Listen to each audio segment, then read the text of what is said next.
Hello and welcome everyone, and a happy Juneteenth to you all. It's time for the NACL Split 2 promotion. Split 1 is behind us, so the road to summer is going to start right now.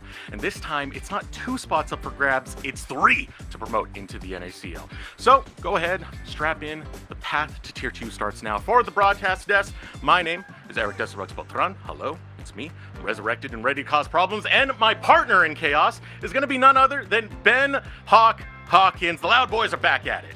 The Loud Boys are back at it. Eric, cause problems we shall indeed do, because it's promotion time. This is always the most chaotic part of the year. Like you said, 3 spots up for grabs with the, well, premature departure of Near Airport. But what an absolutely amazing tournament is going to be, because a conversation that's been had, elsewhere, on Salty Run Back and other places has been that this feels like it might be the promotion tournament with the most parity that we've ever had. It's going to be very, very chaotic, to say the least, at that, because when you have 3 spots up for grabs and the level of talent that we have on some of these squads, it is kind of ridiculous, to say the least, that, some of these squads won't be promoting into the NACL, given how regular we've seen a lot of these faces. A quick shout out to our socials, by the way. If you're interested in all things NACL, go ahead and follow us on Twitter at WatchNACL, and you can view whether you like Twitch or YouTube. That is going to be at NACL, so go ahead and follow us there as well. But with that, let's get back onto the conversation here, because, again, a lot of returning faces here, Hawk. Oh yeah, a lot of returning faces. People that have played in promotion tournaments in the past. Apex Mission Impossible being a team that had just promoted into the NACL themselves last split. They're very much hoping to defend their spot. We got a team, the Jolly Rogers, with the 2 princes of promotion in and of themselves. Dragoon has played in every single promotion tournament that we have ever had since 2023, which is honestly like an absolutely crazy stat. Shout out Dragoon, Sudsy also being, having formerly been crowned the Prince of Promotion in the past. And so many great players, so many great teams. We can pull up the bracket because, as we said, 3 teams are going to be promoting it instead of the usual 2, which puts a lot of stock in these first couple of matches. We're starting with a couple best of 3s between the 4 Tier 3 organizations before they go on to face our defending NACL slots. And that's where it really does get pretty interesting now, because, again, we have some teams that we can call like the Tier 2 Avengers. I look at one of the teams that's coming up right now. It's going to be Citadel. And it's like, wait, you're telling me these names are not within the NACL already? We're talking Philip, Kenby, Bradley, Instinct. And you keep looking elsewhere for other members in the squad. Dragoon's been in the NACL before, even with participating in all those qualifiers. Same thing with Shochi trying to make his return. And of course, you have the other teams awaiting them who were in the last 2 spots of the regular season for Split 1 in the NACL, who will be fighting for the way back in. Yeah, absolutely. And I don't even know what to say. Like, I'm just so excited to get involved, because promotion really is my favorite time. It's when you get to see the pinnacle of Tier 3 up against NACL. Now, it is worth noting, and it's always such a fascinating conversation when we get to this part of the year, because, of course, Pulse, AMI, it's been a good 2 months or so since we've seen either of these teams hit the rift in the NACL, but one of the big differences is, that's always been a thing in the past, but these qualifier teams used to have to struggle through 10 weeks of a long and grueling Tier 3 season. Some of these teams have only played a couple weeks of competition, 3 at the most, and it's been a couple of weeks for them as well. So maybe a bit more room for Apex Mission Impossible and Polestar to translate their NACL success experience, I should say, into some success here in the promotion tournament. All right, well, sorry about the delays. We got the bracket ready, so let's go ahead and pull that up and take a look at it. A reminder, Near Airport did pull out of the NACL, so we'll have 3 spots up for promotion this time around, 2 in the upper bracket, 1 in the lower.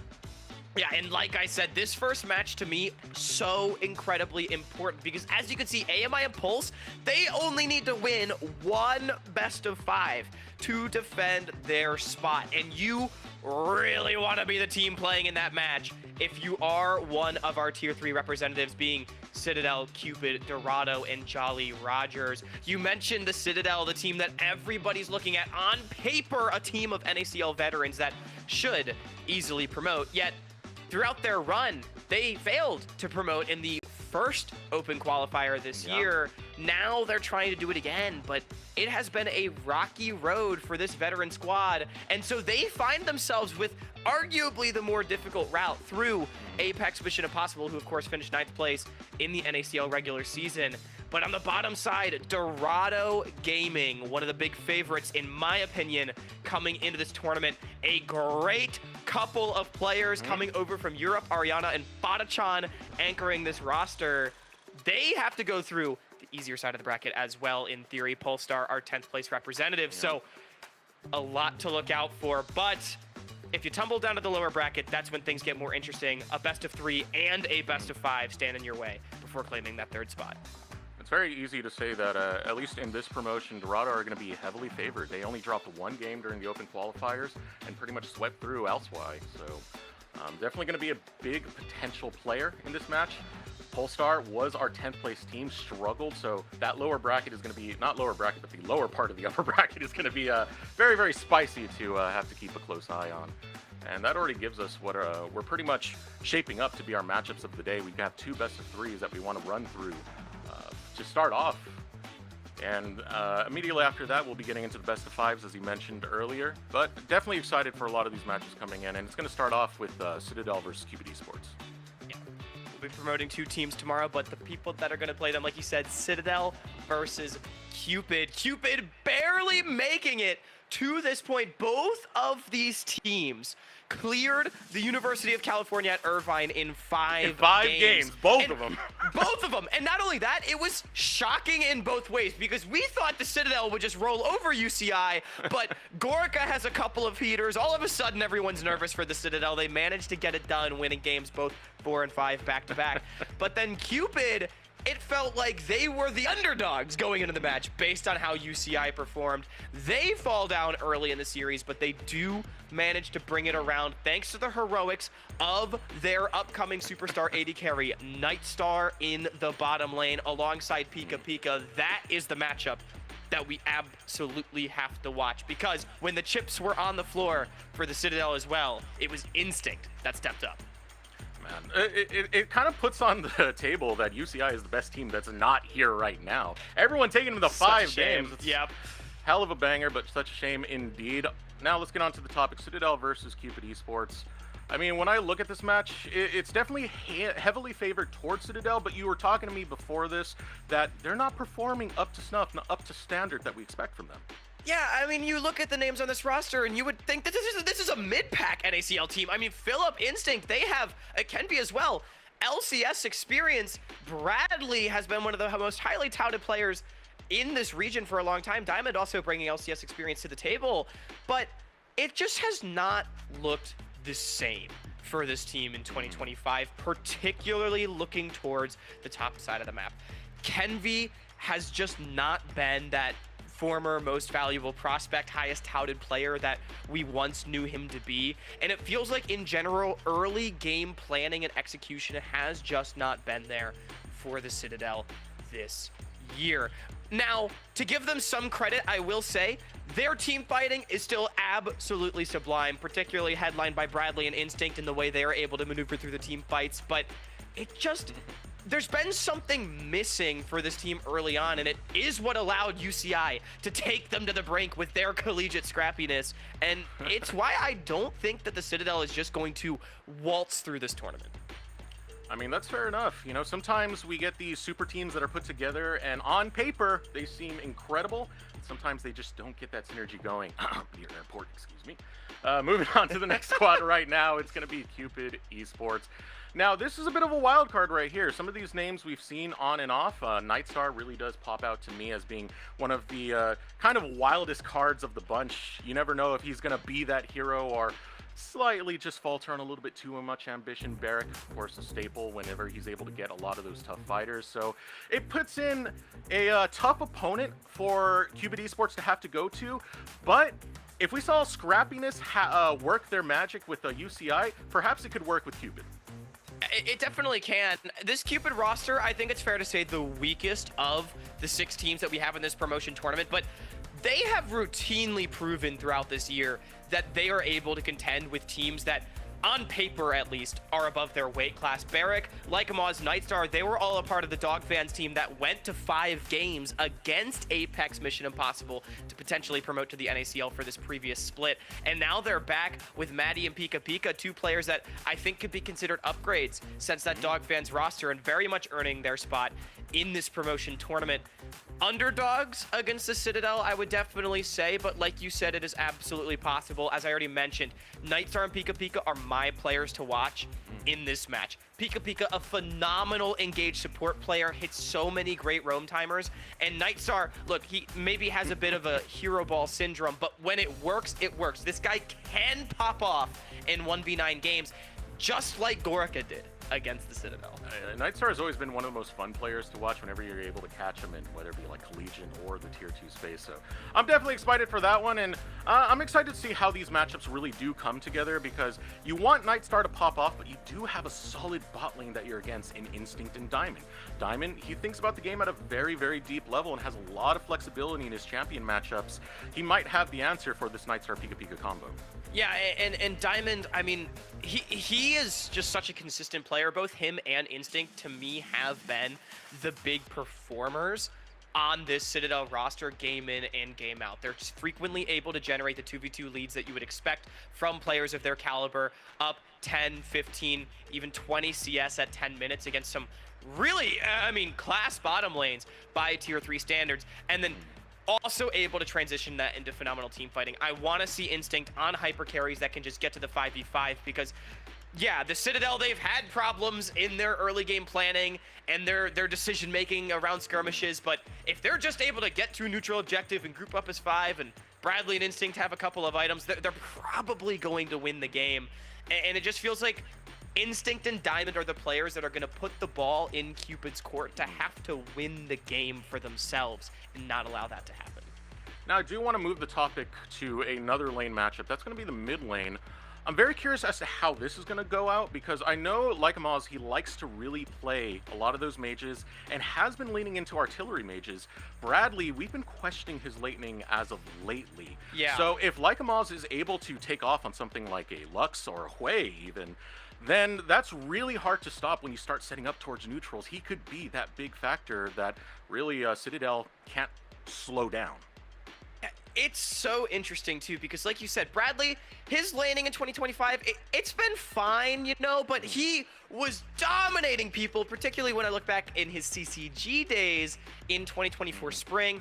The struggles kind of started when he went to FlyQuest in summer, and I feel like he's just kind of not really bounced back completely on an individual level. Now, it's worth noting, like, against a lot of Tier 3 mid laners, he's still able to generate pressure just because he is Bradley at the end of the day, right? But Lycamaz, who has actually been around longer than Bradley, which is crazy. I mean, people might know this player from many years ago, Harrisburg University. Long-term Harrisburg player. Yeah, I mean, Lycamaz has been around the scene, and he had not really done much for most of his career. He's been having a very, very good 2025. Actually, he has the highest damage share on this roster, even higher than Nightstar. His carry potential, especially on his signature artillery mages, is pretty high. And so I'm actually really curious to see what he's able to do up against Bradley. I do think this is quite a test for Maz, but one that, based on how he's been playing, he might be cut out for.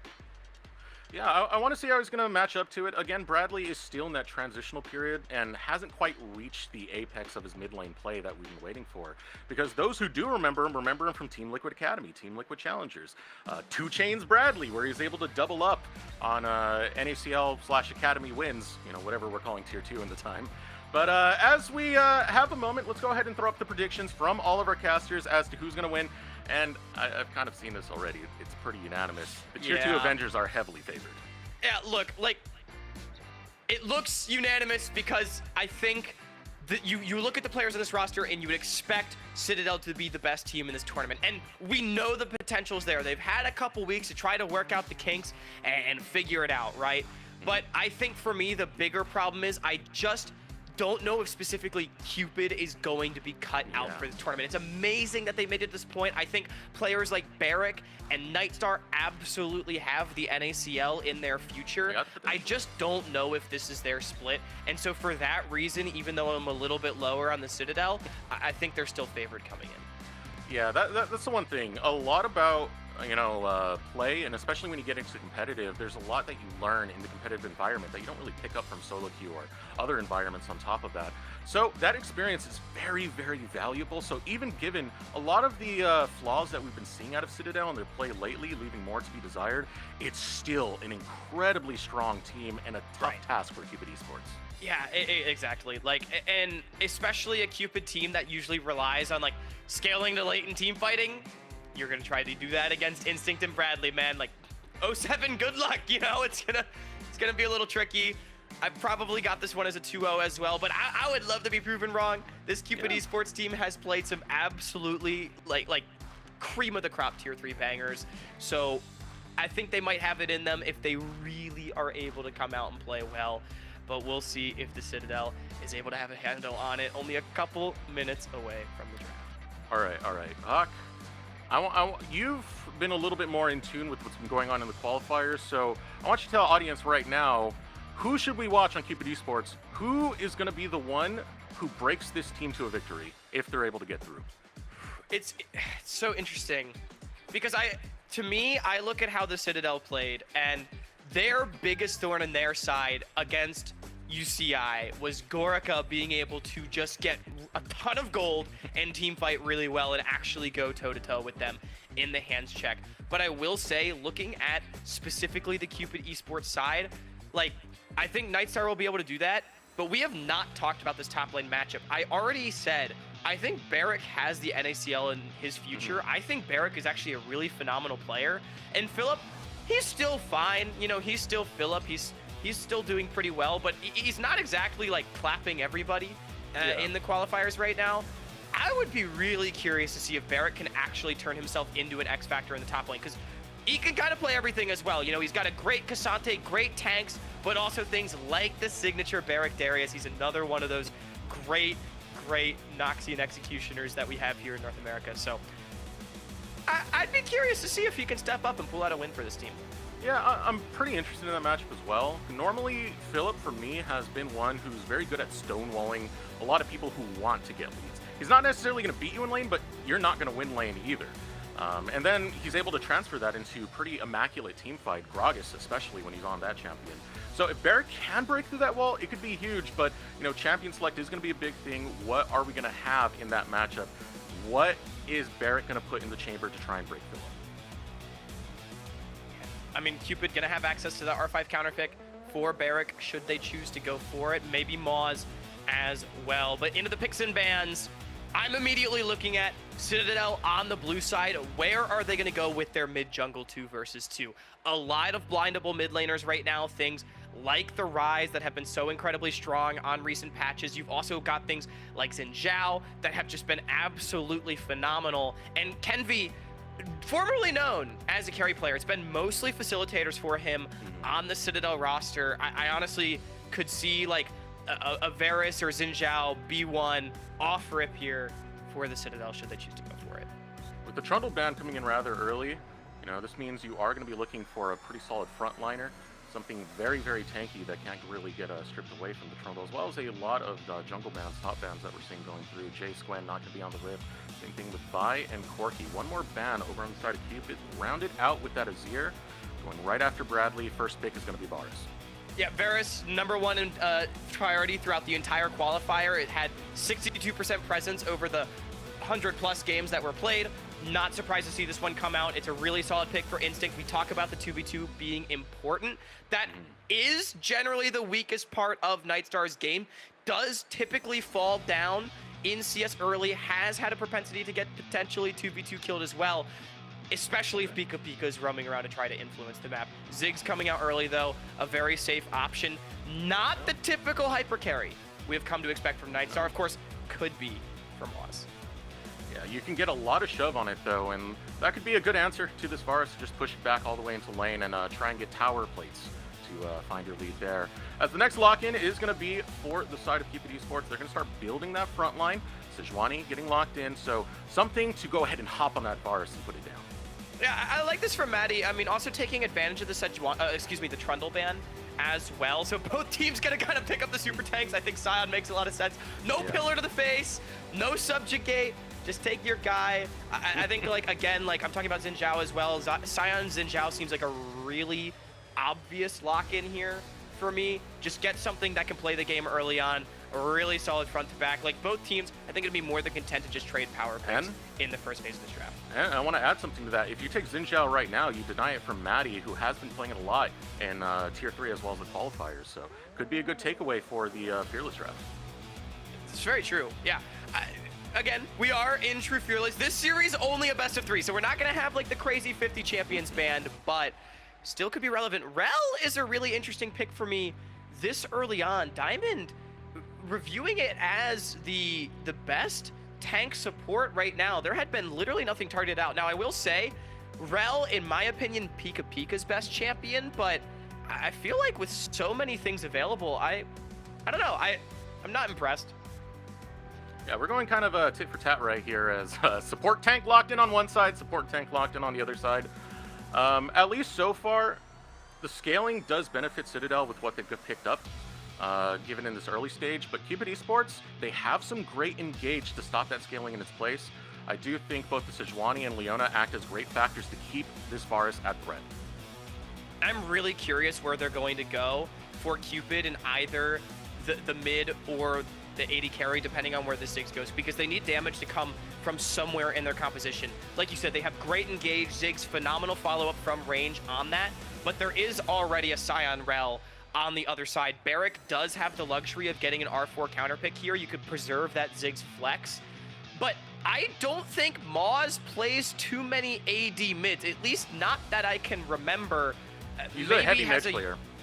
Yeah, primarily a mage player. So that's why I'm sort of like not exactly sure where Cupid's going to go to get that consistent DPS that can get through these tanks.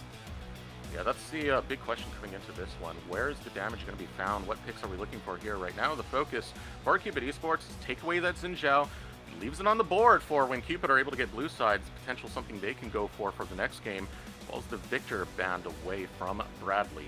We already have one ban in the form of the Aatrox. That is one of the Barrick specials, to say the least. He does like playing a lot of these fighters. So the lock-in for Cupid, they're hovering over towards Onassis. He's got that dog in him this time. I feel like there's no way that gets locked in, right? No, I mean, no. Come on, Barrick. Okay, Yone. So this is the 180 mid that basically everybody plays. Moz does have a Yone. Picked up a win on the Yone against UCI. So I think this is a really solid pick right here. Could be for Barrick in the top lane. Probably not. Yeah, so that does leave that counter pick that you were talking about, that R5 for Barrick, which is most likely right now, given the Yone Ziggs lock-in. Of Ziggs in the bot lane, Yone in the mid lane. Response is up to Citadel. It's in their court. They're going to have to blind that top lane. Well, not necessarily blinded. They already have the Sion locked in. And with that, Akali getting picked up here. This could be a lot of fun, especially if it goes on to Bradley. We'll see that in a second. I know Bradley has a lot of experience playing Akali back in his top lane days. Taking that into the mid lane could be very potent as well. Last pickup, looking for more engage, hovering to Wukong for the time being. Yeah, I will say, when I think of Bradley, I also don't think of melee mids. The Akali, not something I feel like we've seen too much from him. Generally goes more towards the scaling team fighters or like more 80 carries. You know, I know he's a great Lucian, Tristana.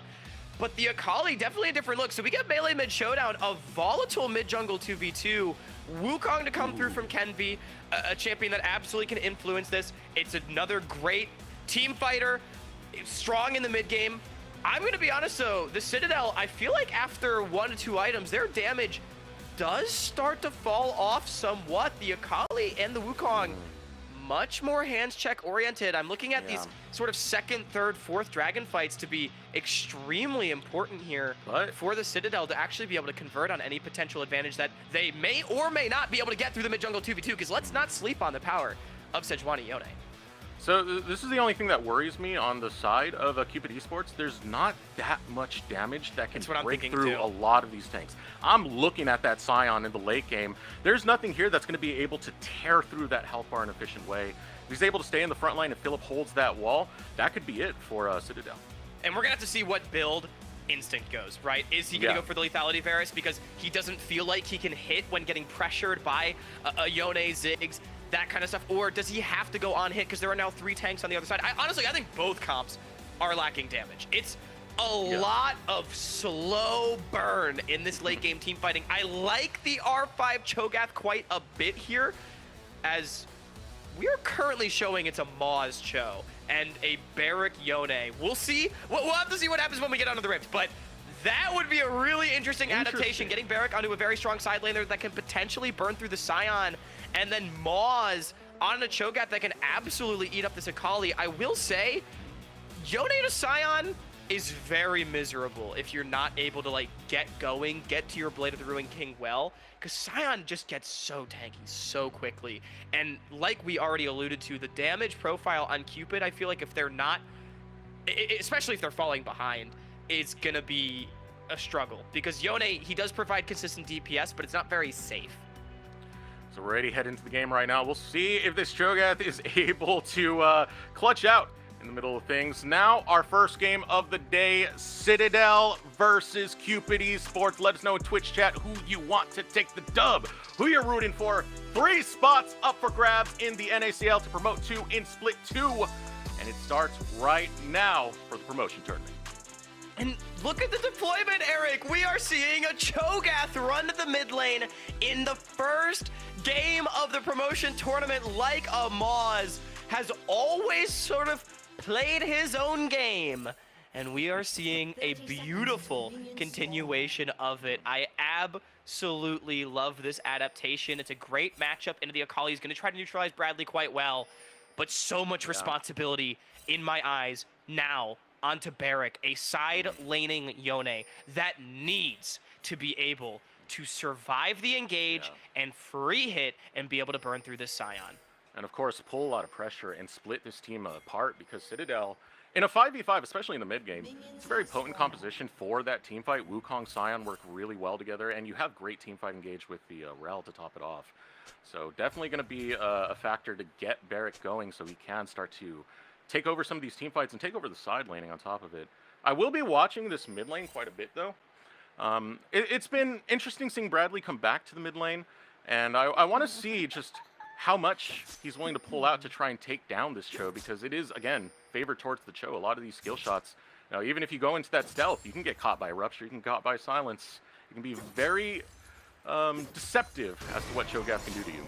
I think the bigger thing is that Cho'Gath is just absolutely impossible to harass out of lane as Akali. Way too much sustain in the kit, and especially once you start getting those feast stacks.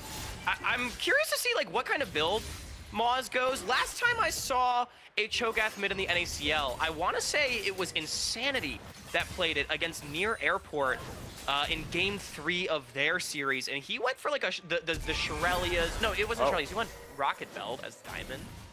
Yeah, Diamond going for a flash right there, but not really going to follow through. Doesn't get much else on top of that. A lot of pressure coming in from the top lane Citadel. Yeah, I mean, it secures the push for Instinct. I will say, credit to Nightstar, able to trade back pretty well with the heal from Pika Pika. But with Maddie pathing away from this lane and Kenvi pathing down, I mean, the more trading that does come through, the more potential for Kenvi to make a play.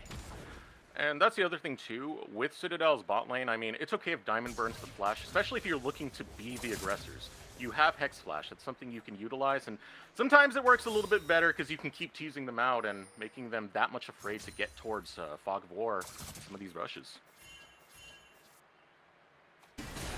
Kind of looking towards that bottom lane as well. You know, Pika Pika, I think fair to say the most unknown player in this game to many, hasn't been around the tier 2 or tier 3 space nearly as long as basically everybody else on both these rosters. And I mean, he's most well known for being a part of the Morningstar White team that unfortunately was disqualified in the spring split of 2024, but they were, I mean, absolutely on track to potentially make it to the promotion tournament and fly even higher. And I think Pika Pika, the most underrated aspect of that team, was so good on the tank support. And to me, he impressed me with his ability to get involved on the map early and often.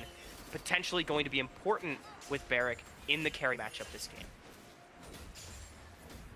This is why I think this positioning is pretty crucial for Citadel's game plan.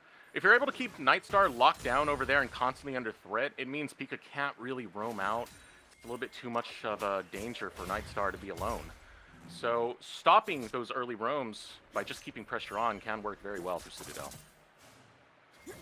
Talk about how Bradley's going to do early in this matchup, though. Up just a few CS early on, but forcing the base out earlier from Moz. Bradley going to get a favorable base timer right here, so good stuff from the former FlyQuest mid laner so far. Maddie walking down, TP. There we go. Oh, unfortunate on the miss right there. Teleport does come in. No Zenith Blade going to be found, but you do have Maddie in the back pocket who's waiting for a lane gank. Coming into They really want to force for something right here. Remember, Diamond has no flash from that early play. Pika finds him.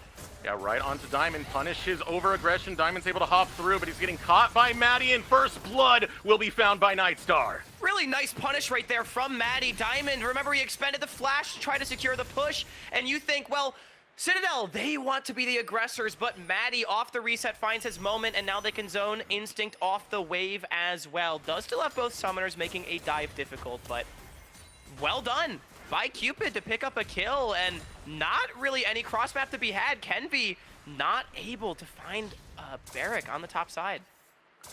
Yeah, it was a good punish coming from them. I mean, Diamond, again, was playing very, very aggressive. He does not have flash. It's a very simple play to go down to that bottom lane and take advantage of that, especially with the pathing he took to not get caught in the fog of war.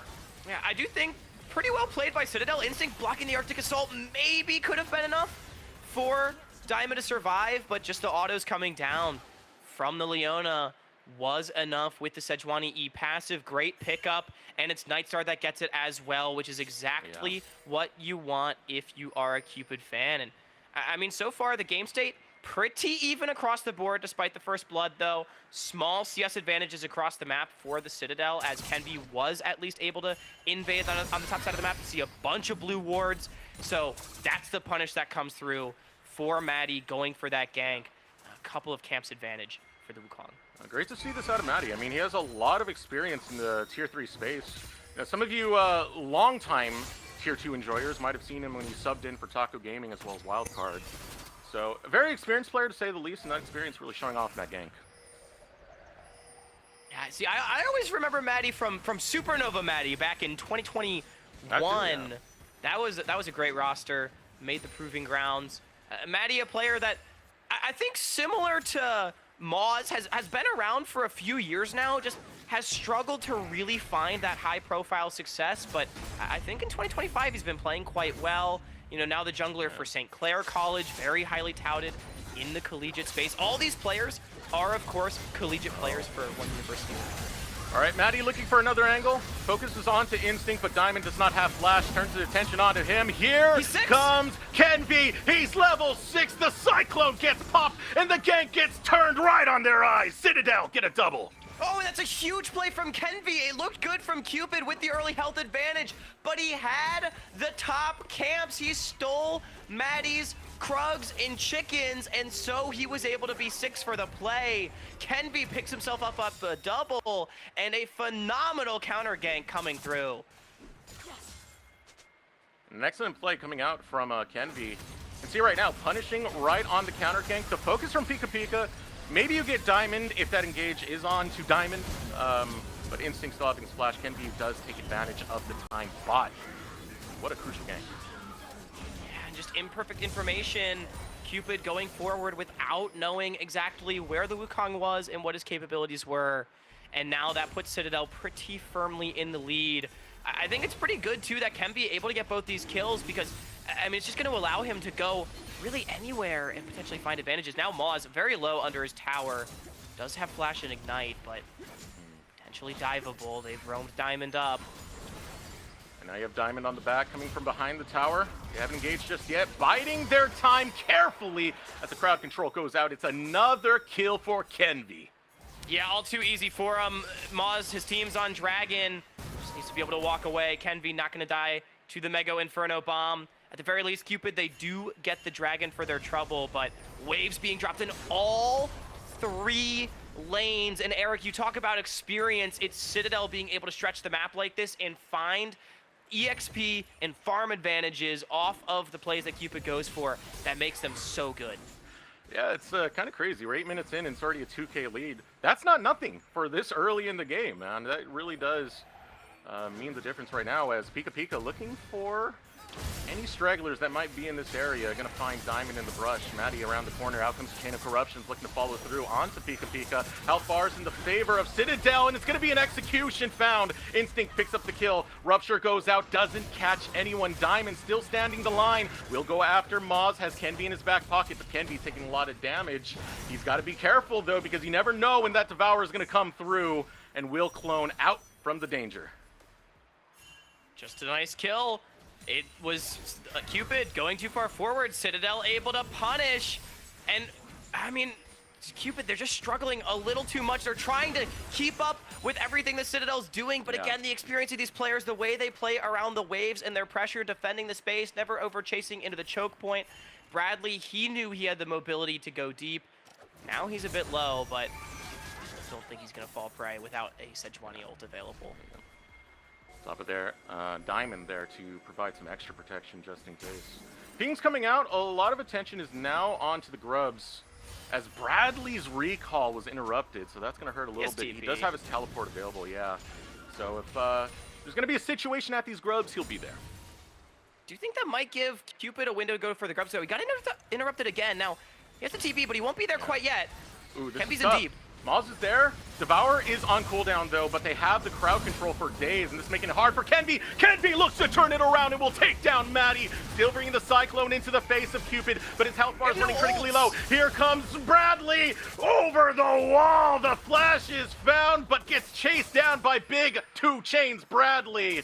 Kenby will clean up the Void Grubs, and Bradley will go for the long chase to find Moz underneath the tower. He will escape. A big win for Citadel. That's a huge play for Citadel. They get 3 kills and 2 of the Void Grubs, as Cupid had no ult. Moz couldn't eat Kenby, so it meant the Wukong with his Cyclone was just absolutely able to clean up that fight. Kenby now 3-0-2.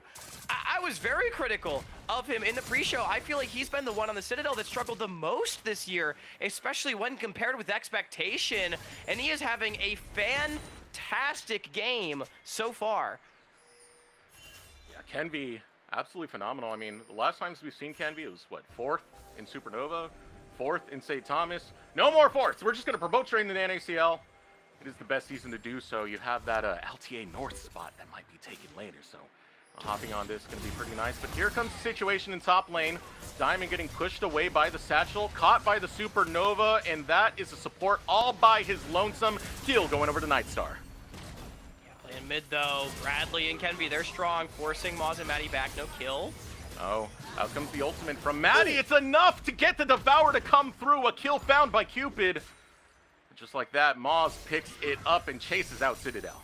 I think Bradley just got the nom experience right there.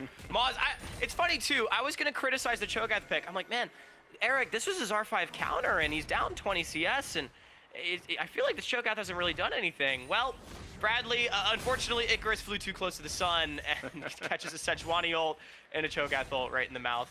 Probably won't make that mistake again, if I had to guess, but nice pickups from Cupid, at least keeping this game somewhat close, around 2,000. And now we do have somewhat of an idea where Citadel are going to look for the game plan. It's not going to be a poke forest. We do have the Blade of the Rune King picked up, Hawk.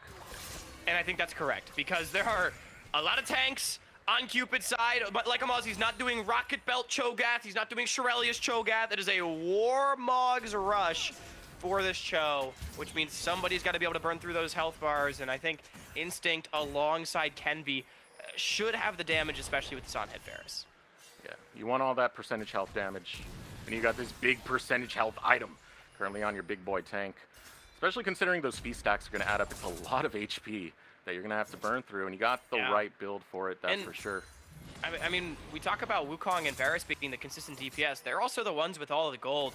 Kenby 302 already has a Trinity Force, had it for a while. Yeah. Instinct, he's on Blade of the Rune King 2-0-2. He's up CS.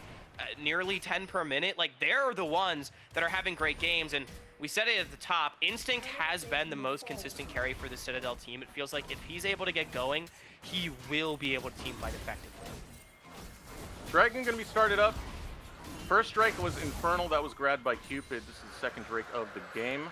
Mountain Drake belongs firmly over the Citadel. Those mountain stats do add up when you have a Scion on your team. Speaking of Scion, he's getting jumped over in this top lane. Tanky boy, it takes a while to take him down, and these tanks can't do the job. But guess what? You got a Cho'Gath with the Devour, and he's willing to go for the dive. Nom nom, Phillips down, and Maz gets the kill. Oh, and Maz had the ghost too, so he's able to ghost away from the Scion passive. Can be looking for cleanup, but that is 1v3. Oh, he's going for it. Cyclone, knock up, found, but the ultimate's gonna be trade. Here comes Bradley looking for the cleanup as well. Kill picked up. Kenby goes on a rampage. Fight coming out of the bot lane. Pika tries to flash out the heal pop. One more tick, but Diamond says not today. Flash auto from the Rel, able to do it. Not every day you see it. And now Maddie under tower alone against Bradley. What are you doing here, Bradley? Calm down, calm down. All right. Thought he was about to eat the stun for a second. Would have been very dangerous right there. But they're angling up to go ahead and steal a lot of those camps. Oh, Nightstar. Oh, Nightstar. You can take this, Hawk. Go ahead. Wait, is he out? Wait, what? Oh, okay. I just watched a Ziggs just like kind of walk away. Instinct had flash. I'm very surprised they actually didn't try to chase for that kill, but maybe no cooldowns available. Either way, they get the first tower on the top side. It was a 1-for-1 up there, and then the 1-for-0 in the bottom lane. I think Citadel still pretty damn happy about how this game is going, especially because Kenby is looking like Jeff Bezos right now. Oh yeah, he's swimming in it. All the gold into his favor, but I'm looking elsewhere to see where we might find some favor for Cupid Esports. And the biggest thing I see is pretty much the mid lane. It's going to be Maz. I don't think that's going to be enough going on this game continuing. It feels like it's slipping more and more in favor of Citadel. At least, like, Nightstar's actually pretty strong. He is the third wealthiest person in the game, just behind Instinct and Kenby. So, like, I think Cupid is still in this. Like, they do have gold on critical members, but Eric, something we talked about is that if they start falling behind, their damage is going to be a problem. This front line is going to become way too tanky, way too quickly for a Ziggs, a Cho'Gath, and a Yone that just don't really have an item lead or a level lead that they need to stat check them. And I think that is the more concerning part for me. It is more so just the champions and the composition that Cupid has.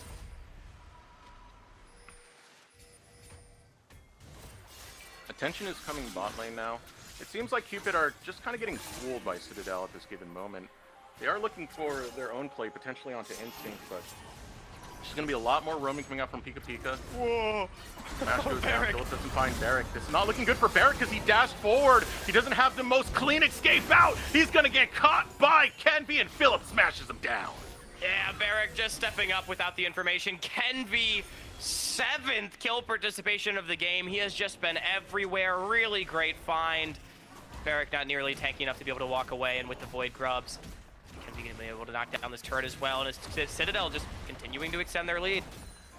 It's going to be brutal now, man. I don't know what else that you can really do for Cupid in this early game.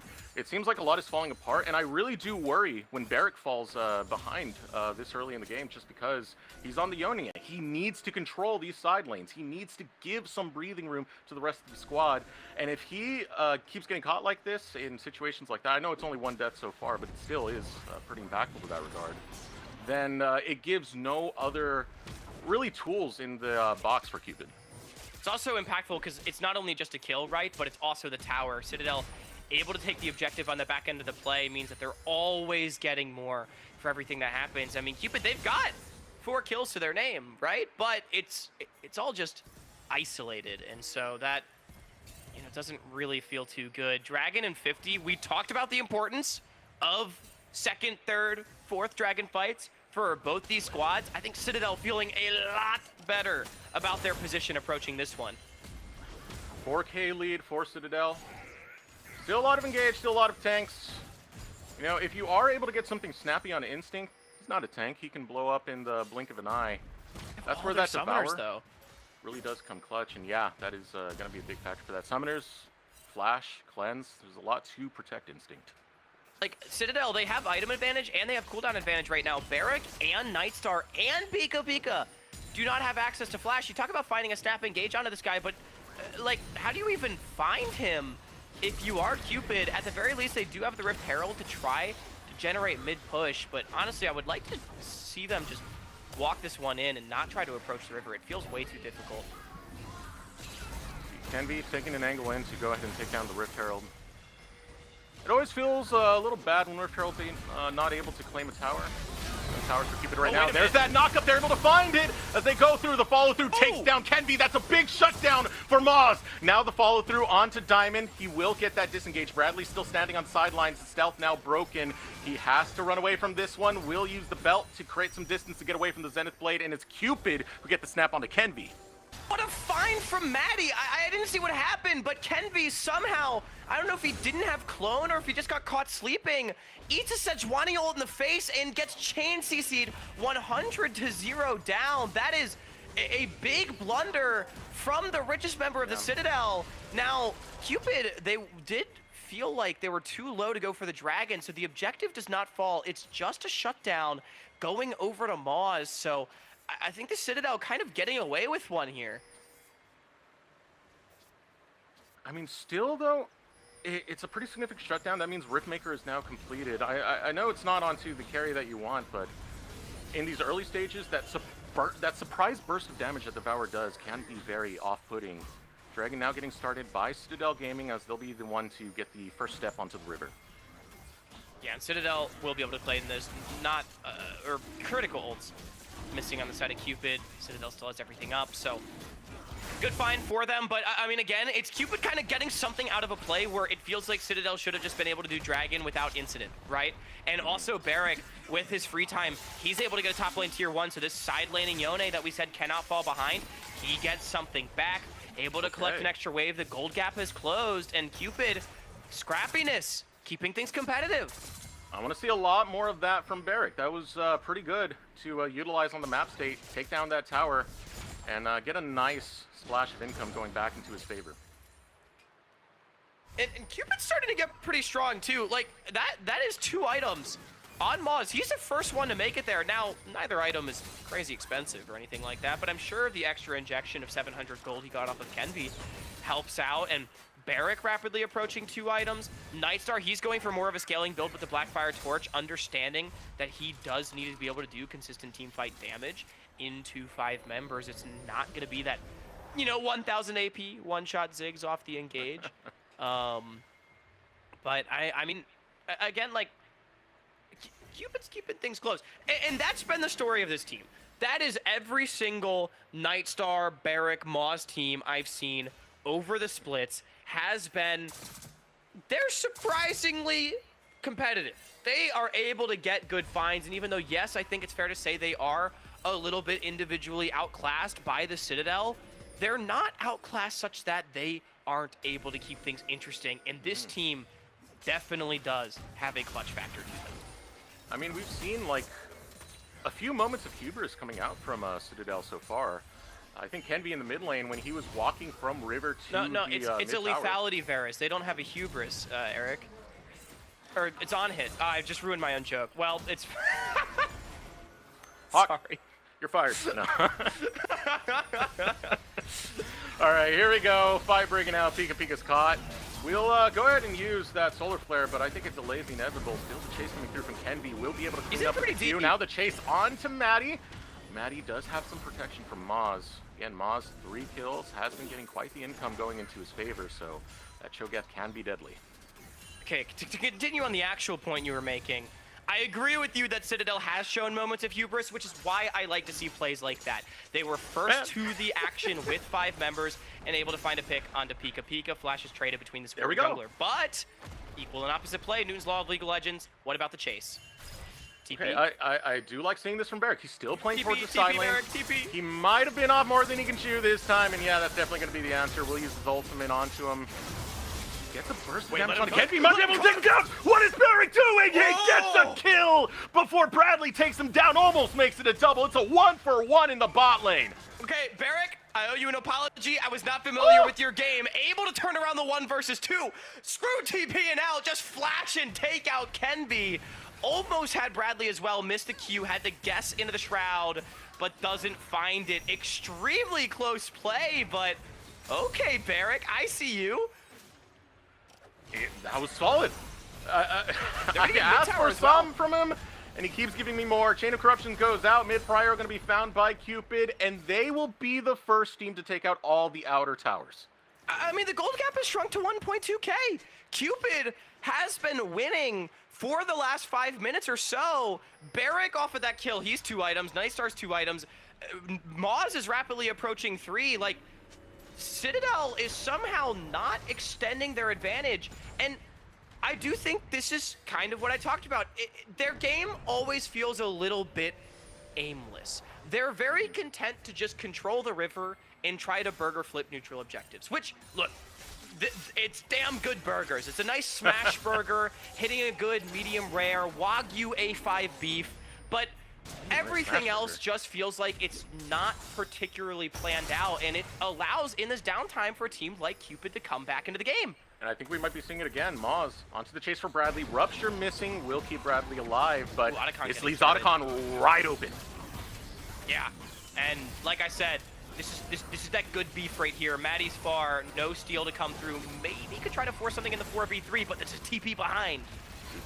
Okay, here we go. Smite comes out, and just like that, it belongs over to Citadel. Now Nightstar, ooh, will survive, but not much for longer. No, the satchel comes out, and there's the ultimate coming out from Barrick as he dives deep into the team. But Kenby will take him down. Now Bradley flashing over the wall to get to safety, puts his eyes onto Moz, and will take him down with a shuriken. Finds the double kill onto Pika Pika, and Cupid crumble at the seams. Yeah, that's the team fighting from the Citadel right there. It's a messy fight, but Bradley able to be the X factor in the back line as he barely survives. Honestly, I feel like mistakes coming out from both sides, but bigger mistakes from Cupid, and now it means that with 4 members dead, it's not just an Otacon going over, it's the gold advantage right back up to 4,500 with the Baron taken. What were you saying about burger flips now, Hawk?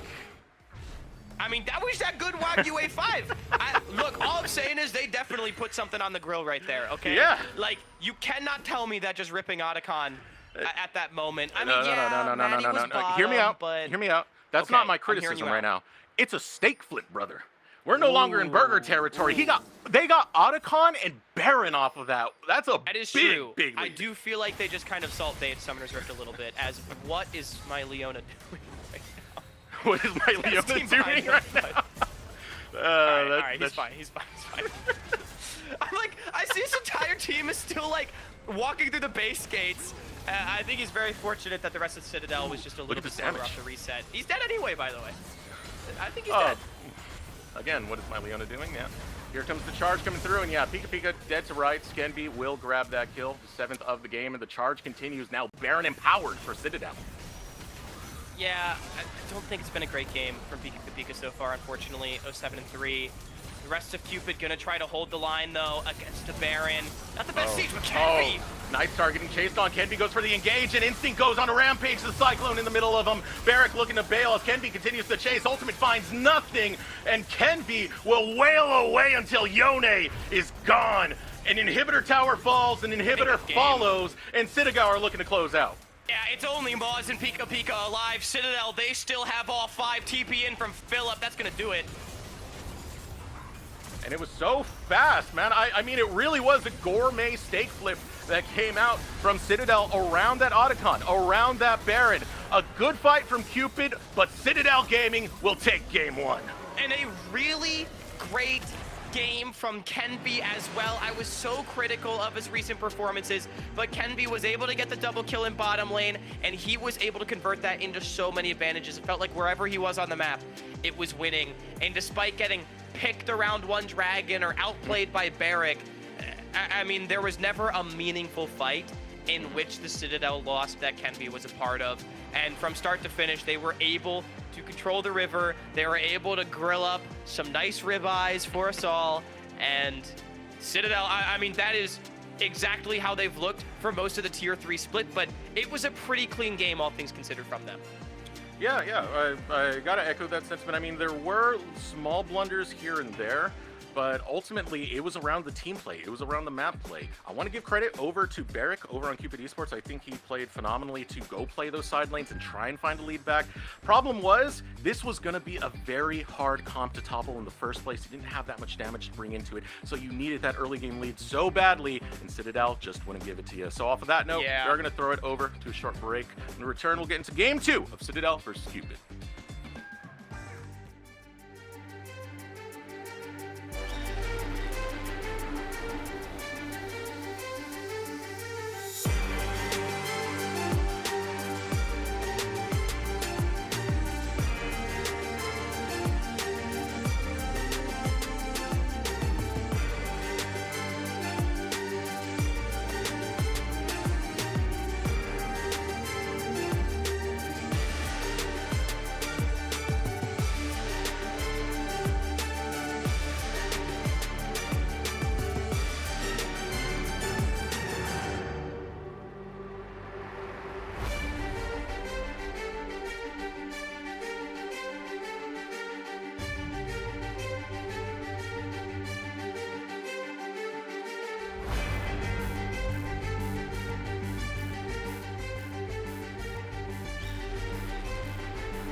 Welcome back, everyone, to the NACL Split 2 Promotions.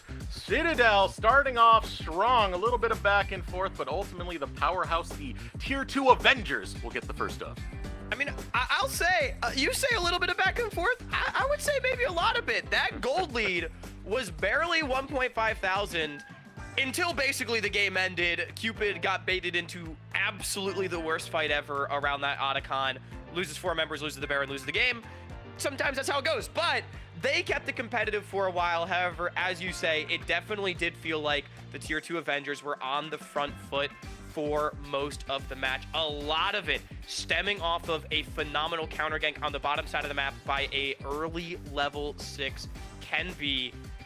I mean, just able to convert that into leads for all of his lanes. Exactly what you want to see out of a Wukong jungle. Yeah, Kenvi was performing phenomenal this game. I mean, you had your 2 hiccups. That was really it. You know, the slip up in the mid lane, slip up right here, unfortunately comes up very nicely timed. But other than that, for every team fight, he was always on point with a lot of these Cyclones that brought enough havoc to these fights where Cupid couldn't really respond. And on top of that, with the leads that Citadel were getting, I mean, their tanks were coming online a little bit earlier, which made it that much harder for Cupid to deal with this. Yeah, and we did highlight the lack of damage that Cupid had in the draft. Citadel had a little bit of a lack of damage too, but fortunately they were very fed, especially on their Wukong and Varus, which is pretty important when you're playing against triple frontline, dare I say, and they were able to convert on it super well. And I think looking ahead to Game 2, I need to see Bradley and Kenvi play as well as they did in Game 1. Because Kenvi was able to get involved early, get himself a lead, and spread it to all of his lanes, while Bradley was up about 20 CS after getting counterpicked by the R5 Cho'Gath, and he team fought pretty well, frequently going deep to try to find Nightstar and root out the Ziggs in the fights on a champion that I don't typically associate with this player either. So I think if they're able to replicate that performance, that is going to be the way Citadel finds themselves moving to a 2-0 and going on to the best of 5. I agree with you on one point with Bradley Zakali. We are not used to him saying play it mid that often. He's pulled it out a few times when he was back in that top lane role with Team Liquid and everything. So he's bringing back those old champions that worked well, and he's putting them in different places. That's one of the things about lane swapping, is sometimes that could work out, and it did in this case. I mean, especially with the matchup that we had, Cho'Gath versus Akali, that can be quite intimidating. Yeah, it really can be. And so, I mean, credit to him for being able to dictate his advantage. We talked about how his laning feels like it's not been as suffocating as it once was. And yet, against a peaking Lycamaz, playing better than he ever has in his career, Bradley still had a handle on the game. And that is so important. But on the other side of the coin, Pika and Nightstar were able to execute in the 2 versus 2 against Instinct and Diamond fairly well. And more importantly for me, get Barrick back on another side laner. Philip, as you put it, so often a great neutralizer. I don't think he really neutralized Barrick that much. Philip did his job too. Philip played fine, but Barrick was able to become strong, and I really do think Barrick is one of the best side laning top laners we have in Tier 3. Very intelligent about the way he plays around side lanes, able to get the maximum out of his champions, as we saw in the 1 versus 2 on the Yone. And if he's able to get back on a champion where he can try to pull Citadel around the map, I think that is a great situation to be in for Cupid to potentially force a Game 3. I mean, looking at the strong points, looking at some of the good points that came from that game, one of the things I pointed out, they were the first to get all the outer turrets. That largely came from Barrick playing his side laning. So if we can continue this side laning style, then I do believe there's some hope for Cupid to at least take a game, but it's definitely going to be pretty tough to that regard, because we need to see a bigger picture come out of Cupid. It can't just be Barrick. We need to see, you know, the bot lane actually succeed and not just get counter ganked out like that. We need to see the mid lane be able to influence the rest of the map. We need to see more from everyone else. I think Barrick's had a good start, but yeah. Yeah, I'm completely with you. I think the biggest issue that game for Cupid is it felt to me like Pika and Maddie were never able to link up to make plays in any lanes. Like, yes, they had a really good look bot early, but like, come on, that's just a gank. That doesn't count. I mean, getting active on the map, linking up support and jungle, and becoming a kill squad, right? That just never really happened, and that's something we saw Diamond and Kenvi do super well once Kenvi got a lead. We saw the Rel getting active around the Void Grubs, attacking mid on the dive, right, to get the 3rd kill. Those were the kind of plays that I think really put Citadel in the driver's seat. They didn't just find a lead. They were able to expand it through good plays in different spots. So I would like to see Pika Pika and Maddie try to do the same, but it's going to be a tall order because, I mean, that's something that you can't just turn on at the drop of a hat a lot of the time, right? That's sort of a bigger picture issue, and it just goes to show, perhaps, we talk about experience. Kenvi and Diamond, they've been in this game a long time. They know how to set up plays properly. Now, we are getting word that Cupid Esports is going to select blue side for this game, so they will have first pick coming into it. It's going to leave some picks on the table that I'm going to be looking out for. More particularly, I've seen Maddie on the Xin before. I really do want to see that picked up at some point of this game, even make it to game 3. I'm not sure about that one, but, you know, I hate to be a doubter, but that was pretty rough in the grand team fight of things. That's why we need these very potent picks to come through for Cupid Esports, like the Xin Zhao, and of course a lot of those comfort fighters that Barrick has. Yeah, comfort fighters not gonna have the luxury of the R5 counter pick, but an early blind from Philip in game 1, honestly, I wouldn't be surprised to see that happen again. I think Bradley is going to be the one sort of getting draft resources invested into him by the Citadel, and understandably so after he had a really solid first game showing. And I think the bigger thing for me is like you said, getting Maddie on some sort of comfort facilitator. I will say, Maddie has had some pretty good carry jungle for performances in the past. You know, he's really well known for something like the Lilia. I don't know if he'd want to bust it out necessarily in game 2 of Fearless, but, you know, this is the, not elimination game, but the one that would potentially send you to the lower bracket. I could see maybe giving some more resources over to Maddie, just trying to pick something early and consistent for Nightstar and Pika Pika. Definitely options available to them. I think for the most part, I do want to see some level of comfort coming out from Cupid Esports.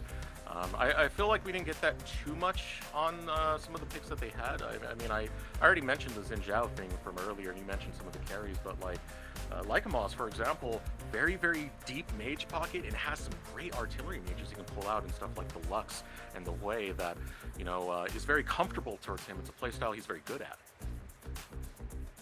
Yeah, that is very true. I mean, yeah, I feel like we didn't really see sort of the quintessential Cupid Esports style. Like, we didn't see a scaling mage for Moz, and we didn't see like a hyper carry marksman for Nightstar, right? It was just the Ziggs. And I mean, Citadel played a very good composition at accessing Ziggs on the back line, I think it's fair to say. But still, I just like wasn't amazingly impressed. I think he played it fine. But I do agree with you. Like, I think if you're Cupid, just get back to basics, get back to what made you successful. They tried to cook in game 1. It didn't work. That's okay. But now this is the time to try to, as you say, get to comfort. We'll see what ends up coming out. I'm expecting B1 priority to probably go towards the bottom lane. I want to see them give Maddie a little bit more draft resources. Just get Nightstar on something he can be successful on. This guy's got a deep champion pool. The first bounce we're going to get right now is going to be mid lane focused for the time being. Azir, as well as Corki, going to be taken out. So yeah, we'll see what first picks are going to be on the table. I imagine there's going to be some level of engage that you could look to go for. I know when it comes to support pool, that's going to start dwindling down real fast as we get into these deeper Fearless games. Still in game 2 though, so only 10 bans taken away from the Fearless draft as Jace and Vi going to be taken off the Rift. The big champion that I'm looking at for Nightstar in this game is the Tristana. It was his most played in the OQ. It was his big hero champion as well, up against AMI in the 3rd game that they played in their best of 5 to potentially promote. He is so good on this champ. And in my opinion, it's still very strong if you're able to make it through the 2 versus 2. So I'm expecting priority to go towards that style. However, it would open up Instinct. Ooh, okay, we get a Pantheon. This is something I've seen Keel play quite a bit for Ole Miss throughout their collegiate run. He's the one that I've thought of the most. It's pretty strong right now. A lot of ability to influence the map and great point-and-click lockdown. All right, where do you see it going, though? That's what I want to ask first. I think it's for Maddie, which is why I'm like a little bit like, I guess we're just going to put him on a point-and-click bot. It could be for one of the soul lanes. I don't think it's for Pika though. I don't think we're going that crazy. The only reason I bring that up is because Barrick had played a lot of Pantheon last year, so that's why that's on my mind right now. Could be a potential window to flex, but we'll see as this does go on. Xin Zhao does get locked in. It's going on Citadel side, getting pretty aggressive right here with their picks as they'll take the Callista as well. I like the Callista a lot though, because this really does dissuade something like the Tristana that I talked about, right? Because now you need to be able to contend in the 2v2 if you're Nightstar and Pika. The gauntlet has been thrown down by instinct. See something like the Zeri, like, yes, you can survive and farm, but this is giving a lot of agency over to the most consistent carry for Citadel. It would get him on that hyper carry status, but nope. Gonna switch over to This is a the Barrack Aatrox. special. This is a Barrack special as well. Yep. Yeah. So this does confirm that Aatrox Pantheon's is going. so OP right now, by the way. Oh my god, the base damage, it's like, it's evil. Okay, it's evil. Aatrox, good champion. Blind, we'll see. I mean, again, Barrick incredibly comfortable on a lot of these fighters. It's a very standard pick to come out from him. Now that Mage Pool going to be dived into as Lycamaz will be taking Victor. And that's a denial from Bradley as well. Bradley has had a really disgusting Victor over the course of the season. Going towards something like the Orianna, though, it is a pretty good matchup for the Ori, able to dictate push quite a bit early on, which is really important when you do have the Callista in the bottom lane as well. I will say, interesting choice to drop support. I mean, I would expect like Nico Renata bans to come out right here if I'm Cupid. I don't know. This is... I don't quite got locked on the identity over for Cupid. Definitely going to have a lot of fighting. It's a good mage. But I look over towards Citadel side. This synergizes pretty well so far. I mean, you got great mid-jungle synergy in the Xin Zhao and Orianna. The Xin Zhao can act as a ball carrier for that shockwave. And, of course, the early pressure that you get from a Callista is very hard to deal with sometimes. Yeah, and again, with the Orianna being able to win against the Victor pre-Hex Core, it just, with that extra mid-prio, you've also got the super strong skirmishing Xin Zhao. Like, how do you approach an early dragon? If you're Cupid, it sounds impossible. There's the Nico Renata bans, though, so it is going to force Diamond at least onto more of a tank support. You've still got stuff like Nautilus, Rakan, Alistair. Are they really going to save support for R5? I wonder if they are unsure if the Pantheon is going top support, or I guess it wouldn't go top, but support or jungle. That could be one of the factors. Again, Diamond does think very deeply about a lot of these matchups. I remember one of the first times I saw him, one of the first times I casted him, it was when people were playing a lot of Callista Renata, and he was one of the first ones to hop onto the Janna counterpick to that to keep them shoved away. So we'll see what Diamond's cooking for this one. In the meanwhile, Cupid Esports looking to cook up a Xayah for the bot lane. I don't hate it. Xayah Rakan right here, honestly, seems pretty good. Really great follow-up engage, or I guess primary initiation that Aatrox and Pantheon can follow up on. Victor, a lot of good AoE to follow through as well. I will say, it does sort of stagger out the power curve of this Cupid Esports composition, though. Like, they've got the really strong fighters that are good early, and then the Xayah Victor that are kind of looking to scale that a little bit more. But it does give you really good potential to fight back in the 2 versus 2, as we are cooking. We are what? This is Rumble support. This is Rumble support from Diamond. Eric, how deeply do you think Diamond thought about this matchup? Way too deep. We're going out of left field now. Isn't this a SkyTech pick? Like, I swear to God, SkyTech played this once. Dude, what is Sky's tech? It's everything, man. So probably. Oh yeah. So this is a very interesting one to me, especially when you have a lot of these close-range fighters. I mean, Rumble can be pretty. Does this not sound like terrible against Rakan, though? I don't get it.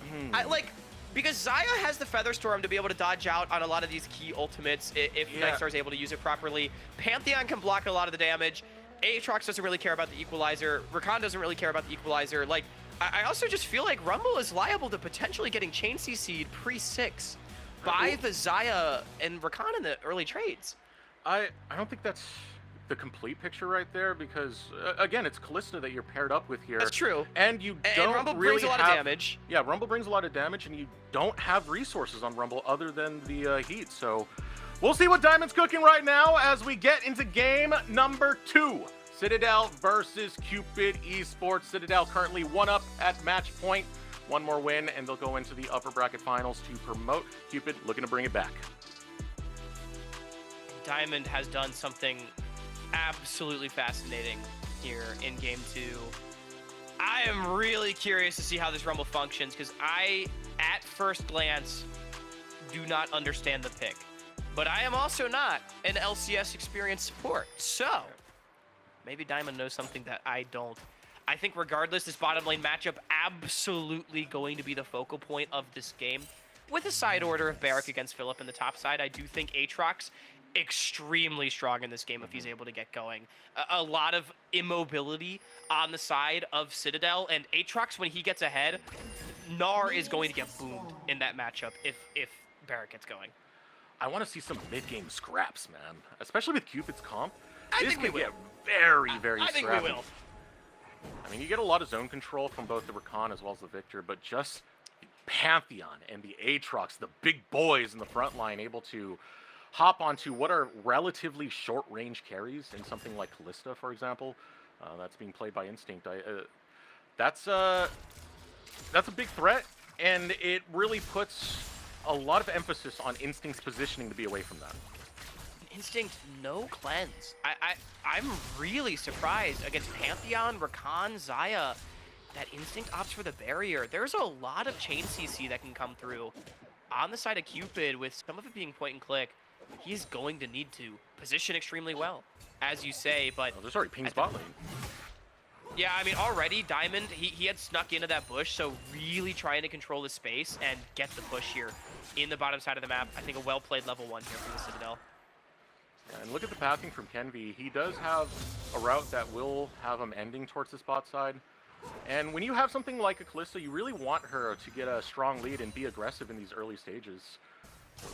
With Xin Zhao ending down there, it really does play towards that type of game plan of just heavy aggression onto Nightstar and Pika Pika.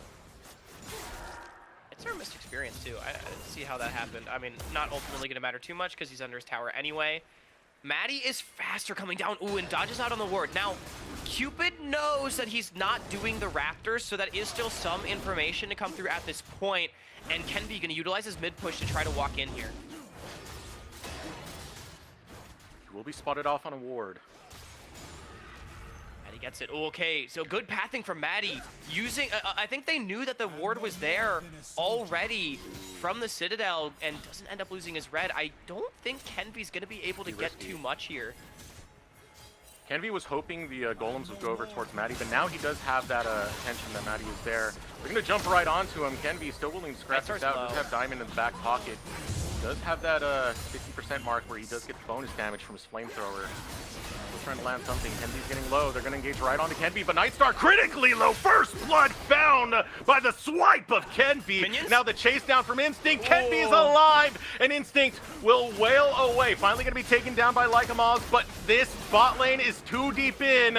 Can they fight their way out of this? Pika Pika looking to get the knockup. Does it find it? Instinct gets 2 kills. Will go down to the tower. Diamond flashes away. Not much mana left for Lycamaz, but not much health for Diamond.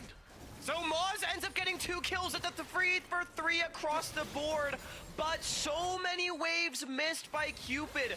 Nightstar ends up going down with the minions under his tower, and Moz spending a lot of time on the bottom side of the map on an unmatched roam by Bradley. Citadel gonna be happy about that one. Man, what a crazy fight coming out from the bot lane. Moz has double buffs though. He's very happy about that one. Double buffs as well on the victory. Moz just got 50 Victor dollars and double buffs. Like, this guy's really happy right now. Bradley's like, what the hell, man? This is one of the best starts you could really ask for. Still better for his team, but Bradley's like, yo, jungle dip. Like, what's going on? and all, in the grand scheme of things, it was a 3-for-3, kind of spreading the wealth across Citadel. Both Kenvi, Instinct, and Diamond were able to get a kill off that. Now, a little bit of roaming coming out of Lycamaz, just trying to get some deep vision in. Potentially look for an angle to find the routing of Kenvi and make sure you mark him on the map, but they're focused bot side. They want a dragon.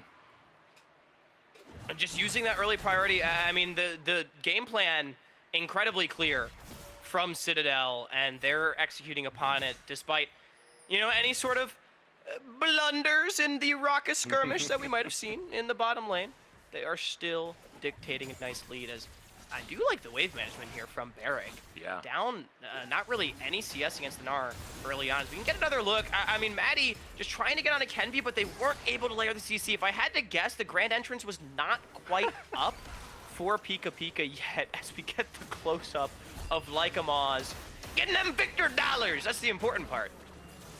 Credit to Instinct right here. I do think this was the right move. The last damage he Rakan. took was from the Rakan, so it gives Yeah. it over to the Rakan. But maybe a little too deep on this engage, because that is very, very valuable to have those kills on Victor. It really is, and I mean, Moz going to need to do something with it. He's down 20 CS, man. Like he really did miss quite a bit for his trouble. Also down XP. He's gonna call Maddie over as Bradley. Oh, Shockwave. Shockwave pulls him right in, and Shield. Bradley, just like that, will get the kill off an auto, but now he's got a Pantheon on his back, dead. and there's nowhere else to go. No flash, no mobility, just death. Delivered by Maddie. Yeah, it's gonna be another wave denied, though. More minions dying under the tower. Pika. Oh, Instinct's got this. Instinct's got this. Yeah, another kill coming out for Instinct. This Callista is so deadly. A double kill for Instinct. He's a beast. Maddie, no flash as well. Not gonna be able to close the gap. Good slow from Diamond. They're gonna get away with it. As Nightstar tried to outplay, but Instinct, he dodged the feather pullback. That's a massive 2v2. We talked about bottom lane being the place to watch, and Instinct is now 3-1-2. Instinct making the big plays, going Ultra on that last one, man. Absolutely beautiful, and that gives you a 3-1-2 Callista. I said earlier, you want Callista to have an early game lead, and this is one established by Instinct. I would call this an early game lead for sure. If we can get actually, I would love a gold toggle, because if I had to guess, that 1.2 thousand gold lead that we see for the Citadel, I think Instinct is probably most of that. Yeah. Yes. Yep. That Xayah is very poor, by the way. I feel very bad for Nightstar. Almost the same amount of gold as Pika Pika. Ouch. Which, like, admittedly, early on in the game, when supports like have the gold item, it's not as egregious, but still, like, yeah, that's rough, buddy.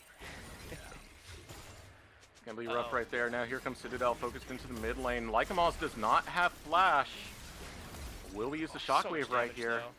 though. Not gonna go for the full-on engage and dive. Instead, just gonna send him packing.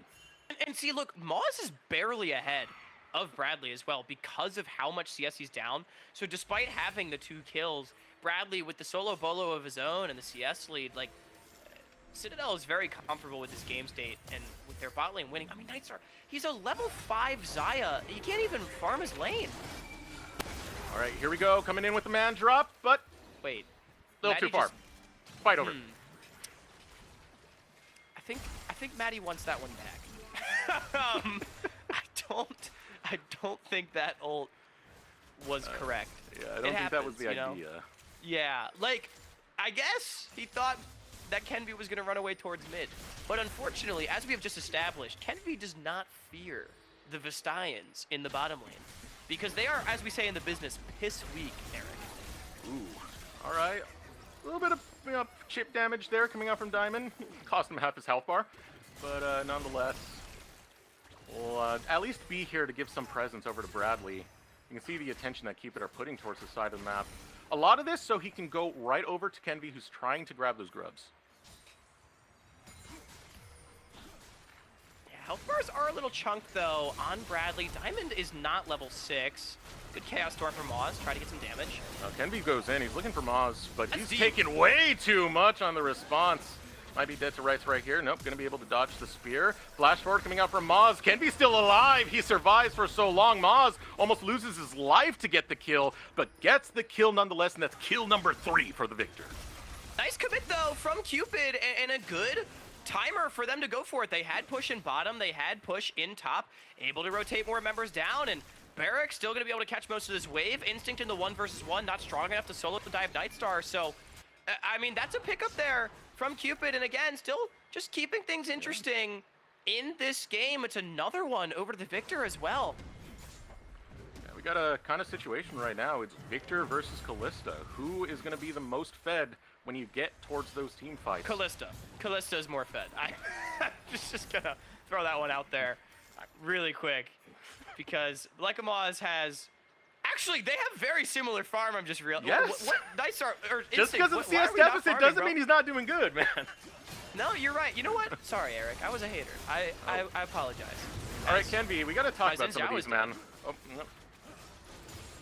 We won't talk. We'll talk when you get out of the gray screen. Yeah. Kenby's been going a little deep this game. And it did get his 80 carry very fed. But it has also gotten his Victor very fed, so... take that as you will. But, I mean, you know, at the very least, Citadel's picking up plates. And he did get 2 of the grubs. So, honestly, like, it's not the end of the world. Citadel still winning. They just need to make sure that they're not losing their advantage, because their composition is very mid-game focused. I do think the scaling from the Victor and Xayah is superior here from Cupid, especially with how accelerated Victor is. After the changes, Victor, still a very strong team fighter, but he takes longer to get going now. I just feel like his damage earlier on into the game is less impressive than it used to be. You know, a bit more consistent DPS, a bit less one-shot, and I think, you know, with how fed Moz is, it's going to be less apparent that that is a thing. Dragon started up by Citadel Gaming. This will be their second Drake of the game. Let's see what the map ends up. First one was a Hextech, second one was a Cloud, and the rest will be Chemtech for the Rift. And getting the early Dragons is still the important thing, right? Because you still have the ability to force Cupid into situations that they don't want to be. And we already talked about how Cupid, or rather Citadel, loves to just try to group up around objectives and fight for them. Stacking Drakes is the easiest way to guarantee that game plan success. Yeah, it really does force Cupid's hand. And it also just gives you a pretty good win condition rather early when you're such a mid-game focused team. It would be pretty nice to have. Now Recall's coming out, and pretty much the whole squad of Citadel Gaming as they look for the resets. I mean, Bradley has been farming quite well, all things considered, even with Lycamaz getting the gold lead from his kills that he's been finding.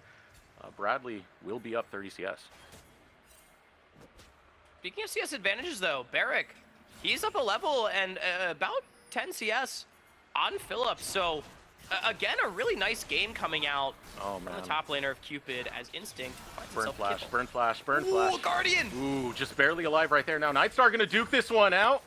No, not continue the chase right there. A little bit So too much weak. threat coming out from the Callista. Jumping in is gonna be Maddie, takes down the Gnar. Now the follow through onto Kenby, drags him back in, but Kenby's willing to scrap with the Aatrox. Barrick knocked into the air from the Healing. 3 talent strike, and Kenby pulls it off. Bradley with the double. Yeah, big shockwave from Bradley as Kenby just continuously passive procking to get the heals. That's a huge fight win for Citadel on the aggressive play. Oh, no. That Cupid started as Nightstar. Okay, barrier burn for the equalizer, but another plate to Instinct. Very, very scary little scenario there for Nightstar. Just shoved right underneath his tower. More plates getting picked up. Now Bradley even picking up plates over on this top side. Things are starting to fall into hands of Citadel. What was basically no lead has now ballooned to 2.5k. Yep, and that's exactly it. Their composition still stronger at this point in the game, as it looks like Maddie Grandstar fought his way down here, but Kenby, he is here, and he is Nightstar still newly low. fed. And as you say, Nightstar, yeah, very low. I gotta You ask, don't wanna though, Eric, they're now 14 minutes into this game, as Lycamaz is going to die. And, what do the judges say on the Rumble support here for Diamond?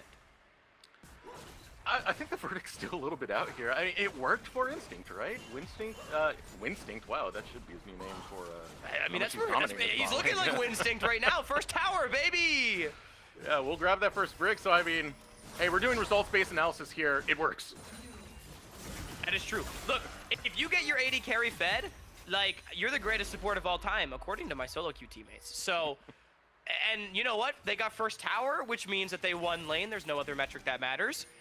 And honestly, Citadel is truly running away with the game right now, though. They've just killed 2 turrets and gotten multiple kills in a short amount of time. And Nightstar now the target TP Teleport. behind.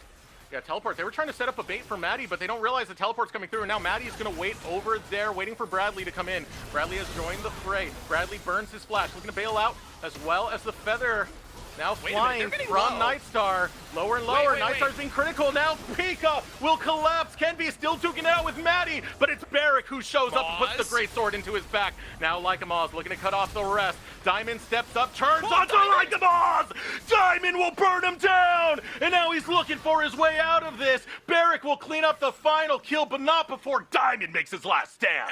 I mean, Citadel feels lucky to have made that a 2 for 2. They got chunked so low by Moz and Nightstar. At the start, they looked like they were in so deep, but just Barrick was not able to find the targets. They do see Bradley, so it will ultimately be a 3 for 2, but Philip never came to the play. So he was just pushing waves all the while. It is at least shutdown goal going over. This Aatrox now 3-1.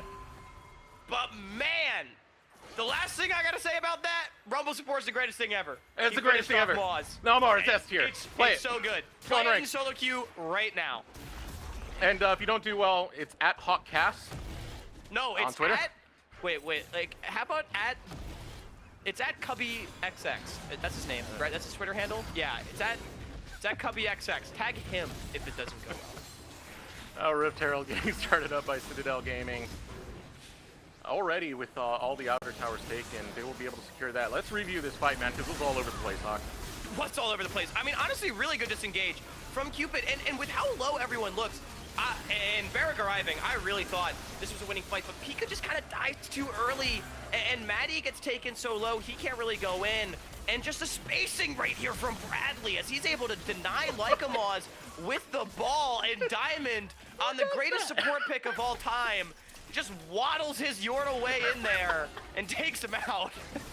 It's just so funny, man. Who does that? Diamond does that too.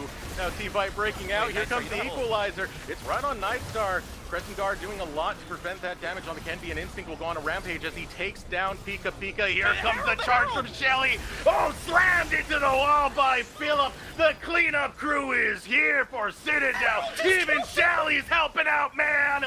Citadel Gaming take a clean win. Nightstar just died in the Rift Herald.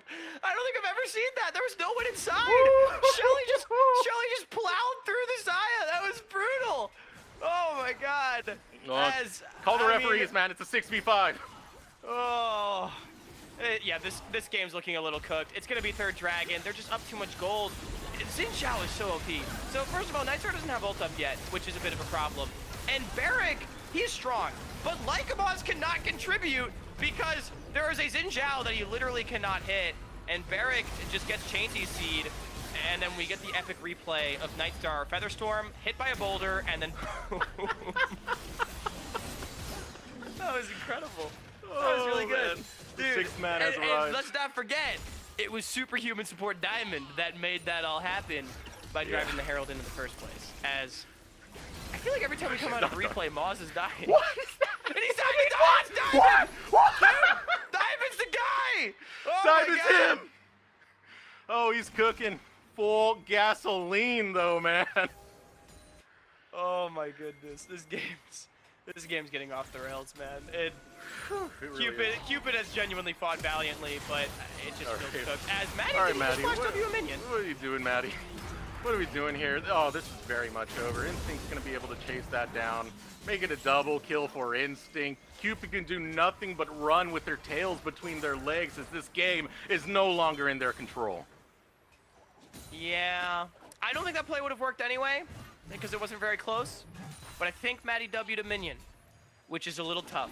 It happens to the best of us. Target champions only. I put it on my spacebar. I'm not adding anything to that. I'm just going to get too toxic about you, man. Fair enough. Fair enough. I mean, at this point, Citadel, they're just gonna try to keep brute forcing. Why not, right? Yeah. I mean, they can. Oh, our ultimate coming out from Philip stops Pika Pika from getting the engage. Still the chase down onto Kenby. Maybe able to get one straggler right here, but Diamond is here and he puts down the equalizer. Says no, hands off my jungler. You guys might not have known this, but Rumble is actually a disengage support. You can use the equalizer to get your jungler out. Pika still looking. Now, Cupid, they do have the inside track on mid. I actually think they're going to be able to pick up an objective bounty here, and a pretty big one at that mid-tier 1. Going to give them a lot more ability to contest for the river. So I mean, they're at least getting something here. You know, Chris Paul, huge 3 to cut the lead to 43. I've lost it, Huck. I'm sorry. This rumble's too much for me, man. I mean, he's cooking. Like, dude, I will say, I'm really entertained, though, about how... Hang on, there's going to be a fight here. Yeah, here we go. Kenby jumping in, looking for 3 talent strike. Tries to turn his Oh, attention on Instinct. Lycamals, but doesn't find it. Flash comes out. Instinct going forward, but he's in the Wait, Victor ultimate. wait. Now Barrick has arrived. Instinct critically low. Barrick will get the kill, and so will Fall. Barrick and Maddie in the process. Now Pika Pika leading the front lines, but does not have his ultimate. Will still find that knockup to try and get more. For Bradley, Bradley. who brings the shockwave, and damn, is it clinical! A full ace for Citadel. That was a nice shockwave from Bradley. A great series from the Citadel mid laner, leading the charge to 2-0, even when his AD carry tries to beat Uzi. Able to make it happen. Good fight from Citadel. It's going to be Otacon. It's going to be the Brace getting broken open. And it's going to be Cupid, I mean, falling even further behind, despite finding an objective bounty and a big shutdown. This is the most fun I've had all year, Huck. My God, this game. So, what I was going to say before the fight started is I was really entertained about how you were like, you know, Diamond, he thinks really deeply about these matchups. And yet, I feel like this game, I've just been watching him waddle around on Rumble. And, like, somehow it's been, like, a goated pick. You know what I mean? Like, I don't... Okay. I mean, unironically, like, to be serious, it's worked very well. Like, I did not know how the Rumble would function, and it has been surprisingly effective. I gotta give credit where it's due. But I just feel like he's looked so funny because he's been frontlining so aggressively. I mean, when you're flashing into the AD carry to kill him, when you're having all these aggressive plays where you can play both back and front and be the big disruptor that makes Cupid completely lose their game, you're doing a damn good job, man. Diamond, he thinks as deep as he goes. That's all I can say. Philip going for a chase onto like Maz. The minion wave now going to crash over towards the top tower. Citadel going to claim themselves another. Yeah, now the gold lead. It's more than over 9,000. It's over 10,000 now. As Baron also going to be on the map, still in 2 minutes. Like, I mean, this game is so accelerated. It's just out of control. You've got 3 items, almost, on Instinct, and nobody on Cupid is really very close. And it feels like a tough game. I mean, you know, again, it's just Citadel too good at skirmishing as Nightstar. Okay. I thought Diamond was going to do shenanigans again for a second, but Nightstar will survive. It cost him his flash, though. So, Eric over here. oh, they're going deep. All right. Barrick and Maddie partnering up to take down Philip. Philip gonna flash flash away. blast He open. has the blast plant. He Oh, survives. Cupid are given nothing. They're denied everything in this game. Just run to the Nexus, man. Yeah, and it's going to be Soul going over as well. I mean, Cupid, they know they can't team fight into this Orianna, into this Callista, so they try to go for a pick. Maddie, that's a tilt flash, though. And I mean, I get it. Like, nothing's worked this game, so you're just desperately trying to get a shutdown because you're giving up a Dragon Soul for it. Just unfortunately not able to come through. And I mean, at this point, we can probably start looking ahead. Obviously, Citadel more than likely going to be moving on to the best of 5 tomorrow against Apex Mission Impossible. Can be doing here? He's just chilling in the middle of 3 before he finally burns his pressing guard. Now trying to create some distance before it times out. Gets pulled right back in. The shutdown goes to Barrick. Diamond stands in this. Bradley arrives and eradicates the Pantheon. Now it's going to be a 4-on-3 scenario. The long chase coming out from Bradley. Inhibitor goes down, and they're knocking at the door, bursting it down, taking the hinges off. And they're looking to proceed into the next round of the promotion tournament. Yeah, it's going to be 2 inhibs going over. And like I said, likely to play against Apex Mission Impossible tomorrow in a best of 5 to promote. And I mean, I've got to say, Eric, is this series inspiring confidence for you in Citadel's ability to take down AMI? AMI, you know, at least in theory, the strongest team in the tournament, 9th place in the NACL. Last split did pick up a couple of wins, most notably over Winthrop University, who ended up finishing 5th place in the league. But, I mean, Citadel, we talk about the veterancy, we talk about the pedigree of the players. Have they played well enough today, in your eyes, to, you know, warrant the conversation of them potentially being favorites. Absolutely. I think it's a very experienced team. I think they can be contenders. You know, every single one of these players have been, you know, ranked highly within the tier 2 space at a certain point of time.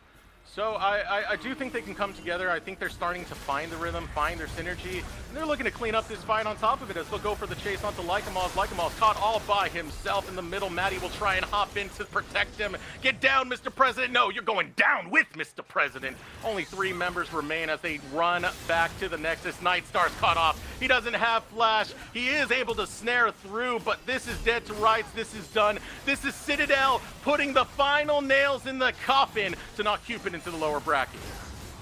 Ooh, Barrack. Okay, nope, no, the healing is actually not even close to being enough. It doesn't matter. That's going to be Citadel moving on. A very nice series for them. I'm in agreement. This is the Citadel that you want to see. Tremendous play coming from this squad, taking a dominant game number 2, a 2-0 sweep for Citadel Gaming. And man, Instinct, Kenby, Bradley, everybody firing on all cylinders, but let's not forget Diamond on the Rumble support. Also making big things happen. It all started with the skirmishes on the bottom side of the map. And I mean, even though like things got a little goofy for Kenby in particular around like the 10-minute mark, it didn't mean anything. Like all the lanes that needed to win were winning. Bradley was ahead and Instinct was ahead. And I honestly think everybody else could have done literally whatever they wanted and the game was probably still winning because we talked about it. The team fighting from Bradley and Instinct, like if they're able to play their game, they will carry. Yeah. And just what a game, man. This was one of the more fun ones to cast for sure. Just because of, especially in the early stages, it was really, you know, tooth for tooth, nail for nail. The swings that we had, you know, going 3-3 on the dive, being a little bit too over aggressive. The question is, was that going to bite them in the backside? And no, it actually worked out. They continued going with their aggression because they drafted a comp that wants to get into your face. That's exactly what they did. And I mean, they're rewarded with quite the spectacular win. And of course, looking forward, they'll have some tough opponents in Apex Mission Impossible. They're definitely going to be looking forward to that match and trying to promote into the NACL. But for the moment now, we are going to throw it over to short break. When we return, we'll have an interview with one of our winners from Citadel Gaming.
Back everyone to the NACL promotion tournament for Split 2. I was about to say summer. That's still in my muscle memory right there. This series got swept. Citadel looked absolutely amazing, especially in this game number 2 where they even had backup from Shelly to provide some of those kills. Yes, they absolutely did, and Diamond getting a lot of it going on the Rumble support. The rest of the team getting a lot of it going just by their cracked carry play. Instinct, Bradley, they just got so fed, man. I mean, Citadel, I feel like they locked in a hands check comp, but I mean, they got the hands. They have some real high profile players on this roster, and despite some of their struggles over the course of the year, they have really looked good in this first game up against Cupid. And although, you know, it could be said that this is the weakest team in the promotion tournament, in a soft start perhaps for the Citadel, I feel like they definitely played like the favorites that a lot of people believe they are meant to be. Oh, yeah. There's so many players you can really highlight in this one, especially Kenvi. His game 1 performance in that Wukong was absolutely phenomenal, but the way he held the lines when the gold lead was closer in this game 2 with just his Crescent Guard, not allowing like Lycamaz or Nightstar to get even close to the team fights, he really was a big facilitator, man. Yeah, and I mean, so constantly just looking to get on top of the enemy backline, as you say, not allowing them to hit, but not only that, just, I mean, pressuring them out. It just felt like they were never able to get involved. Most importantly, Maz in game 2, despite how fed he got, I mean, just Victor, without much safety, constantly a target on his back, and you have to praise the target selection of both Kenvi and the rest of the team for being able to make things happen. And it feels funny to call one of the top 2 seeds out of the OQ a bounce back series, but I really do think like a clean 2-0 rate here is really good to see for this Citadel team, because we know how good they can be. Yeah, we know how good they can be. And of course, we've seen their road through the open qualifiers. You know, the slugfest that they had with UCI where it went 3-2. There was a reality that they didn't make it, that game 5 went over to UCI. So to see them back in form and performing this solid, especially in this first series that we've had, gives me a lot of hope, especially when you look at their next matchup, which is going to be Apex Mission Impossible. Again, they weren't the bottom, they were the 9th place team, but that's someone you have to take down in a best of 5 scenario in order to get into the NACL in this next series. Right, and importantly, it is just that one best of 5 standing between you and the NACL. So if you can prove that you are better than Apex Mission Impossible, you look at the players on paper, I think a lot of people would believe that. But AMI, they got that NACL experience. They've played together really well as a team now for the entire year, really. It is a possibility that at least needs to be considered that AMI is able to take that series. But Citadel, I mean, this is absolutely a great shot for them. They do have the harder of the 2 best of 5s. I think most would agree. But if you're going to promote to the NACL, you've got to prove that you are able to beat an NACL team one way or another. And I mean, again, it was a very solid performance. I like what we saw from everyone. And we are getting word that an interview will be ready in just a second, in about a minute now. And, ooh, I saw who it is. I'm not going to tell you all. Spoilers now.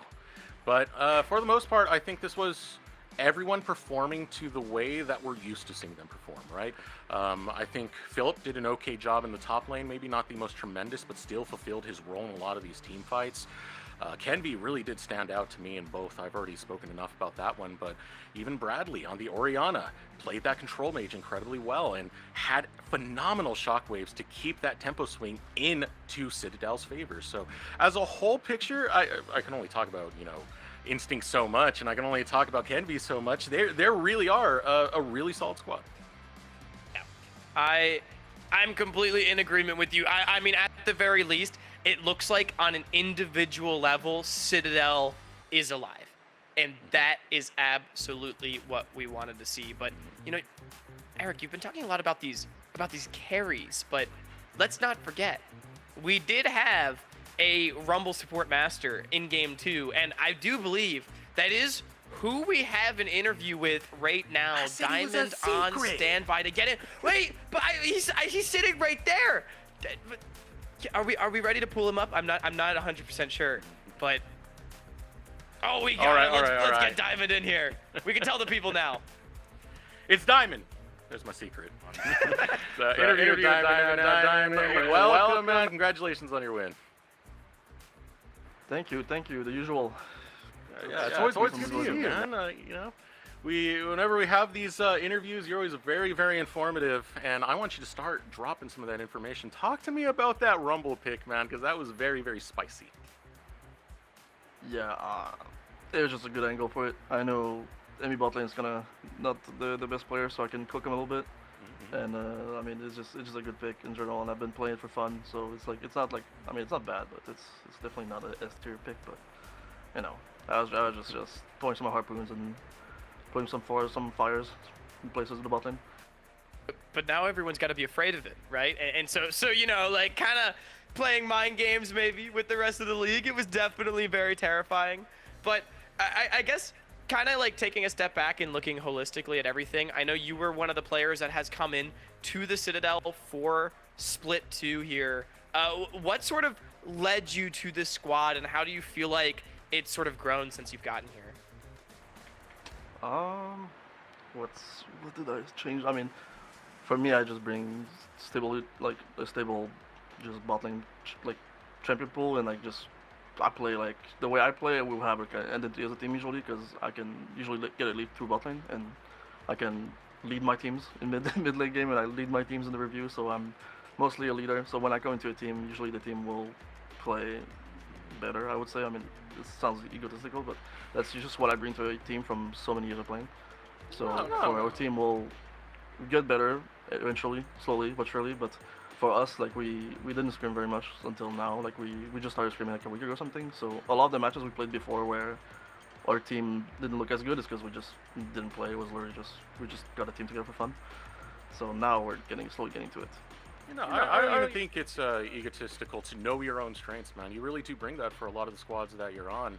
But now, looking forward into the bracket, I mean, you're going to be going against Apex Mission Impossible in a best-of-5 Fearless. So I want to know, what are your thoughts on your future opponents? Is that just going to be the sweep where you get right back into the NACL?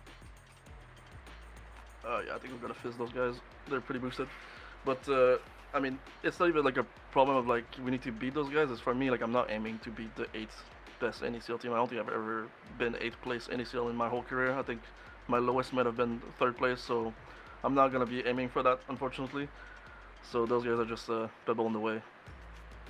Yeah, and I mean, kind of speaking on that as well, you know, top 2 LTA promotion tournament potentially on the line. Is that something that's at all in the back of your mind as you're playing through this tournament, or, you know, is it just kind of one step at a time?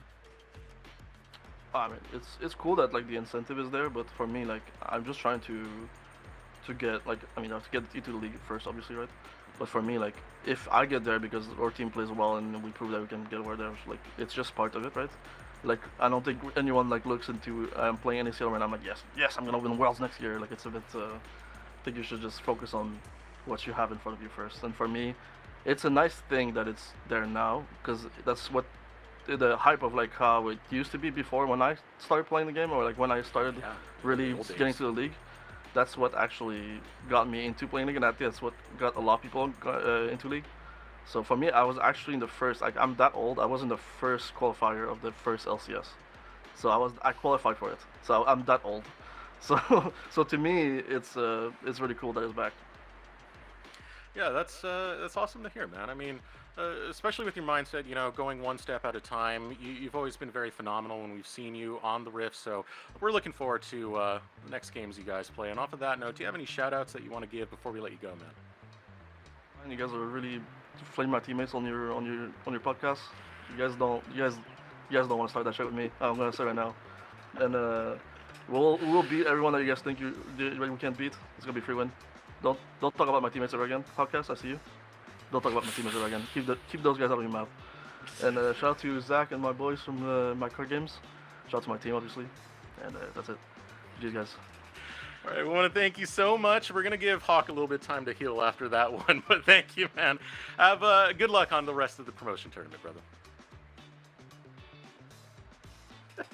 Oh, thank you so much, Diamond, for that one. It. Hawk, you wanna speak about a little bit of that?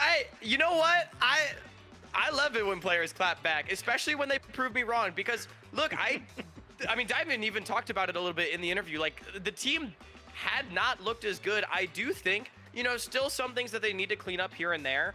But to his point, I do think on an individual level, everyone just looked better today than they had in the OQ.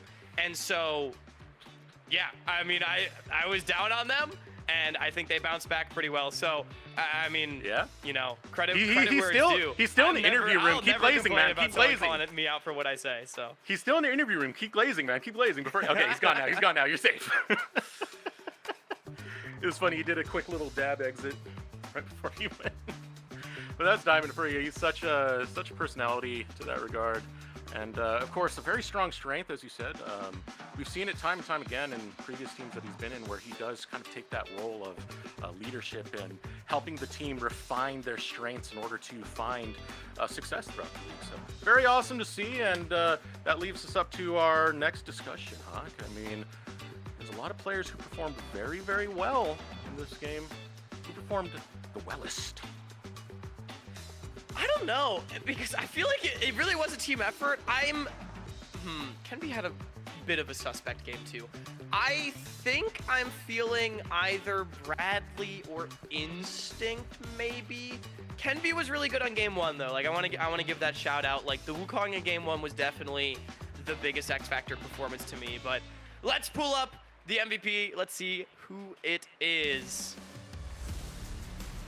Instinct. That's not surprising. Yep. Yeah, I mean, he was huge in both games. The Varus, the Kalista, they were both phenomenal. He has been the most consistent carry for this team throughout their entire run. Also, you know, when playing on UST as well. Instinct, I think it's for performances like this. He just always shows up. And even when the rest of his team, I feel like, is playing better than I've seen in months, he's still just at the top because of how consistently good he is. Yeah, and of course, how willing he is to get into the fray on some of these champions. I mean, you always have AD carries. They're always going to have their moments where they shine out when they are able to, get the gold leads that they need. But Instinct is willing to fight in lane very early on to put you into the dirt. And we saw that with that bottom lane matchup. I mean, it was brutal for Nightstar with the amount of pressure that was just overwhelming to deal with. Yeah, I mean, they definitely just, like, it felt like Cupid was not able to keep up with the pace of the game, and so much of that comes down to the fact that Citadel, just on an individual level, and all of their lanes was putting down that pressure, specifically looking at mid lane and bottom lane, where they were just constantly asking questions, right? I mean, from the first instance of the first game, Diamond level 1 flashing on top of Nightstar's head just to try to secure a push and get a trade, right? Like, it's asking questions of Cupid and how will they respond, and I think Cupid did a good job of responding to some of the questions. Citadel maybe asking some like softball multiple choice questions, but there were also some essay long forms in there that were, Cupid didn't have ChatGPT open, so made it tough. So moving on to our next matchup, it's going to be Dorado Gaming versus Jolly Rogers. Now, this is actually a rematch. Upper bracket qualifying match was Dorado versus Jolly Rogers. Who won in that one, Hawk? It was Dorado 3-1. Yeah, and that was to get to this point. Jolly Rogers was able to make the lower bracket run, but Dorado, I said it on the salty run back when I was, a little bit down on the Citadel, right? I think Dorado Gaming, for me, is actually the favorite in this tournament. And this is a team, Kaido, Shochi, Mixture, players that have been in and around the tier 2, tier 3 space for a long time. I think Mixture is absolutely next up at the support position for NACL team, regardless if they promote. We've seen what Kaido and Shochi can do at this level, the artist formerly known as City Witty in the jungle there.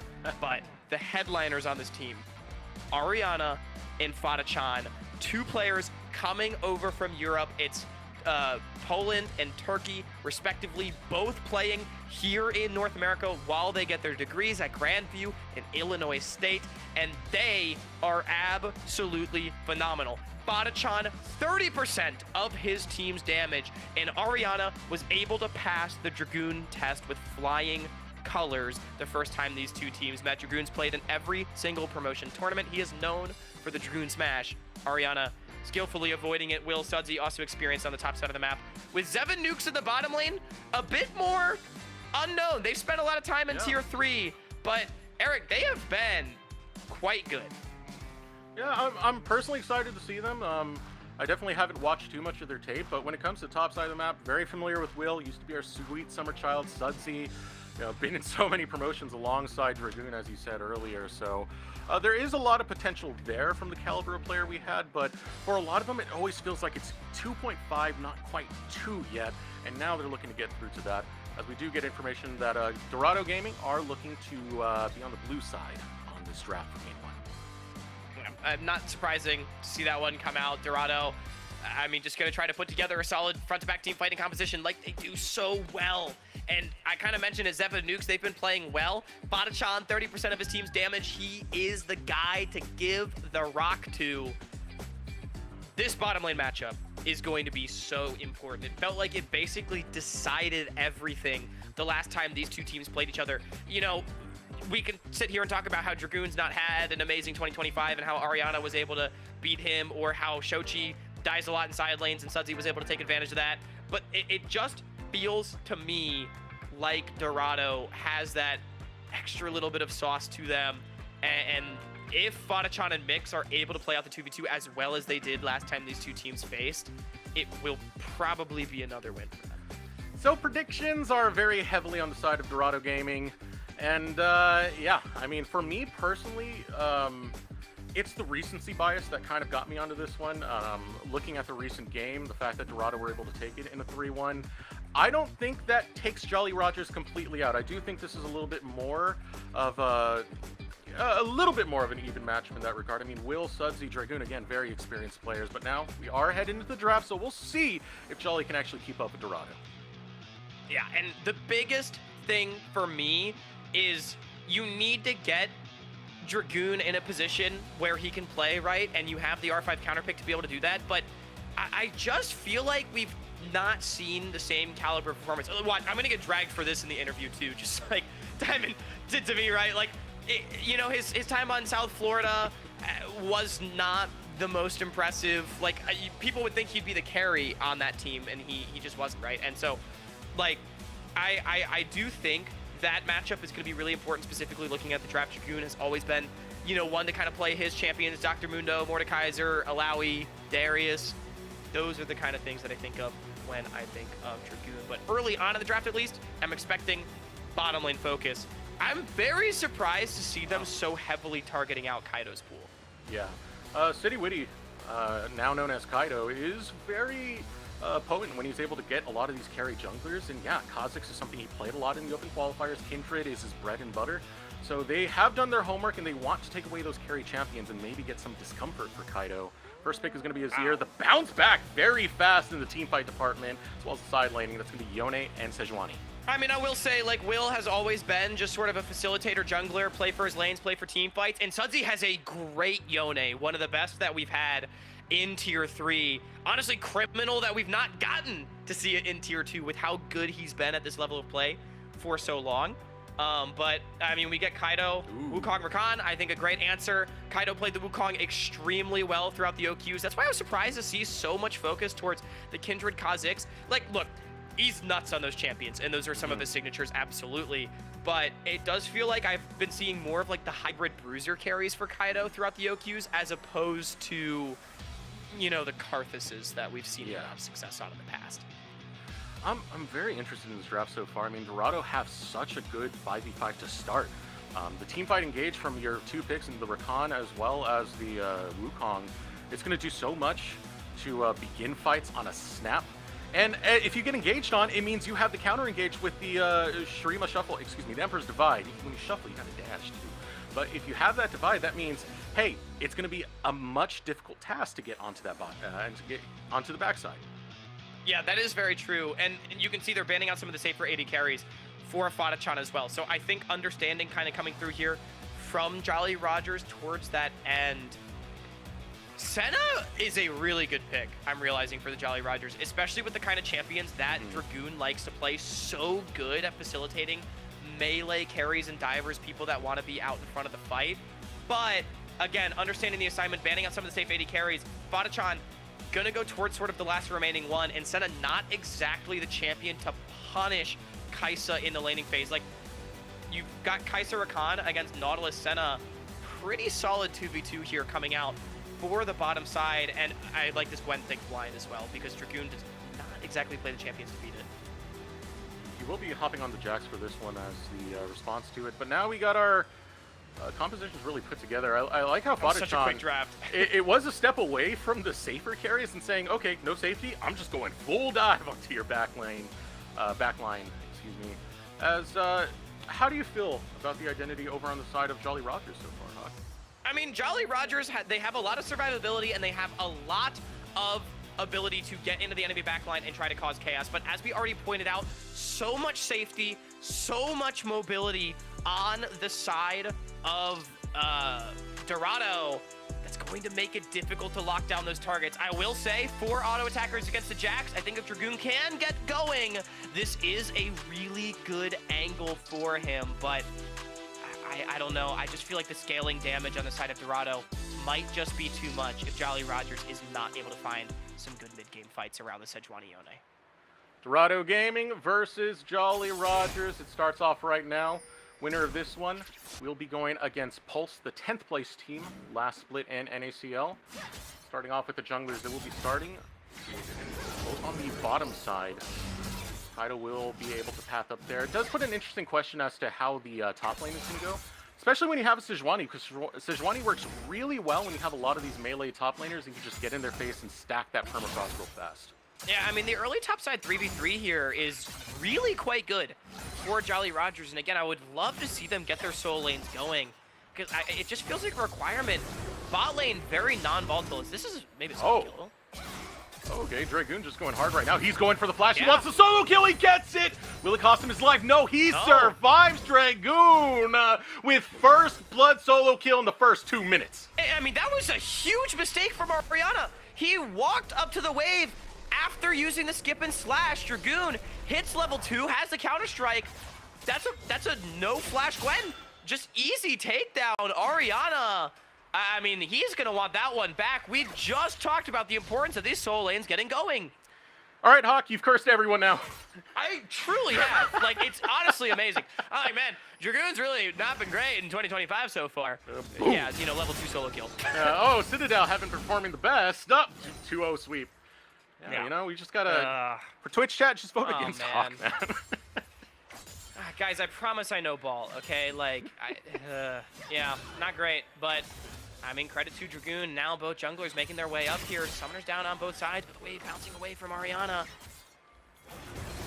Oh, it's not gonna happen again. It's gonna happen again. There's no way to get out. I mean, when you're taking a flashless Gwen, this is the risk that you're gonna take. And with Sejuani coming up top lane, that's 2 kills early for Dragoon. Yeah, I mean, that's such a nice timer to hit as well. And Dragoon leaving the cannon alone. Oh my god, Ariana is like, I think like GG in top lane. Yep, legitimately. I do not know how you're supposed to play this game anymore. This is a replay of the first solo kill. Again, Ariana had used the skip and slash just before the replay began. So Dragoon, just phenomenal punish. Great confidence going to the tower, find the kill. And then, again, a good timer from Will. After the fact, he skipped his red buff. Skipping over a camp, able to make it to top lane that much faster, knowing that Ariana would not expect it on the push out. Was great seeing Dragoon once again, farming the way he is. I think the last time we saw him was his old team Dragoon's Goons. Great name right there. It's now an engage coming out of the bot lane. Mixture biting off more than he can chew. Zeb's looking to turn it around. Flash out from Mixture to get him to safety off of a missteps. Good play from Nukes and Zev right there. Not only that, Will, he was able to walk in and steal the Raptors from Kaido, who had to get called up the top lane just so Ariana could push out the wave. So, like, that is sort of the cascading effect of things. As Nukes Very close right there, yeah. Look at Will this, down on Will. the bottom side. No summoners on mix, remember. Able to get the snare through as well as the hook, but Fadachan not in too much threat at the given moment. Now Will just there to shove in the wave. And now I'm already looking at, like, what can the heroics from Fadachan and Shochi be? Shochi, a player that's had quite a bit of success at the tier 2 level in the time that he spent there, playing alongside Diamond, if I'm not mistaken, on Supernova, one of those splits, I believe. And then, I mean, Fadachan has been the big carry for this team, but Ariana has absolutely been put out of this game, and with Dragoon being as strong as he is, Dorado, they're going to be searching for answers. Yeah, this will give the side lane so handily over to Dragoon. And how brutal is that when you're taking something like Gwen with, you know, Teleport Ignite, you're pretty much banking on winning out in that lane, and to go down twice this early, it's going to be a huge detriment and might just, as you said, pretty much put a hard stop towards Ariana in this first game. I will say, Shochi laning quite well early on, not down CS, in fact up CS. Up against this Yone is a pretty good place to be as the Azir and sort of the most difficult part of the lane to play. So, good stuff from him, able to go back to base, pick up a Haunting Guise. You know, Fadachan, despite the rough trading from Mixture coming out, he's even in CS. Like I said, Senna not really the pick to punish the Kai'Sa too hard in lane. So, like, Dorado, they're still in this game. At the end of the day, it's only 2 kills going over. Honestly, the farm in the top lane is closer than I would have expected as well. So, as long as this Gwen can keep himself relevant, it will be playable. The bigger problem is that Kaido continuously getting called top lane for exactly this reason. He's late, Here though. comes Will, setting up the dive, and it's just in the blink of an eye. He's gone. Beats of Warfare going over to Jolly Rogers, and Dragoon gets his 3rd kill of the game, man. Yeah, I mean, Kaido was trying to run top lane as fast as he could to try to cover the dive, but Ariana, he was just too low, and Will faster on the collapse. So it's another double stack wave getting denied from this Gwen. Another kill going over. He's still level 5. That's rough. Yeah, that lane is sadly a non-factor now. I really don't know what Ariana can do to get out of this, because even if he's side lane, if Dragoon matches you, he will pretty much jump on you and dive once again. Yeah, I mean, anytime Ariana's alone, that's suspect. The bigger problem for me is not that Gwen's behind. Like, yeah, I mean, that's not good, right? But, like, Jack's we dead. just talked about it's Jax against 4 auto attackers. Like, Dragoon being this fed is a really big problem for Dorado. Like, I'm not really sure how you answer this guy later on in the game. And this will give so much priority towards Jolly Rogers and their ability to play towards the top side. If you are doing side lane with Dragoon, hell, go for 6 grubs. He's so far ahead as it is right now, and that will tear apart the side lanes in the name of Jolly Roger. Yeah, I will say, early neutral objective focus yet to really come through from either side. Dragon still on the map. Pot of grub spawning right now. Both junglers on the bottom side pathing up towards top. Grub fight definitely winning, I think it's fair to say, for the side of Jolly Rogers with their 3-0 Jax. Maybe a timer here on Sudsy's reset. At least take 1. Yeah, so we will be there to at least... Ooh, wait, it's a full swap coming up from Jolly Rogers. They're they're moving up, late they're to moving up. this. I mean, Kaido maybe gets 2 here. They're like Jolly Rogers is very late to this play. Will's just waiting in the wings. Dragoon's looking for an angle to hop This in is on it, but you have huge. so many members of Dorado here. Now coming out from the side, they might take the fight on the back end of it. Dragoon's looking for his angle in, has the counter-strike, will jump in, finds it, gets the stun through. They're able to stun lock onto Kaido. He will burn the Cyclone to try and escape, but he's getting chased down as Zeb will find kill number 1. Now Sudsy onto Ariana. Ariana underneath the tower. Mixture will find the knock-up and get to safety, but pushed out is Dorado. Kaido must have not had the clone. Ends up taking the counter-strike and then into the Glacial Prison straight to the face. Good clap there from Jolly Rogers to get 1 back, but honestly, denial of the grubs, like I think worth here coming out from Kaido because of how strong we mentioned this Jax will be in the side lane, really diminishing that turret-taking power. And not only that, like I just feel like Jolly Rogers was so late off of their bot and mid lane resets to get to that play.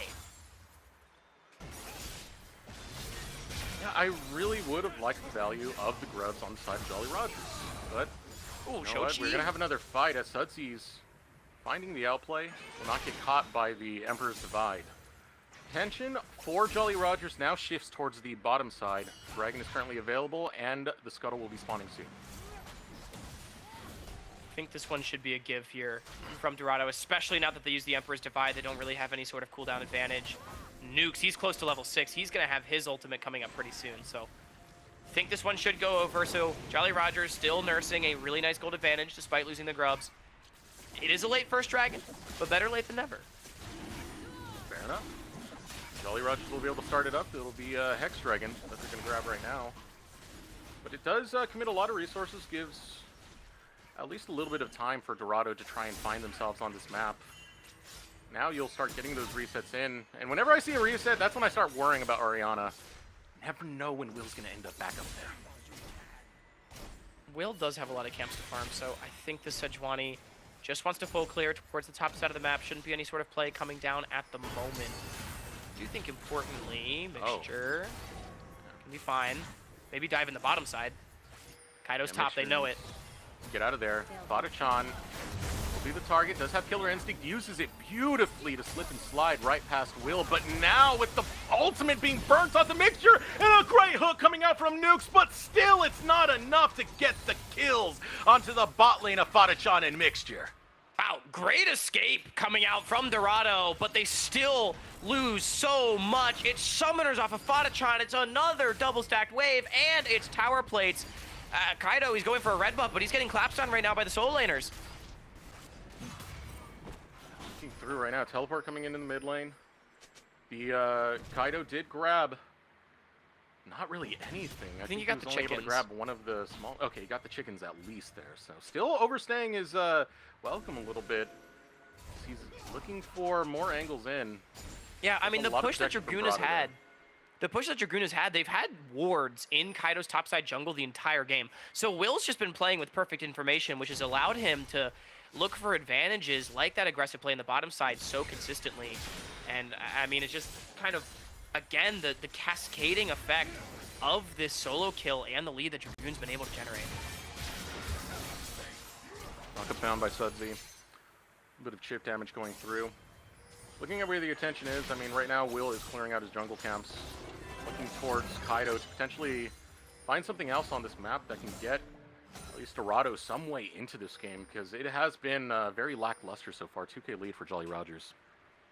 Yeah, I mean, it just feels like Dorado has not really been able to make any sort of proactive play on the map. They did get the Void Grubs. That's the one thing they really have going for them. Mr. Dragoon just going to continue pushing Ariana under the tower. We have a full swap from both bottom lanes up to the top side. Shochi may be looking for a move. Sochi alongside Mixture. Zev does have his flash. Now will Mixture time it out, able to find the knockup, but Zev realizing there's dangers over on this side. Here comes the Emperor's Divide, pulls Dragoon over towards the tower and makes it so he can't continue the engage, but he stops the threat of Dorado. Well played by Fata-chan and Shochi to be able to disengage the play. Yone making his way up here, not going to be a dive to be had, and ultimately no harm, no foul to TP off Dragoon. More importantly, free farm. Ariana, he gets to farm a wave. He's hitting the enemy tower. He's going to get tower plates. That's money on the Gwen. That is maybe the biggest story of the play.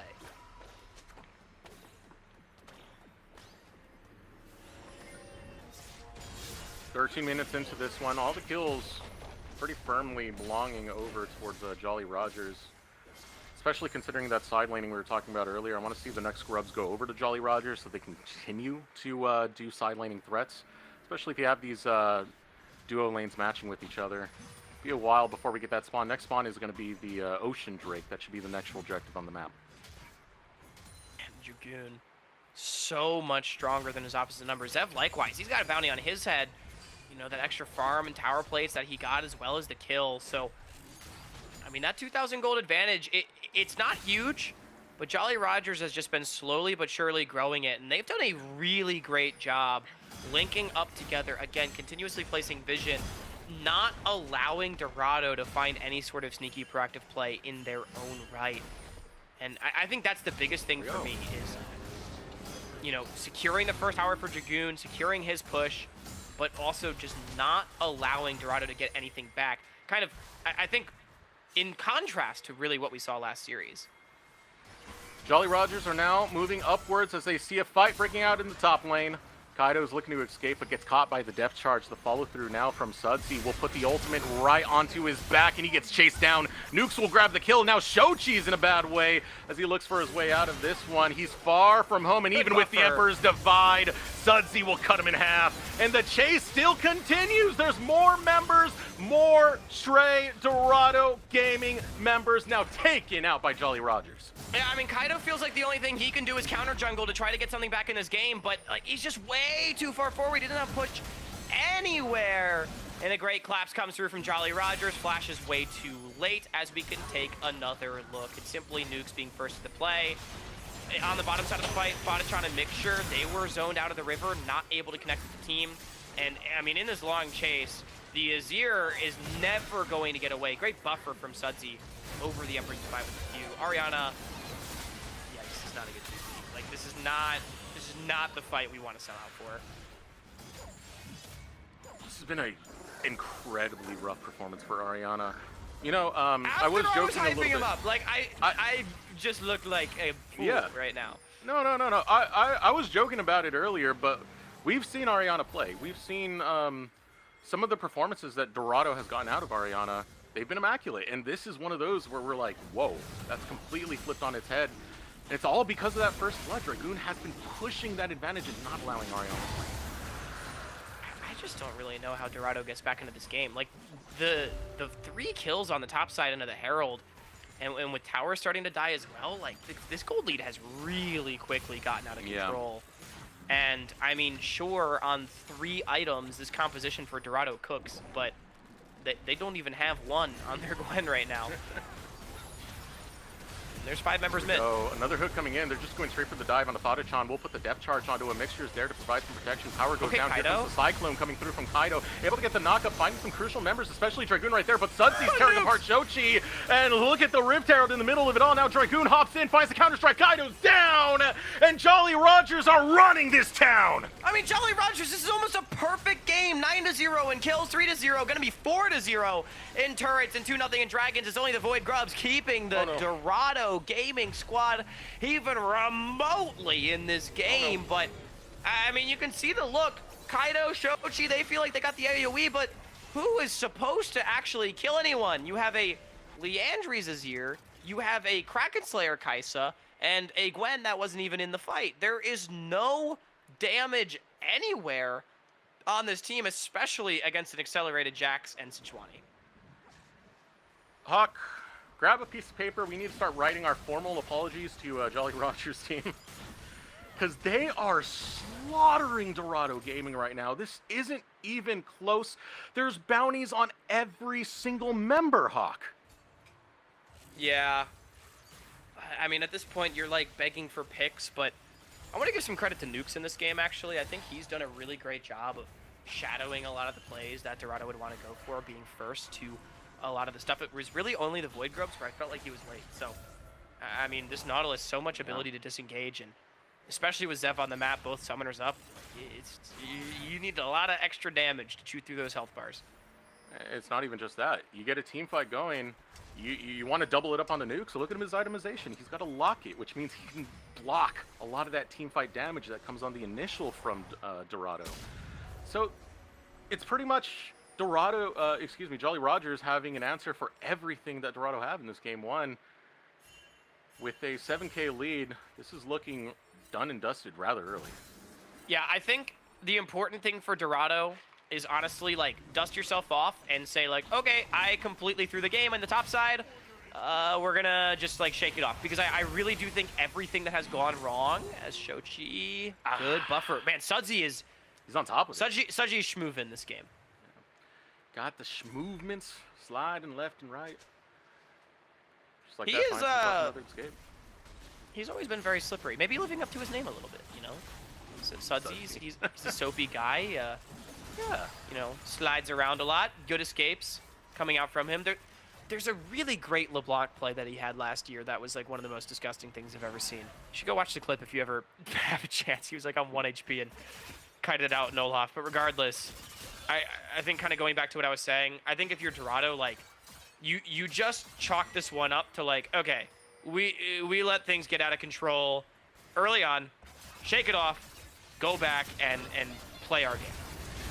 They're feeling kind of desperate to go for this dive. This guy will not die. The shield's going to be found right onto Dragoon. Dragoon looking to create some distance. He's getting chased. They finally flash forward and take him down. What's it going to cost them, though? Tower falls. Sudsy's in the fight. Finds Ariana. Takes down another kill. Ariana getting an influx of gold, though, off of the bounty. But still, Jolly Rogers fighting tooth and nail. They'll be able to take a 2-for-1 exchange in their favor. Honestly, really not bad, though, for Dorado, because they also got the objective bounty off of the bottom lane tower, and they have Shochi pushing in top lane with the Void Grub. So they're actually getting a lot of gold back, and it was Fadachan that picked up the kill on a Dragoon. That was like a 700 gold shutdown going over to this Kai'Sa, and we already identified him as the primary carry of this team. So this is the first play where I feel like Dorado really getting a lot back. Look at that. They cut into the gold lead by like 2,000. That was pretty quick, too. I mean, off the fight alone, sure they didn't win out there, but it's the map play that they're actually winning out this time. You called it in the top lane. We saw it in the bot lane. A big influx of gold off of those bounties will mean a lot for Dorado Gaming. Hey, look at this. Shochi's 2 items, and Fadachan's getting close. That, it's still pretty doomed, I think, because their 3rd dragon's going to come up, and I don't think Dorado can ever approach this, so you still have, like, a lot of problems to deal with, putting it lightly, maybe. Yeah. But like, it is, you know, it's something. And Dorado, if they can hit that 3-item mark, their composition really will hit. It might not matter how far behind they are.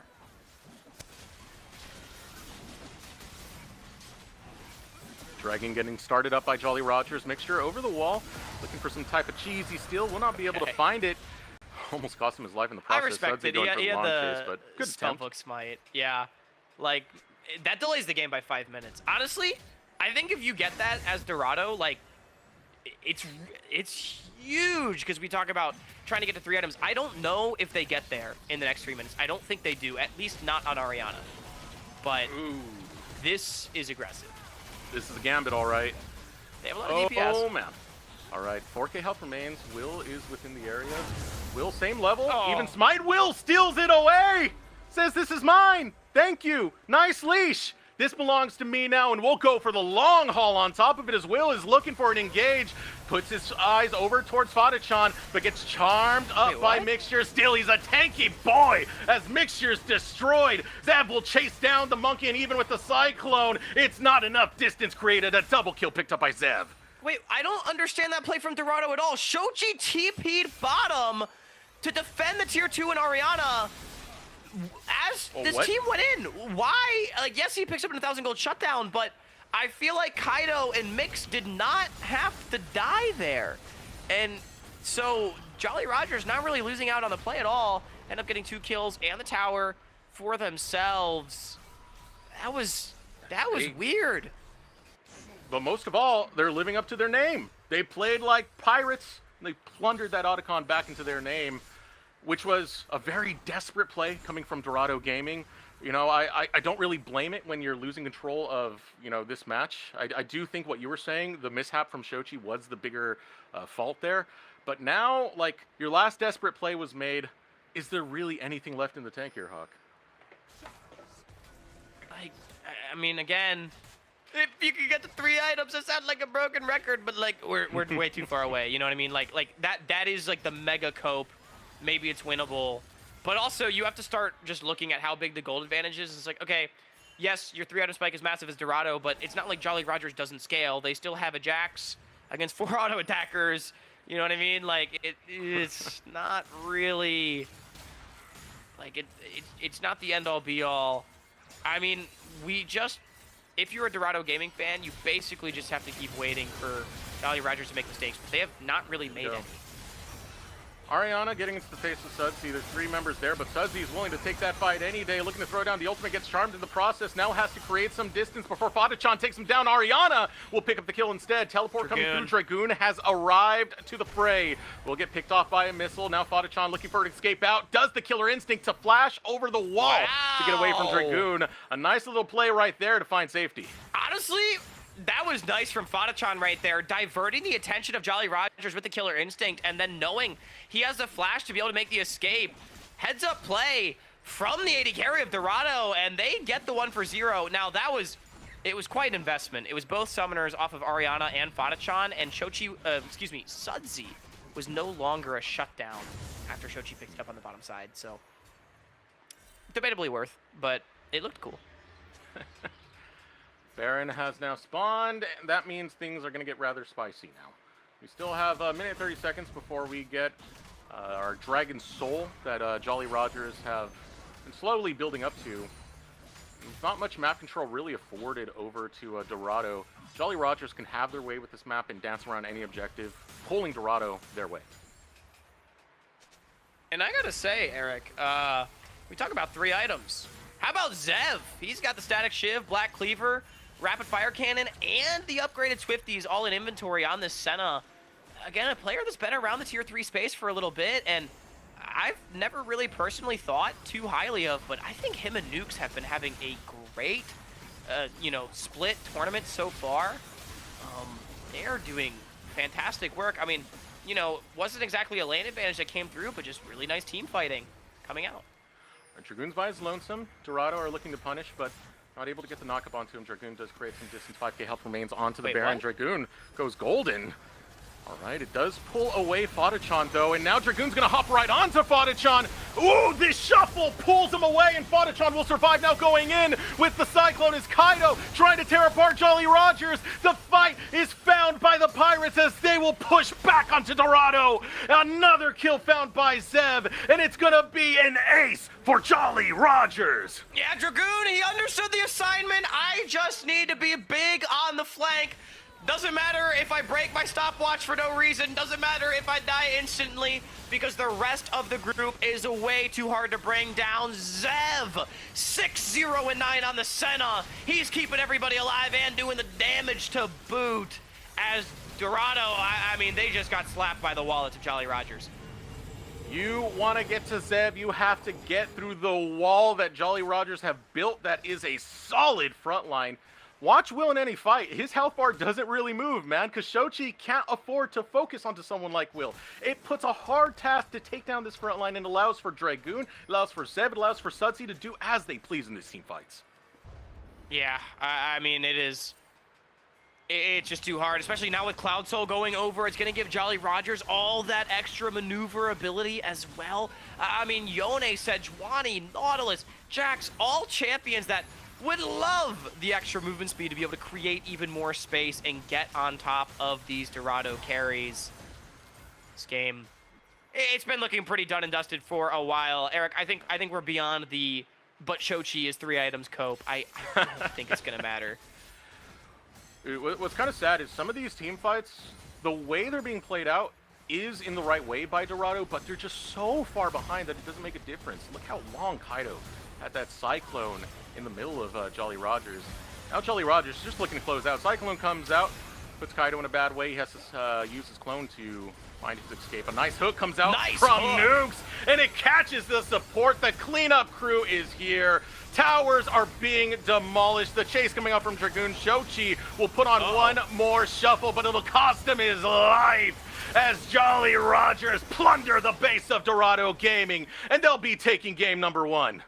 So nicely done. Dragoon gets his lead on a champion that he likes, and Dragoon does what he does. He smashes the rest of Jolly Rogers, able to close it out. I mean, that was not close.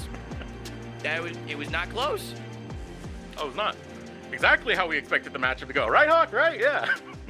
Yep. I'm definitely not feeling like all my predictions were completely off right now. I will say, like, I do think a big part of that game is Ariana really did not play the early lane very well. And that put them in a very bad position. Like, I just think it was... I feel like Will and Dragoon just completely outplayed their counterparts, and so it made the game very easy. Like, Dorado should be able to just go back and say, okay, guys, let's not give up 3 kills in the top lane in 5 minutes.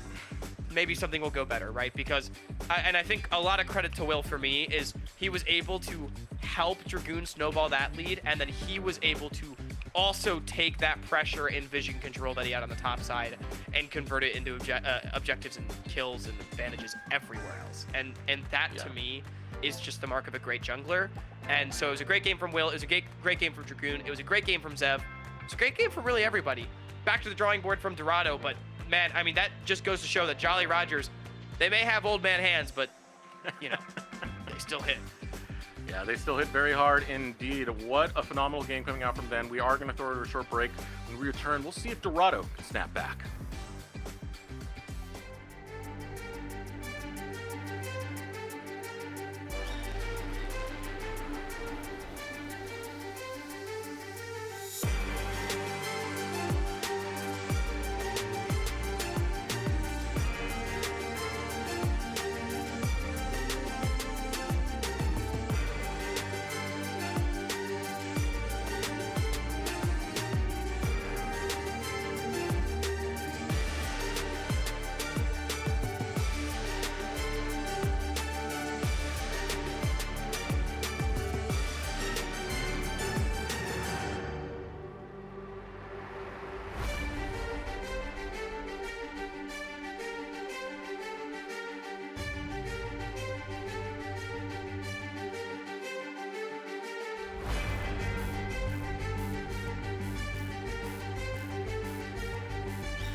Welcome back, everyone, to the NACL Split 2 promotion, where I only have one thing to say. Sorry, Jolly Rogers.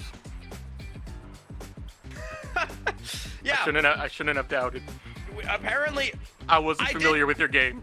look, I've been wrong about a lot of things today. I do want to say one thing.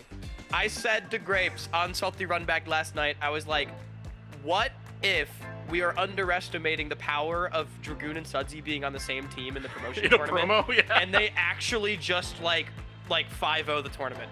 And we kind of laughed about it, and then we moved on with our lives, and we're like, Dorado Gaming are the favorites. But I don't know, man. Maybe Dragoon and Sudsy on the same team in the promotion tournament is too powerful, because Dragoon in particular heard we were talking, and he locked in for this game, man. I mean, what the hell? Where's that been literally the entire year from this guy? I have not seen that at all. It feels like that is the story of the day, because Citadel, they locked in for the first series. I owe them an apology. I feel like I just need a big, bright red nose and a red afro, because I truly, like, that game was a slaughter. It was so much of a slaughter where my partial cope is like, just don't get destroyed in a lane and play a normal game, and maybe Dorado will win. But like, man, that was tough. Yeah, that was a tough game indeed. I'm gonna have to like DM Azel to give me some One Piece references for this team, because good God, I really wasn't familiar with their game. I really felt the tilt coming through on the side of Dorado as well. We saw some really poor teleports. Ariana had one of those that just showed up in the back half of a fight and didn't have that much of an impact. I am expecting a different game this one, and a more competitive one this time. You know, Ariana cannot play the Gwen again, of course. This is Fearless, so once you play a champion in the series, it is no longer available for that series. I want to see what else Ariana has in the champion pool to change this narrative that we just witnessed on the broadcast. Yeah, I mean, it was just like it was such a bad mistake from him to start off the game. I have confidence that Ariana should be able to bounce back. I am curious to see where they go. We also don't have side select, I don't think, yet for game 2, because that is going to inform a lot. Dragoon loves to have R5 counter pick, and every team he's ever played on gives it to him. So, like, that is a very relevant consideration moving forward in this game, is if, you know, does Dorado go back to the blue side? They force Ariana to blind pick again, but like, hey man, just don't get solo killed, right?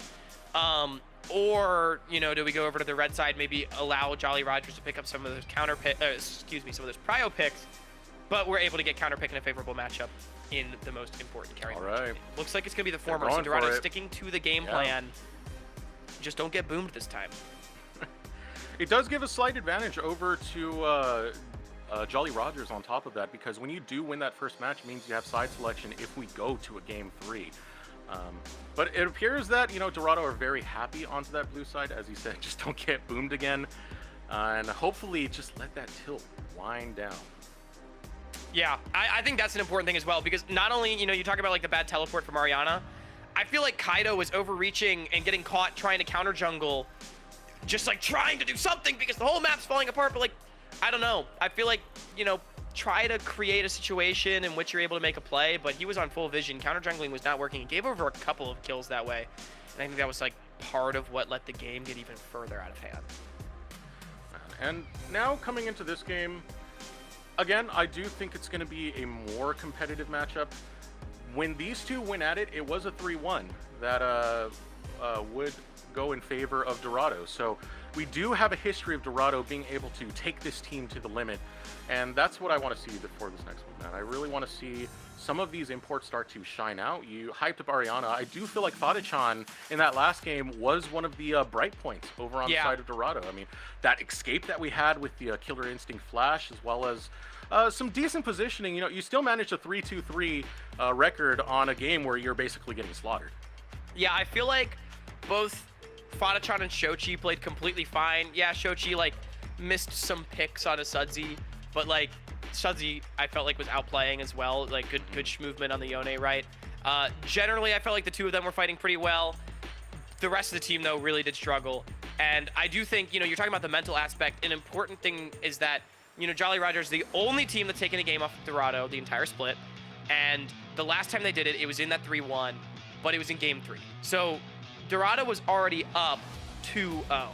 So they need to be able to lock back in, recenter themselves here in game 2, and kind of turn the ship around very, very quickly. I mean, they definitely have 2 shots at redemption right here.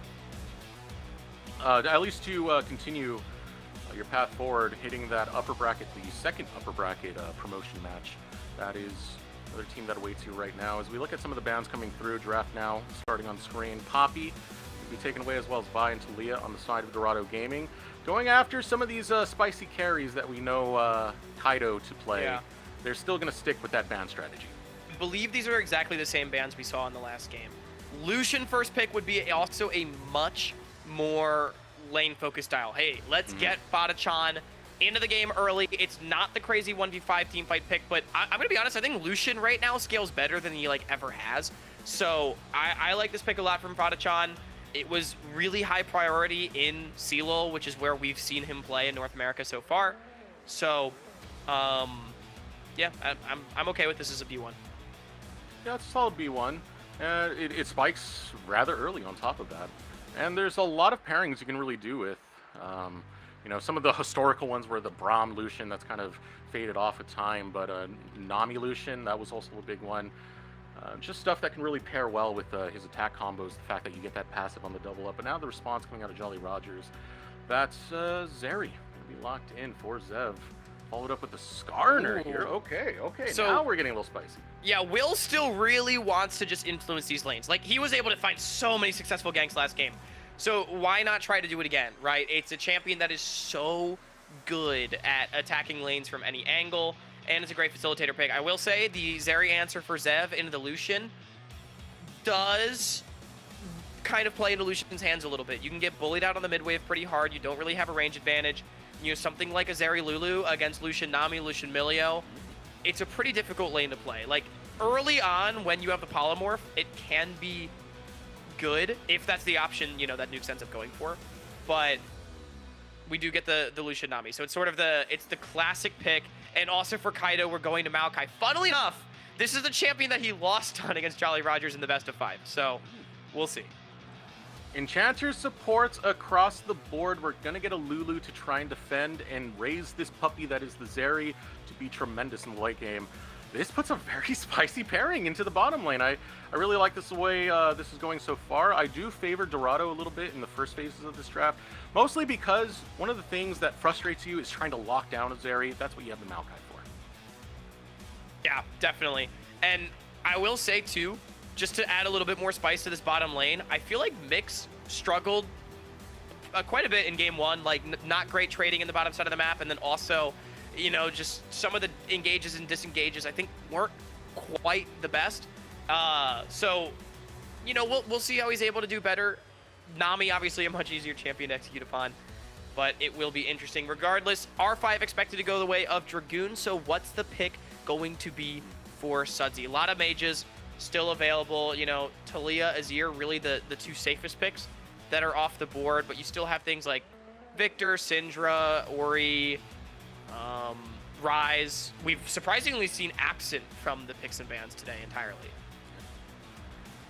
With the Lulu lock-in, there's something else I want to mention is usually you want to get Skarner in there fast. Lulu does play towards that type of strategy to try and get that impale and find these very snappy engages. It's very deceptive engages on top of that, because Skarner can go through walls. So I do like this for Jolly Rogers, at least in the first phase of this draft, as next bands come in. The big question is going to be towards that top lane, though. We already saw what happened in the last game, Ariana versus Dragoon. Dragoon just bodied Ariana on that Jax. But yeah, we're going to get a blind Aatrox for Dragoon. And it's another champion that just loves these grouped up team fights, right? Like we have a bona fide 5 versus 5 team fight composition coming out here from Jolly Rogers. It's going to be really difficult for Dorado to break. They're going to try to play for big push in the lanes and to force Jolly Rogers to walk into bad situations, because that is the one thing that they have is low range. As Ariana going to answer with the Gnar. I don't love this. We saw Philip struggle in this matchup just in game 2 between the Citadel and Cupid. Barrick kind of being the lone bright point of that one for me. And yeah, I don't know. I like it a little more now that you at least have a true tank alongside it.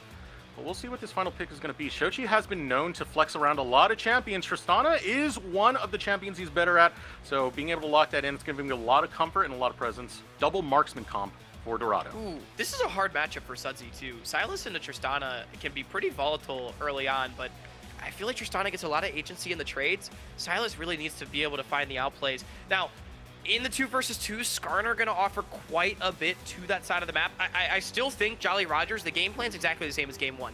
Get your solo lanes going. Like, this Aatrox and the Silas will be unstoppable if they hit their spikes before Dorado's able to deal with them. Again, it's a lot about wave domination here for Dorado. They need to control spaces with Lucian on mid waves and Maokai in the river, right? Don't let Jolly Rogers group up as 5 and come from multiple angles. That's when this game gets very difficult.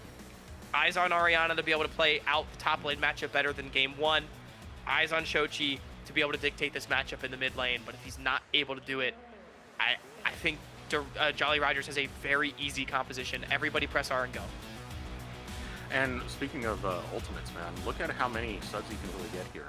You have the Maokai ultimate, you have the Nami ultimate, both of those rather big and do dictate a lot of zone control, as well as the Nara ultimate. That's going to be big for the team fights. Pick of the litter there for Sudsy, so will provide a pretty strong pick in the Silas.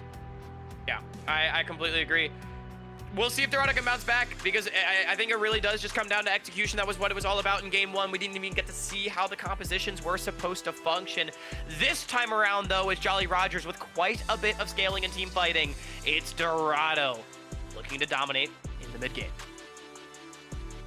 And Dorado, with their backs against the wall, this was a team they beat in the upper bracket qualifying match. That's what got them to the ball game in the first place, 3-1.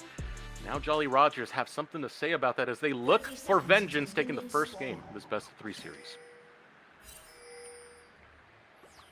I will say one thing, kind of as we look at these compositions, Shochi on this Tristana, he will be a very big problem. His range advantage later on in the game is going to be tremendous, so it does give Dorado some of that good scaling insurance. As look at this Sudsy going for the roam on Mixture. This early before we even get the... And it's a flash burnt out. Good call coming out from Jolly Rogers. They'll be able to punish rather early and put this bot lane in a position where it doesn't want to be. Mix not going to be able to base either, so that's just going to be a Nami down HP. Zev and Nukes with the positioning advantage. Now it is traded for information on the top side of the map. Raptor Ward going down from Kaido in trade. If Fadachan and Mixture are able to play out this 2v2, still, you know, respectively and farm up evenly, Lucian Nami does not need to dominate early. Common misconception. It's all about getting to the mid game and bullying the Zeri off of mid waves. So, you know, you're allowed to lose your flash if you don't die and you don't lose too many minions. Now, I want to double back to the mid lane right now because I don't think we've really talked about it too much. We talked about the context of the champion in this matchup, but not the context of the champion in the player's hands, and that's Shochi.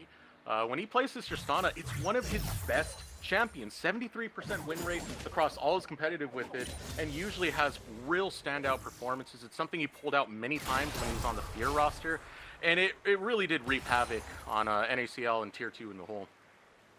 Eric, I love how you bring that back up too, because, you know, you mentioned how Shochi has always been one to play a lot of different champions. Back in 2022, I called him the Swiss Army knife of League of Legends.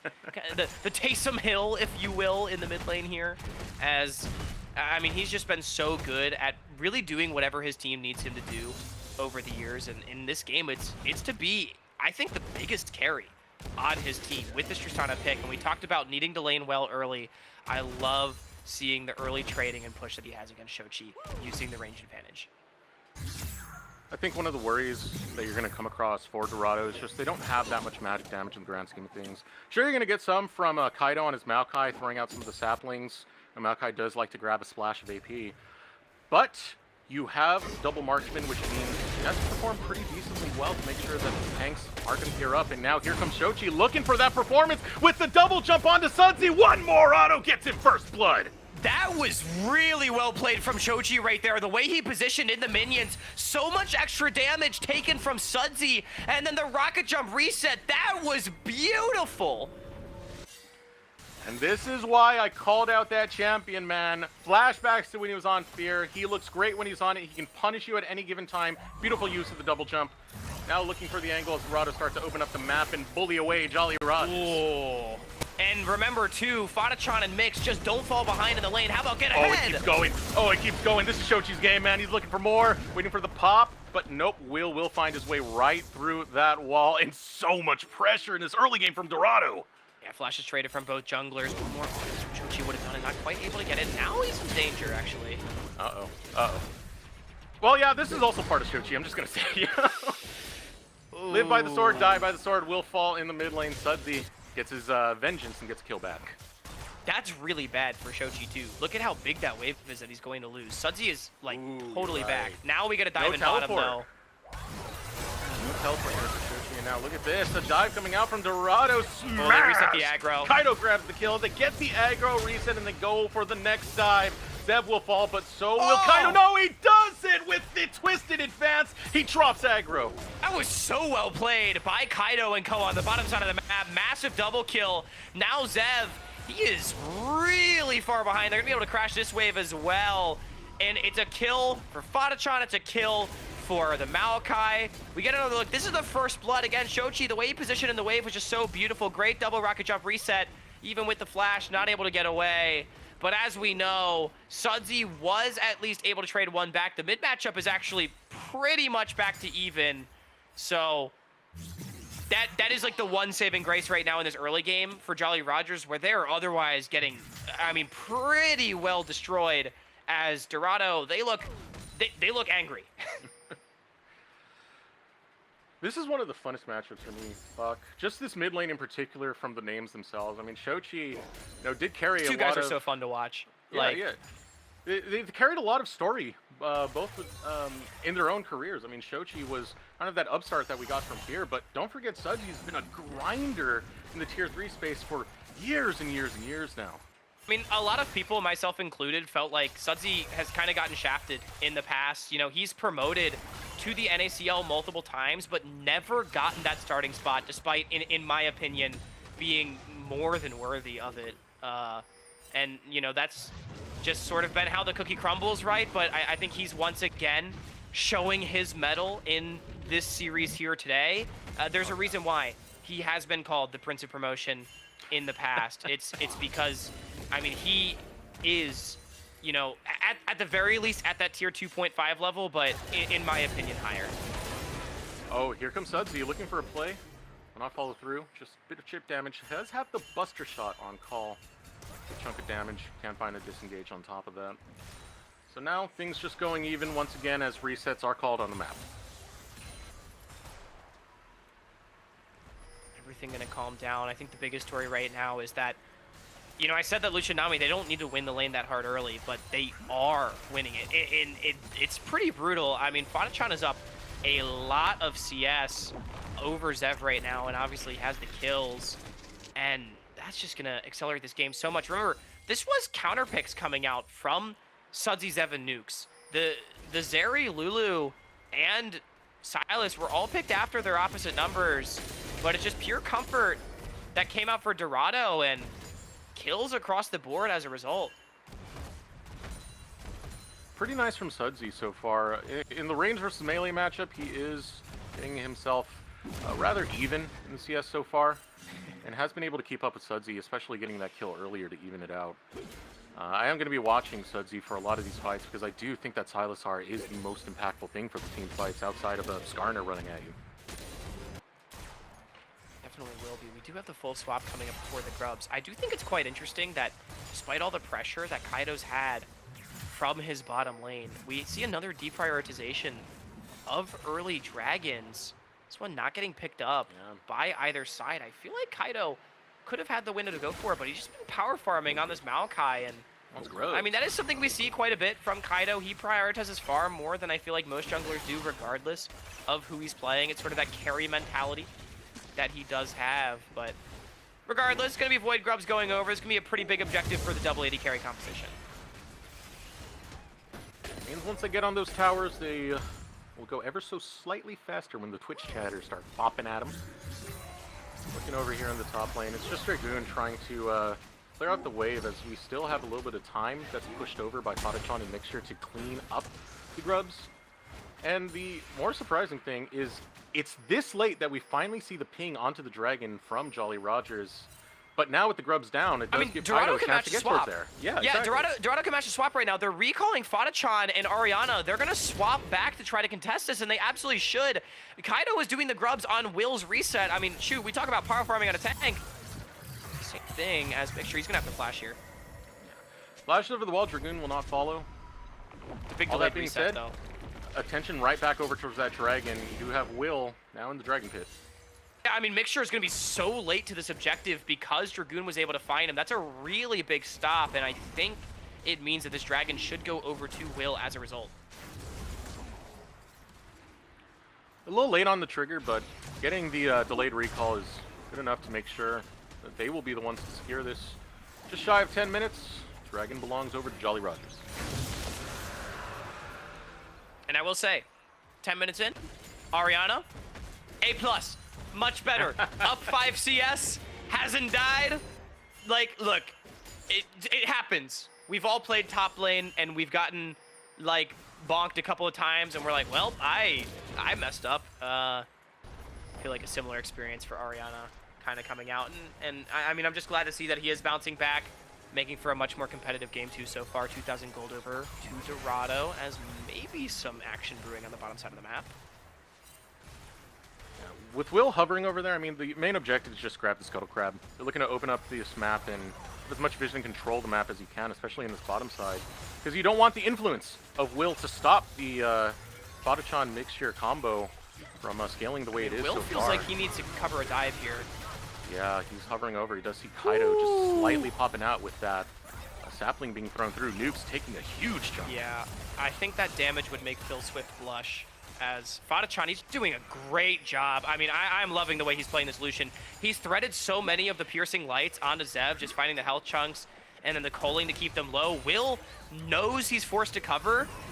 They're going anyway. This is aggressive. Yeah, dive coming out from Dorado. A nice double up on the CC, but the cleanse comes out. Counter attack will find Nutch.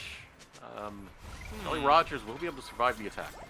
Fadachan didn't drop the Ignite. I wonder if he could have gone all in for the kill. He had both of his summoners, but regardless, I mean, the worst thing you can do in that situation is give up your lead, so I'm okay with what ended up going down. They're still going to deny the wave. They still get another plate. It's still Dorado growing their bottom side lead. 2.5k is now the lead for Dorado. Now moving on the maps, gonna be Will. He's pretty much cleared out all of his bottom camps, so has an angle to start trying to go northbound and potentially help out this lane over in the top side. Dragoon's been having a bit of a rough time. Ariana's performing better, but Dragoon keeping up the CS decently well enough. Actually just caught a big wave on top of that caught him up.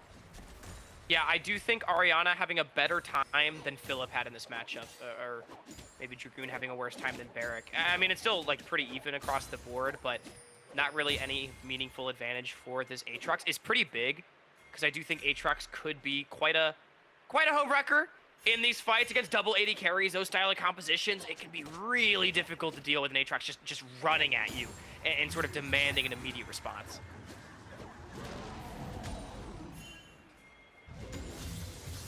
Now the duo of Dorado going for the deep vision, and they constantly keep heading over towards that side of the jungle, just getting their deep wards in. It's making it hard for Will to find a path, find an opportunity to influence this map. And I liked, too, Fadachan mix. They're getting their push on mid the way that Lucian Nami wants to, and then they walk into the enemy jungle. They're establishing their vision line on the bottom side of the river ahead of this dragon. They know that that's the next objective that both teams want to play for, and they want to be able to pick this one up for themselves. It'll be the first dragon for them in the series, and Sudsy now the target. But Will's right in the back pocket here. Here comes the tidal wave stolen away. Sudsy's able to grab it. The ultimate coming right back from Kaido. Will's taking too much damage, has to flash out. Sudsy gonna hold the line for now, and body block for Will. Gets caught by a bubble. Jolly Rogers will not find a successful engage. Great Maokai ultimate from Kaido. Mix got Skarner ulted with no flash for a couple of seconds, but the Skarner ult held Will in place, so he was not able to drag Mixture to Davy Jones' locker.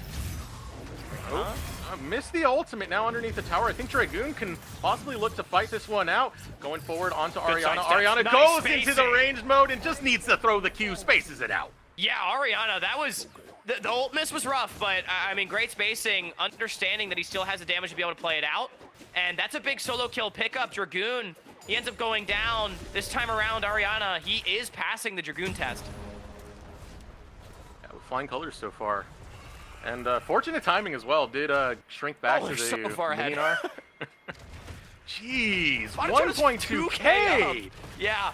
I mean, Ariana 1.2K up on Dragoon, and Fadachawn is up 2,000 on his opposite number nearly. That is not close. As, I mean, Dorado up literally everywhere in gold right now. And with the Dragon spawning in 20 seconds, Herald in a little over a minute, they do have a lot of opportunities to just pick up these neutral objectives and continue accelerating the game in their favor. I mean, the game state's really working out for them. Shochi did well enough in lane, has strong CS. Fadachawn getting a kill on top of that. Both of your AD carries. I just brute force. As we get closer and closer to the mid game, this is where they're going to start to tear apart members of Jolly Rogers. Now coming through, Nukes almost goes down thanks to the tidal wave calling combo. Dragoon over on the back line, puts the chains on, but Fadachawn will break them. Fadachawn is a braver man than me. I was flashing right there. I really thought he was going to get pulled back by the chains. We get another 1v1 on the top side. This time it's Ariana against Sudsy. Nice side set from Sudsy. Get him out, no problem there. Rift Herald now on the map. As well as a Dragon, and Shochi going to head over there with Kaido to take it. Yeah, river control. We already talked about Dorado establishing it. Now they convert. Will moving towards that Rift Herald. I would really like to see Dorado try to contest for this. Like, they have the push. They have the items to do this. But it's just Will by himself. Yeah, no one's. Yeah, I mean, really it's like it's a pure got a lot of sneak. time, Oh, though. he's not. He's too afraid. Because his bot lane reset. And the Rift Herald resets there. Oh no, just a soft reset for that. It's buying enough time. Wow. But Kaido's not heading in that direction. I'm really surprised. Like, I feel like Dorado's far enough ahead where they should not be letting Jolly Rogers enter the either side of the river.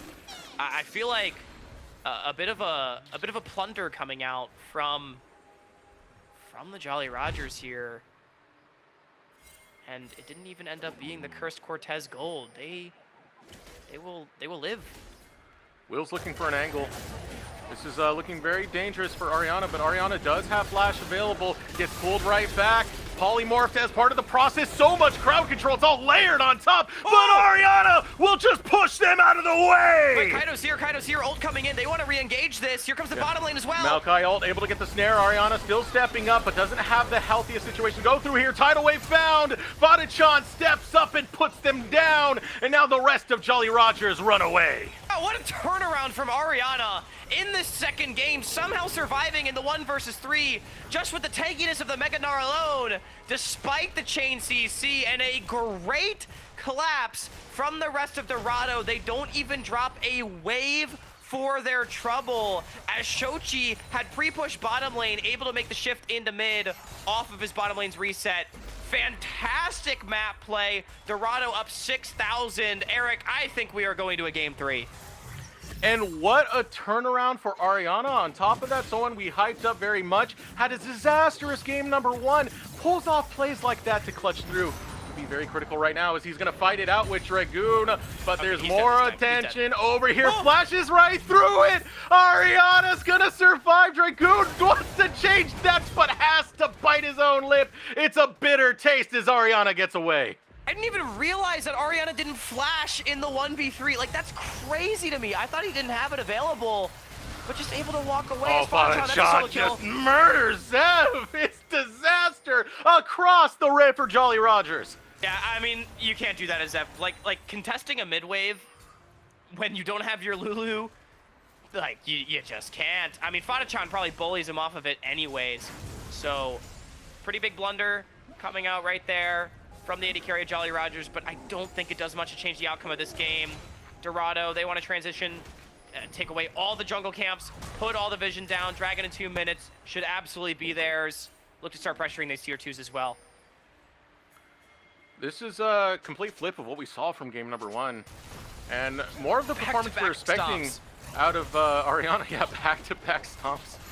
The way to put it, as now Sudsy Rift Herald looking engage. for an angle in onto the flank.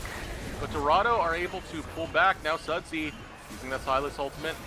The chains right through and across. The snares go all over the place, but Ariana still okay. Steps away from the Impale. Dragoon now on the flank. Shochi looking for an angle in over the wall. Starts shooting onto Sudsy. Sudsy taking so much damage, has to use his belt to get away from the Tristana. Now Dragoon onto Sudsy. Sudsy flashes back and takes his life onto Nukes. The follow through from Kaido grabs another, and Shochi's not done as cannonballs rain onto Zeb's head. Ariana will grab the kill, and Dorado, they're going golden.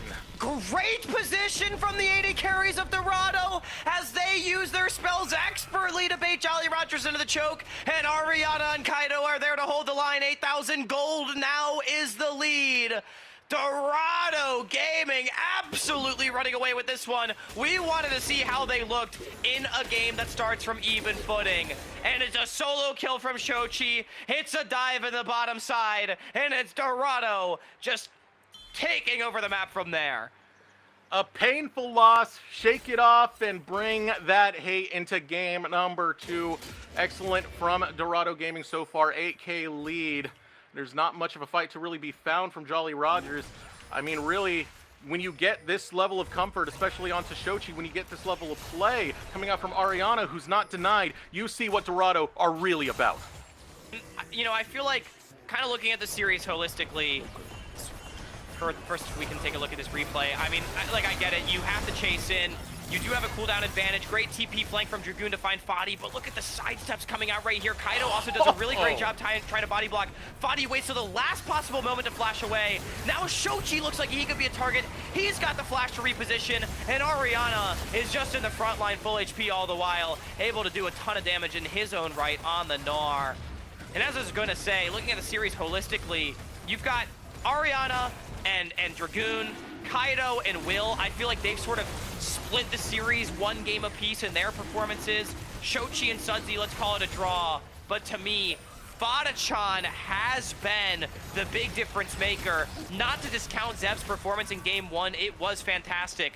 But I do feel like Fadi has been a cut above the competition in this game, or in the series rather. Yeah. And that could be a really big difference maker looking ahead to this likely third game. I got a question, Hawk. What is it with Turkish ADCs? Why are they so good, man? We had Luger, Lens, and now we're getting Fada-chan, Cowrie? Yeah, dude, these guys are insane, man. I mean, I don't know where TJ over at ISU found this guy, but I remember talking to Cross, one of the junglers for ISU, during the offseason last year, and he, you know, I was like, oh, you know, Disconnector's graduating, who do you guys think you're gonna get? And he's like, dude, you're not ready. We found this crazy Turkish guy, man. He's insane. And I was like, all right, I'll believe it when I see it. Yeah, turns out he was right. Yeah, that's one of the awesome things about the collegiate space is, you know, it does bring a lot of these players over here into North America, and then they get to participate in stuff like Tier 2 or the NACL. You know, the import rules changing as well. Like, you didn't used to be able, as an import, to participate in Tier 3 unless you were a part of your affiliated collegiate program. That was changed for 2025. I think it's a wonderful opportunity for people like Ariana and Fada-chan that have come to North America to study, and they're also damned good League of Legends players. They get to elevate our region while they are here. Like, I mean, I think it's a really amazing story to see. So the split push coming out from Dragoon to get himself something in the name. I mean, it is going to be an objective bounty, a spike of gold, but is that really going to be enough to stop this 8K monstrous game coming out from Dorado? I don't really think so. We still got 3 minutes before another Dragon, 2 minutes before we get a Baron, so a little bit of time to be bided by Jolly Rogers. Yeah, I mean, I don't really know how you win this game. The AD carries. Fada-chan is on 3.5 items. Like, this guy he is like mega fed. It's a Thanksgiving dinner right now for this Lucian. Just 2 autos and Zep's back for 33% of his HP. Yeah, that was. I don't think Jolly Rogers can win this game. I really do think Dorado is just waiting to take the Baron. They have double AD carries. They will absolutely destroy this. Sudsy, brother, what the hell? Okay. All right, he's fine. It's not as bad as it looks. All right. I feel like it's been a while since I've seen a good back and forth skate to your death moment. Like, when I was casting CBLOL last year, we had a really good one, and I feel like I've not seen one since then. Luckily for Sudsy, he didn't deliver another, but ooh, Shochi already right in his face. Oh, okay, Shochi. Wow, that's very ambitious right there. Shochi's still going to look to take it, but now you're in the middle of Jolly Rogers, and that's a shutdown. Tough one there, Shochi. Overconfidence can be a part of the Shochi experience. That's a pretty big one to give over, though. Sudsy, his second kill of the game, big shutdown going over, and I think more importantly, it just sort of dampens the control that Dorado has on the map. They're going to be forced to sort of take their resets, and it will allow Jolly Rogers to potentially contest for some of this vision. They have some flank wards if they wanted to go deep here onto Mix and Fadi. Hex gates right out. Man, I've been waiting to see the big moment from Will in particular. Because the Skarner, you know, get the impale, you get the angles, you get good team fight going your way. But that's the problem. He's been kited, he's been warded, he's been spotted in any attempt that he takes. And now Fadichan tearing apart nukes. Will dash right out. Sudsy trying to close the distance. But Fadichan sidesteps it and takes his life. The follow through as the bubble lands right on the Dragoon's head. Twisted advance goes through. A lot of damage taken by Kaido, but he's holding that line for Fadichan to pop off. He'll turn on to Will. Shochi on the back line. Complete demolition for Dorado. Oh my god. I mean, Fadichan is unreal. Sudsy had a really good look. 1 versus 1. Chain at the ready. Fadichan simply sidesteps it. Kaido was able to come in to disengage. Baron, be damned. We're going to game 3, Eric. Jolly Rogers destroyed Dorado. They took that personal. They bring it right back to him in game number 2. And yes, we got a series going as Dorado looks to tie this up 1-1 apiece.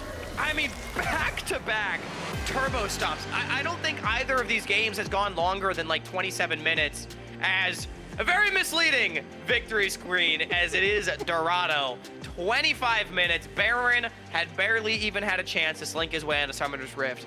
That was absolute demolition. It started and finished in the bottom lane. Shochi was strong as well, but, you know, he happy gamed it a little too hard. So let, you know, we're maybe keep the conversation down on the bottom side. I mean, that's why we kind of call that Tristan of the Shochi special, though, because, you know, it's true. When you do have a rocket jump and you're as feisty as Shochi, sometimes you're going to rocket jump into the wrong fight. But absolutely tremendous game coming out from Dorado Gaming, especially a nice bounce back from Ariana, who had a very, very lackluster, just outright dominate in game number 1. To take that back into Dragoon's face and, as you said, pass the Dragoon test has got to feel great. I mean, that's a bigger thing for me. I feel like Ariana and Kaido got completely outplayed in game 1. Like really good bounce back from both of them. I think Kaido did a great job of facilitating the lanes on his Maokai. He understood, just kept Fadichan going. Like, that was phenomenal. He played around him so well in the team fights. And then Ariana, just a much better 1v1. He just didn't mess up early. Like, it's as simple as that. I think it was like one mistake kind of got compounded into death on repeat. And sometimes that happens and it sucks. And he bounced back phenomenally from it. I will say, I think I know why Shochi was the only one to die on his team this time, though. He's not fully locked in. It's not ABG Saturday, Tesserux. Not this again. You know what? Off of that note, we're throwing over to a break, Hawk. We got a series on our hands. We'll be right back. Dorado versus Jolly Rogers. Not going to want to miss it.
Welcome back, one and all, to the NACL Split 2 promotion.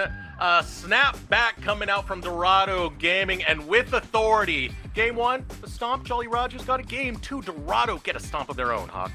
Oh yeah, it was a stomp, and the charge was led by Fadachan, Mix, and Kaido. The Lucian Nami was just absolutely disgusting. You can get the replays of Shochi and Sudsy duking it out as well. These two been scrapping all series long, and I mean, if I've learned anything, it's that you cannot let either of these teams get a big lead because they will absolutely run away with it.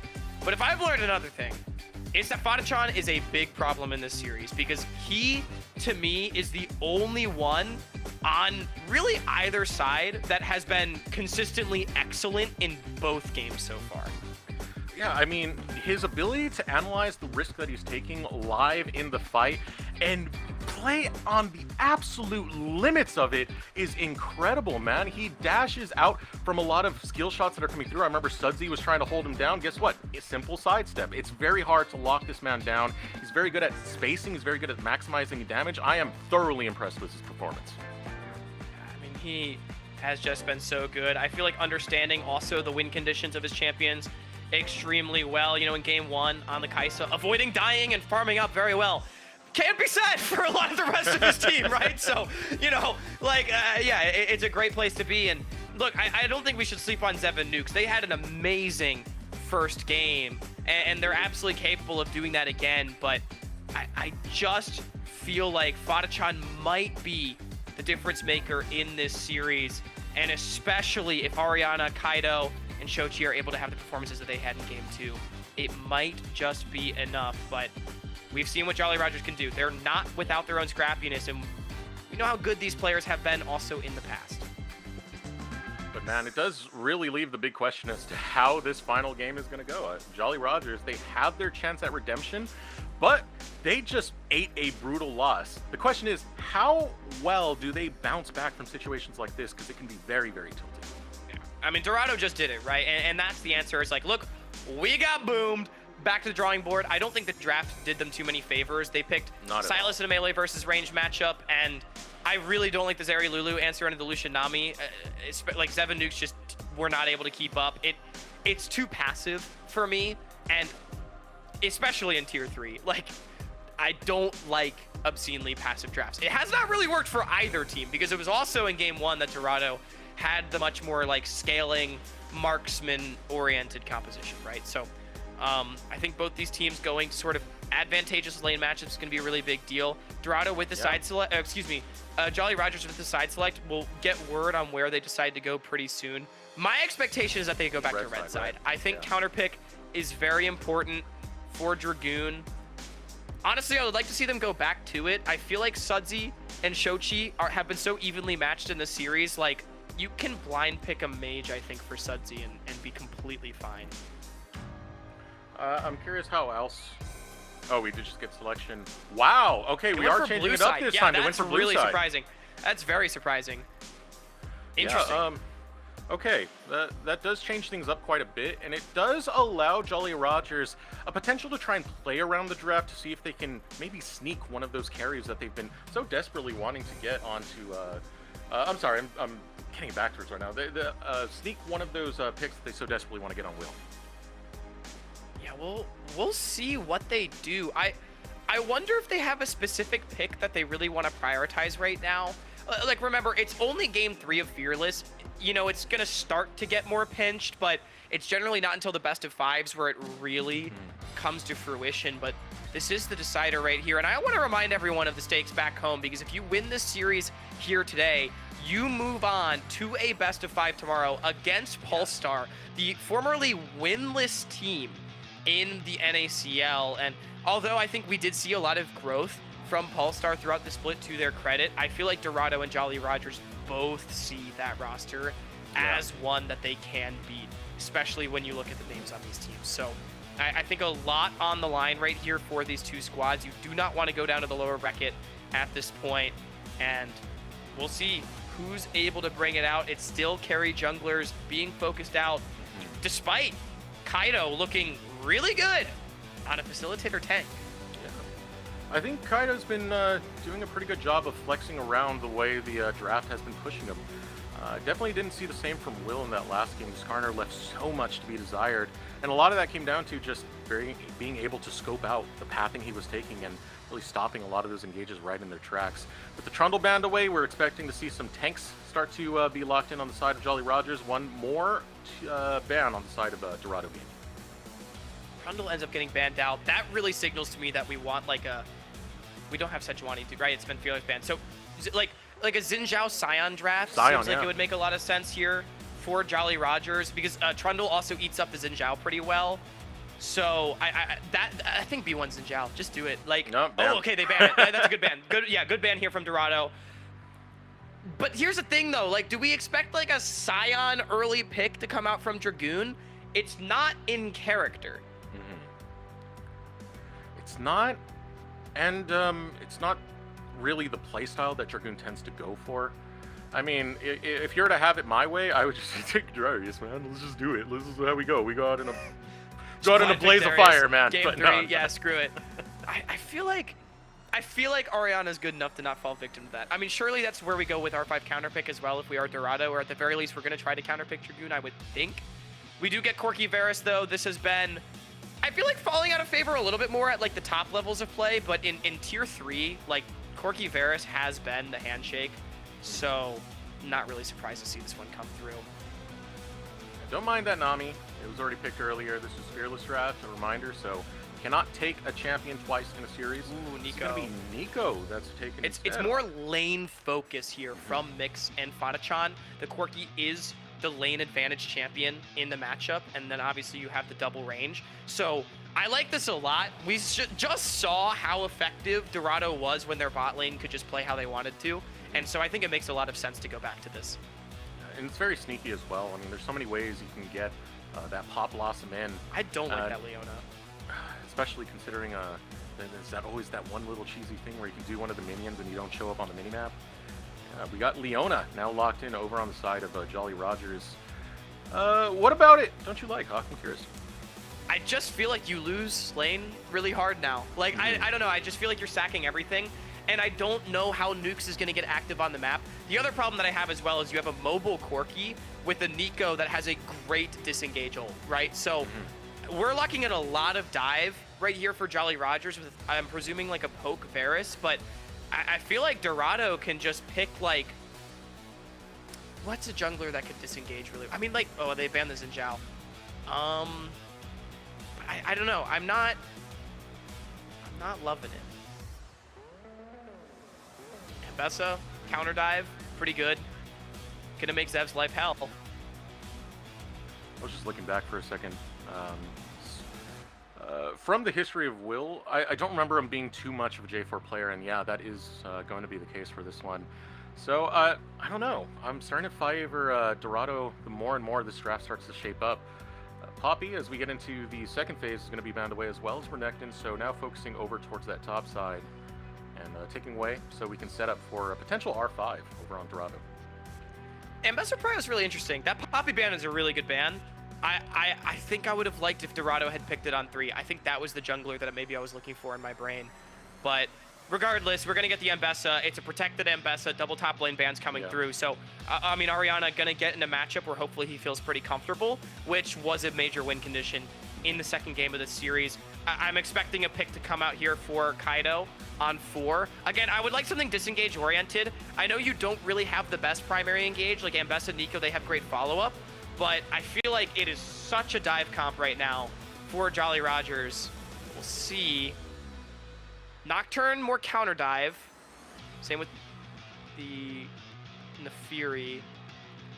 Wondering, like, okay, they go Nocturne. So it's all in pretty much, yeah. Yeah. I mean, it's counter dive, right? So they're basically daring Jolly Rogers, hey, go in on my Corki Nico. They have a lot of self-peel. We're going to go in on your Varus. He does not. Yeah, and you know how fast a Nocturne and Ambessa can take down a Varus. Any carry for that matter. It's a blink of an eye. I think Orianna is going to invite a Rise here. So the Orianna locked in. This gives ball carriers onto the side. And yes, I got it. I got it. I wanted it. I got it. I got it. Dragoon's playing Darius.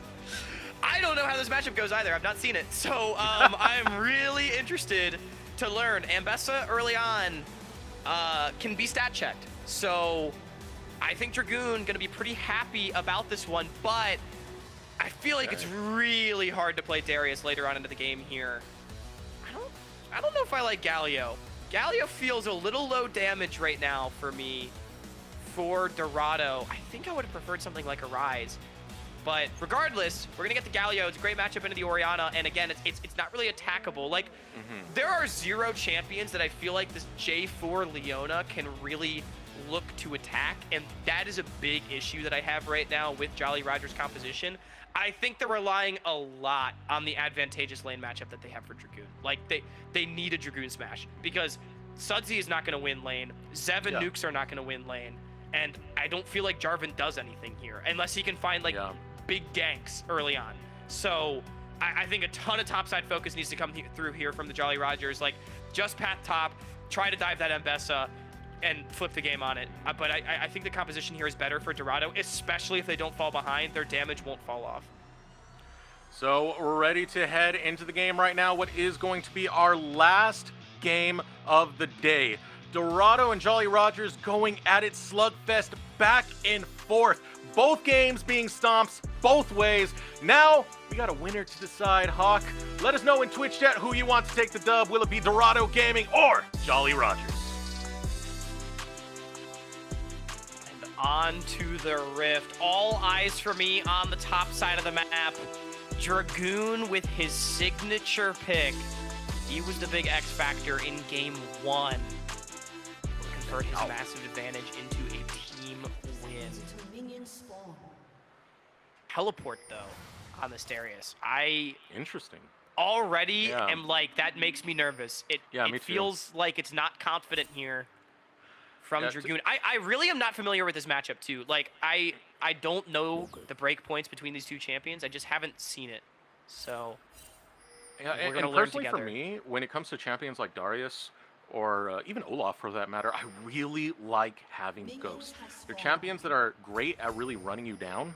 So teleport flash does leave some to be desired for me, but you know, we'll see how it plays out. Again, matchup you're unfamiliar with, kind of unfamiliar with it too. We don't see Darius all that often. I think a saving grace here for Dragoon is that, like, again, so much early game playmaking potential for Will. Kaido really wants to power farm for level 6. Early information being traded by both sides. Will's pathing down. Ooh, I don't know, Eric. I'm like, I don't like it. I don't like it. I just don't know how you win if you're not getting Dragoon ahead, because Sudsy and Zev are not going to outpush this game. I feel like if, well, there's still the stat checking you talk about if Dragoon can play off of that matter, but it's something that Orianna can play around in these early phases. Doesn't necessarily need to be over-aggressive into the Darius. No, he really doesn't need to be, and Ambessa is going to scale so well into this game because after we saw that get locked in, it was another immobile carry, right? Sudsy goes for Orianna, so we talked about the counter dive that can come out from this Ambessa Nocturne. It's going to be so potent later on in the game. Obviously, Sudsy with his range advantage, he'll have early push. But once Shochi goes back and gets, like, you know, a Spectre's Cowl or a Bomby Cinder, I'm assuming he's going to go Hollow Radiance. He's going to be just fine. And Fadachan already getting that ward into the Tri-Bush, so any early J4 shenanigans, you know, level 2 is all you really need to gank with J4. You get the Flag and Drag combo. At least they're well aware of where that jungler is going to be. Ooh, will he reset the chickens? Oh, it's no! I'm losing my mind a little bit watching this game. It's a little suspect for me for Jolly Rogers right now. You can see too, Orianna went for the grasp on the Ambessa. That's been the new tech that we've been seeing from all the top laners playing Ambessa these days, especially in the harder matchups. It just allows you to play the quick trade so well early on in the game, which is something that Ambessa, like, kind of struggles with.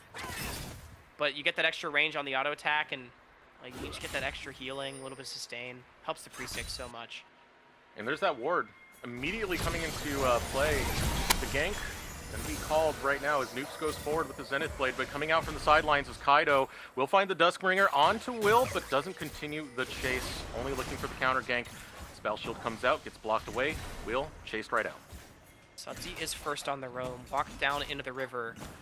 maybe to secure the crab here for Will, but they're not feeling confident because Mixture is going to follow the Nocturne into the river. That's a big win. Getting the crab going to protect the push of Mix and Fadi that much more. If he can stop the base, it's even better. Oh. Yeah, that's got to hurt crab. for Will, It's man. a double crab. Nothing's going in favor of Will right now. I mean, he kind of missed out on a chicken, gets his delayed back. This is going to give a pretty strong advantage That's to Kaido. huge, yeah. And remember, when Kaido hits 6, he can gank from pretty creative angles having the paranoia.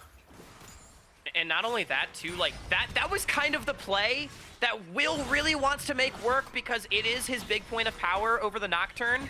But that's already going to go by the wayside. Kaido's so accelerated in this game, he can go Raptors, Krugs, reset for, like, a Caulfields and brown bag boots, and he's going to be real happy as a level 5 Nocturne. So far, the small game going into the favor of Dorado, mostly through the jungle, which has been the big punish right there. Also, looking at the bottom lane, a lot of that pressure that Fadichan and Mixture are applying is making it pretty difficult for Zev and Nukes to stay healthy. Still be able to clear out this wave and stay relatively even CS. I'm realizing, too, Zev is Oh, lethal no. tempo. Are we going to see an on-hit Varus against Ambessa, Nocturne, Galio? There is absolutely Oh, no way no. that is going to work. How are you ever standing still to hit? Yeah, you're very much going to be chased down. Executions all across the board. I mean, you are pumping in some damage. Here comes the drag from Dragoon. A little bit of disrespect. But yeah, that's a big concern going forward for this Varus. Yeah, I would really like to be proven wrong for you know, just one more for the road. Why not? I've already been it's a proven wrong like 8 Vamp times. Scepter, man. Yeah, but I am just not sure how Jolly Roger's composition is going to function. I really favor Dorado's game state, despite the game being completely even at this point. Kaido well on his way to getting towards level 6. I am surprised to see the full swap come out with Kaido on the bottom side of the map. It does feel a little strange. I'm not quite sure. Maybe, actually, it might have been anticipating the swap from Jolly Rogers. They want to keep Zev and Nuke jailed in this 2 versus 2. That could be the option. Taking a look over by the river. Kaido, around the dragon area, did start up the dragon, but decides to pull off instead. I mean, you do have some priority over to Sudsy. He's trying to push forward into that lane, so it does make it a tad bit dangerous. Will has a look. Will now hovering top. He's not level 6, but he does know that the enemy jungler's on the bottom side of the map. Kaido operating under imperfect information as well. Here they go. But see, Fadichan and Mixture, they know Yeah. something's up. Like you don't get run at like that without Jarvan in the area. It's a very tricky lane to gank. You have the Valkyrie from Corki that provides some distance, but the snare found by Mixture can really stop a Jarvan right in its tracks. Kaido starting up the Scuttle Crab. Some priority in the river belonging to I Dorado. think he had 6 off of this as well, which is really big. So Kaido's going to have the opportunity to go for a look ahead of these Void Grubs if he wants to take it. Oh, yeah. And good on Kaido, too. You know, I get, like, kind of want to start the Dragon, but I think you want to lean towards your duo lane really hard this game. The absolute worst thing that can happen is you get found out and run down by the Jarvan, Darius, Orianna on sort of the solo lane side of the map. I think Fadi and Mix, they've been doing such a great job of dictating push and vision control on their side. So no reason to take any risk, and he's just able to pick up that crab, hit level 6, and now with his bottom lane coming back from base, you have a very advantageous look. Public Execution, Dragoon looking to get himself out of this one, but he's taken far too much damage. Still puts down the Noxian Guillotine, but first blood belongs to Ariana. Fantastic spacing from Orianna. He hits the taunt on him as well. I mean, Dragoon was just kind of standing there taking punishment, trying to get those hemorrhage stacks, but Ariana weaving in and out. Very well played, and with that solo kill, the big win condition that we highlighted as needing to come online, Dragoon, he falls, and now it's Dorado on the top side. They have all the push, they have all the pressure. Yeah, they will jump right on over to these Void Grubs, but not without response from Jolly Rogers. Will looking to take one in the name of Jolly Rogers. Mix got it. Shochi going on the other side. Mixture actually got it. You're Mix got the kidding me, second man. grub. Wow.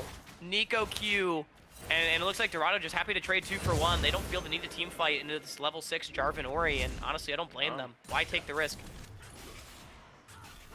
Take another look, though, at the solo kill. Like, Dragoon just took so much damage trying to get in here, and yes, he gets the hemorrhage. Heal almost does it, but he was just too low. Ariana able to win out, and the taunt after the fact, man. Am I watching Halo, man? The teabag he brought out. That's crazy. I mean, they're gonna get the dragon as well. I don't think you can contest this as Jolly Rogers. I don't know what else to say. I just feel like JR is draft capped. I have to agree with this, and you have to think about this draft that you have for Dorado, right? If you start finding something in the bot lane, finding something in the top lane, Shochi can get there in a heartbeat. Kaido can get there in a heartbeat. You have 2 ultimates that cover so much distance that can change a fight. Yeah, exactly. Like, I just don't think Jolly Rogers can do anything, and it feels terrible. But they also can't really strong-arm their way into the river because their duo lane doesn't have push. I think the one saving grace right now is that Sudsy is doing a great job of still maintaining his push in the lane. Shochi chunked out pretty heavily, so, you know, he's doing his part. But I also think it's telling that Dorado is more than content to just play a slow game because they know they have the push and they know they have the defensive resources. Will is coming up to towards the top side, so maybe a look onto Ariana, who has no flash. Does have a control ward and Nocturne protecting. And there we go. The paranoia popped again. Dragoon, he can't get out of this. He's going to fall. And just like that, I mean, it's absolute disaster. This is what happens. You think you have yourself an angle, paranoia changes it. Yeah, and no ghost on this Darius means no way to break the chains. Obviously didn't have the flash from the earlier 1v1. All too easy. I was looking at Will potentially going for the play, but Kaido, he's able to get there faster. That's the power of the Nocturne. Paranoia, very high value, cashed in, will give Dragoon his 2nd death of the game, and I mean, Ariana getting Ariana fed, sitting like, in the driver's seat. Imagine you're Zev. Oh, hang on, this is a kill. There we go. Pop Blossom. Gonna pop the dome of Sudsy. Feet of Warfare picked up by Dorado Gaming off the kill secure. Yeah, Kaido, he helped. You know, jungle diff. Imagine being Zev this game. And the enemy Nocturne is now 1-0-1. The enemy Ambessa is 2-0-0. I am a little afraid. I think if I am Zev, looking at those score lines, and Shochi finally able to pick up the Hollow Radiance as well. He's hit his break point to generate pressure in this mid lane. I'm definitely glad to see Kaido on a champion like this, because we saw the tanks pulled out earlier. We know that Kaido does really well on carries. If those of you don't recognize the name, it's City Witty. Plays a lot of Kindred. That's why we keep seeing that banned out. But now, on the Nocturne, not going to be in that tank role instead. Going to be taking the driver's seat to try and lead this team to its victory, and it's looking great so far. And I gotta say too, like it's understandable that we're respecting the carry threat of Kaido because he has done it in the past. But truly, on this Dorado Gaming run, it's been these facilitators, fighters. You know, we're Wukong, Nocturne, Maokai, Xin Zhao. It's not been the 1v9 carries, and I do think it just goes to show that, you know, he has faith in his laners to be carries, as this is a kill. Here we go. We're finally going to find one onto Ariana. Some mercy given over Dragoon as he'll pick up a shutdown. Yeah, big shutdown. Really nicely done. Good find from Will. It feels like for the first time since game 1, he's finally made his presence felt on Summoner's Rift, as Ambessa, unfortunately, not able to get over the walls with her Drakehound step. So, pretty easy takedown. All right, we just got notice that the game has been paused. Find out what the issue is, but for now, we're gonna see our beautiful bugs up. Yeah, we get to hang out and talk. I mean, you know, that I will say I think Dragoon getting back into the game is pretty big. Like, yeah, we're talking a lot like Dorado's already won. The game is still very close, right? And that is an important thing, especially when we talk about promotion tournament, this tier 2.5, if you will, where a lot of these players have found so much success. I do think you can never really count people out because things can get weird, especially when you have like signature champions involved, Dragoon, Darius, that kind of stuff. Like, you know, he just got 600 gold off his shutdown. It's pretty scary. But another one of the problems is, like, the more I look at the Darius in this context, the less happy I am with it. I don't feel like he can have one of those moments where he is going to be tearing apart the games. Now look at Mixture going in right onto Zev, gets the follow-through from Shochi. Will not be enough to get the kill, but does get the summoners. Does get the summoners. I will say, ooh, okay, I like the look from Nukes right there, trying to trade one back onto Fadi, who ran out of minions, but that is 2 big ults burned, and I don't think they'll be back up for the Dragon. So that is relevant. Now, Zev and Nukes obviously did answer with their own. We'll see if it ends up mattering, though, because, again, the push is sort of the big story here. And kind of on the Darius point, Eric, I do want to agree with you. I don't know how you really operate in the 5 versus 5 as Darius this game. I think you really actually have to play defensively and try to clean up like this Nocturne and Mbessa when they dive into your backline. All right, Dragoon once again going on to Ariana. Will is there to repeat the gank. Flash burnt out. Ariana will get to safety, but Flash is now down. Equal and opposite reaction, though. Kaido going to walk in and establish a really nice vision line ahead of this Drake. Nuke's going forward on a Mixture. And remember, Mixture doesn't have that ultimate. Now going to go down. Fadichan picks one right back. It's going to be support for support traded in the mid lane. Yeah, Sudsy makes the roam. Shochi, though, he gets the first tower of the game. So that's Feats over to Dorado. And I think, given that it's a 1-for-1, really happy to make that trade. As Dorado, Jolly Rogers, though, trying to continue pressuring opposite sides of the map. It's going to be Dragon. Zev, though, he has to play defensive under the tower, knowing that Nocturne could be lurking. Right, so this is a good step, definitely for Dragoon. They're getting a good influx of gold back onto him, and it's gotten into the lead against Ariana. So Dragoon back online. We'll see what he can do with it as Dragon is now called by Dorado. Yeah, I mean, Will has invested a lot into trying to get Dragoon back into this game, and honestly, like, I think it's a great decision. He is now pretty damn strong. He's actually pretty much the richest member in the game. So, I mean, good for him. Sudsy also looking extremely strong. It's a 1,000 gold lead for Dorado, but that's really not that big, and it goes to show that Jolly Rogers does have the chops to keep up. Yeah. Getting a much more competitive game this time around. Rift Herald available. Jolly Rogers will be the first one to head over there. A lot of Will's hard work coming back up. Top side has been working out, but now we got to see it in the 5v5, Hawk. Mix no flash. Gonna check the bush. Ooh, Nukes. Ooh. Not gonna land a solar flare either. And so much chip damage coming in. Fadichan stepping forward. Here we go. The Nocturne, the Paranoia, and the entrance. Found. Ariana will take down Zev. Now the chase on to Will. Obliterating Jolly Rogers. Dorado. Throw haymakers.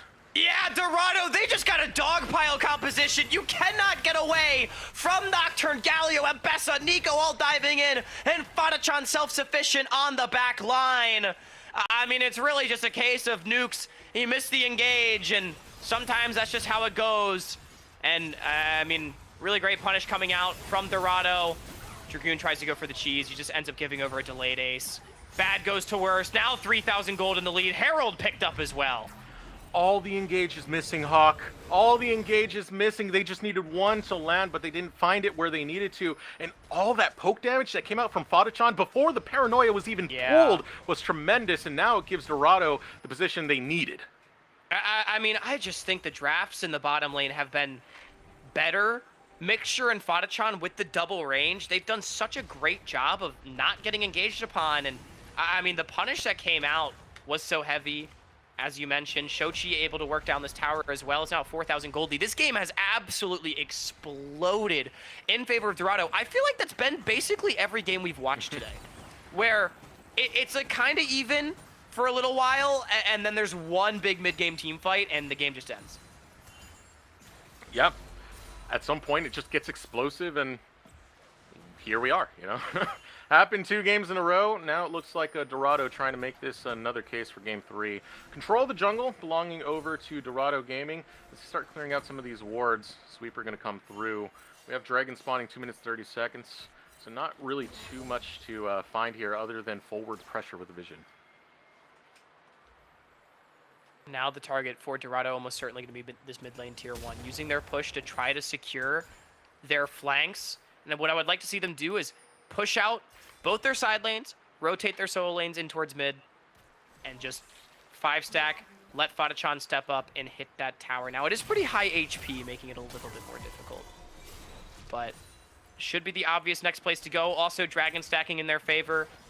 Ocean Soul point spawning in 2 minutes. And as we sort of already seen, Dorado's been more than happy to play the slow game so far.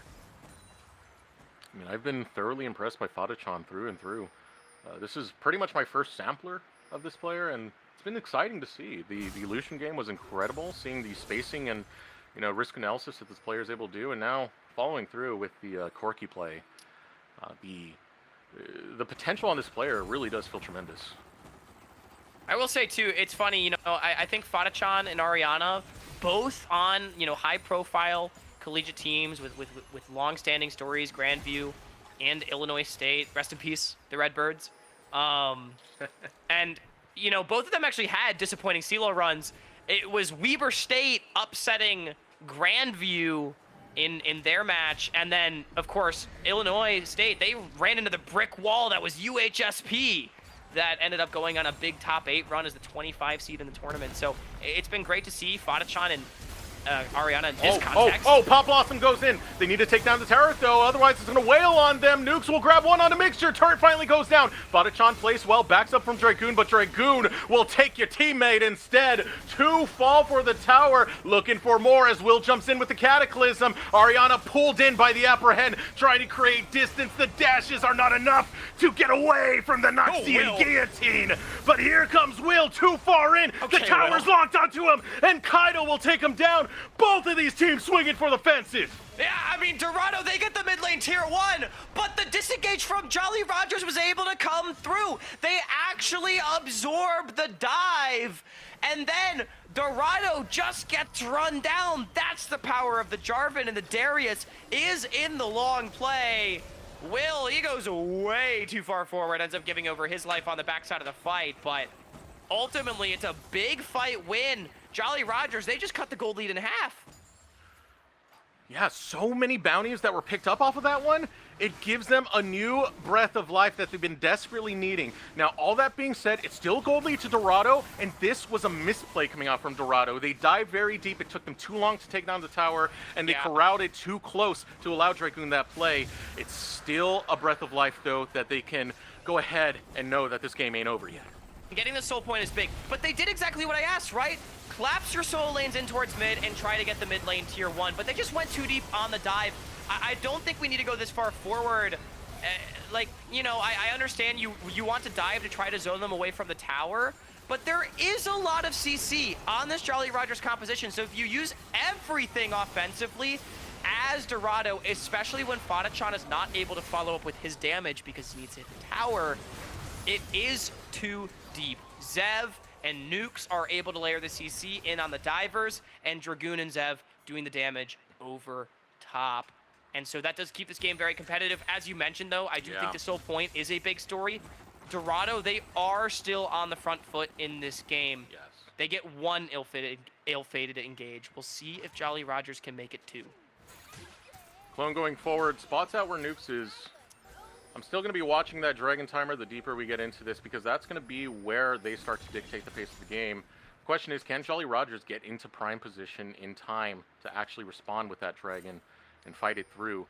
I do think they're starting to get the first right steps into their favor, especially looking at Sudsy. He's been farming well, 2 items now completed. But we still need to close a little bit more if we're going to feel comfortable for this one. I do like a more defensive build from Sudsy this game as well. Seraph's, Leandri's. He understands that he needs to be able to survive that dive that comes out from the Nocturne and the Ambessa. He is going to be a target, especially now that he doesn't have Flash. So I think intelligent itemization hopefully will keep him alive through the burst that will come through. You know, it's not the Voltaic Cyclosword Ambessa that we've seen max damage at times. It is sort of the more popular hybrid bruiser. Spear of Shojin first item has generally been the meta over the last couple patches. Dragoon did finish his Dead Man's Plate. Important thing to note there. Will allow him to try and chase down some of these carries. It's pretty much the closest thing he'll have to his own form of Ghost, really, now that he didn't take that Summoner spell. So he needs something to give him some mobility. And I will say, he maintained his flash. So, Yeah. him and Will both still having the backline access. Now, Fadachan did not use his either. Will's done a really great job with the Cataclysm of capitalizing on Ariana, the weakness of the Ambessa, still relying on the flash to be able to get out of that pit. They've been able to focus him down pretty well. Otacon on the map, though. And I think most importantly, it is still Dorado with all the river control in the world. You know, Jolly Rogers, they've not been able to walk up past halfway, really until now. But of course, they're going to have to match the resets coming out from Dorado if they want to be even on tempo. You can see how well warded it was for Dorado. Right now, it's Jolly Rogers who are trying to fight for some vision of their own. Nukes sweeping out. As we are at the 23-minute point, you know, vision control of that top side becomes more crucial. Baron's going to be up, but around the same time, we're going to have that dragon up, so we might have a little bit of a dance coming our way. I mean, I think if you're Dorado, I think you can easily get away with trading Soul for Baron just because I don't feel like there's really that much siege on Jolly Rogers. And we've already talked about reasons why I don't think they can just full send a dive. So, it's a difficult position. Obviously, Jolly Rogers would love the gold. They would love the gold. Yeah. But I also, looking at these compositions, I'm not exactly sure whose scaling I really favor. I do think ease of execution-wise, again, it's Dorado, though. And personally, I'm a big fan of the Corki and what that I am can do too. in I the think late Corky's game. so OP this game. Yeah. Like, the Valkyrie is very valuable. Well, not just that, but the scaling damage that comes through. We had a game in the NACL where Double Lift was on Corki. They lose every single inhibitor. Gotta hold that thought because we're going for a dive onto Dragoon. He gets caught by the public execution and put down by Kaido, taking out that Darius. They'll focus on this bottom lane tower.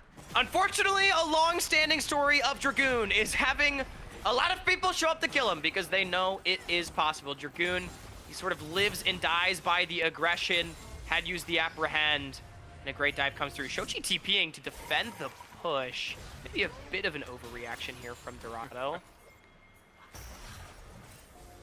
Well, it does get him down there to at least be right on the respawn coming through. Actually, Ooh, Shochi that's a big forces find. out a flat. Okay, valuable on the TP now. I have no qualms. Worth!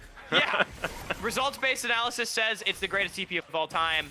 And I will say, to your point, it allows them to defend this jungle space as well. Exactly. Dorado keeping most of their vision alive as Fadi just walking at will. Oh, Shochi maybe stepping up a little bit too much there, Oh, but Mix! there comes the pop blossom from Mixture. Will go down into trade 1-for-1. Mixture gives his life. Shochi critically low, but here comes Dragoon. Gets one Noxie and Guillotine. The fear tether is enough to get him off Kaido, but what a trade from these two squads. Gives Jolly Rogers the kill lead, and they'll deny that soul. Ariana gonna try to push mid, but I don't think he's gonna be able to get the entire tower. Okay, Kaido, wait. Oh, Wait, Kaido, this what's might be- going on here, man?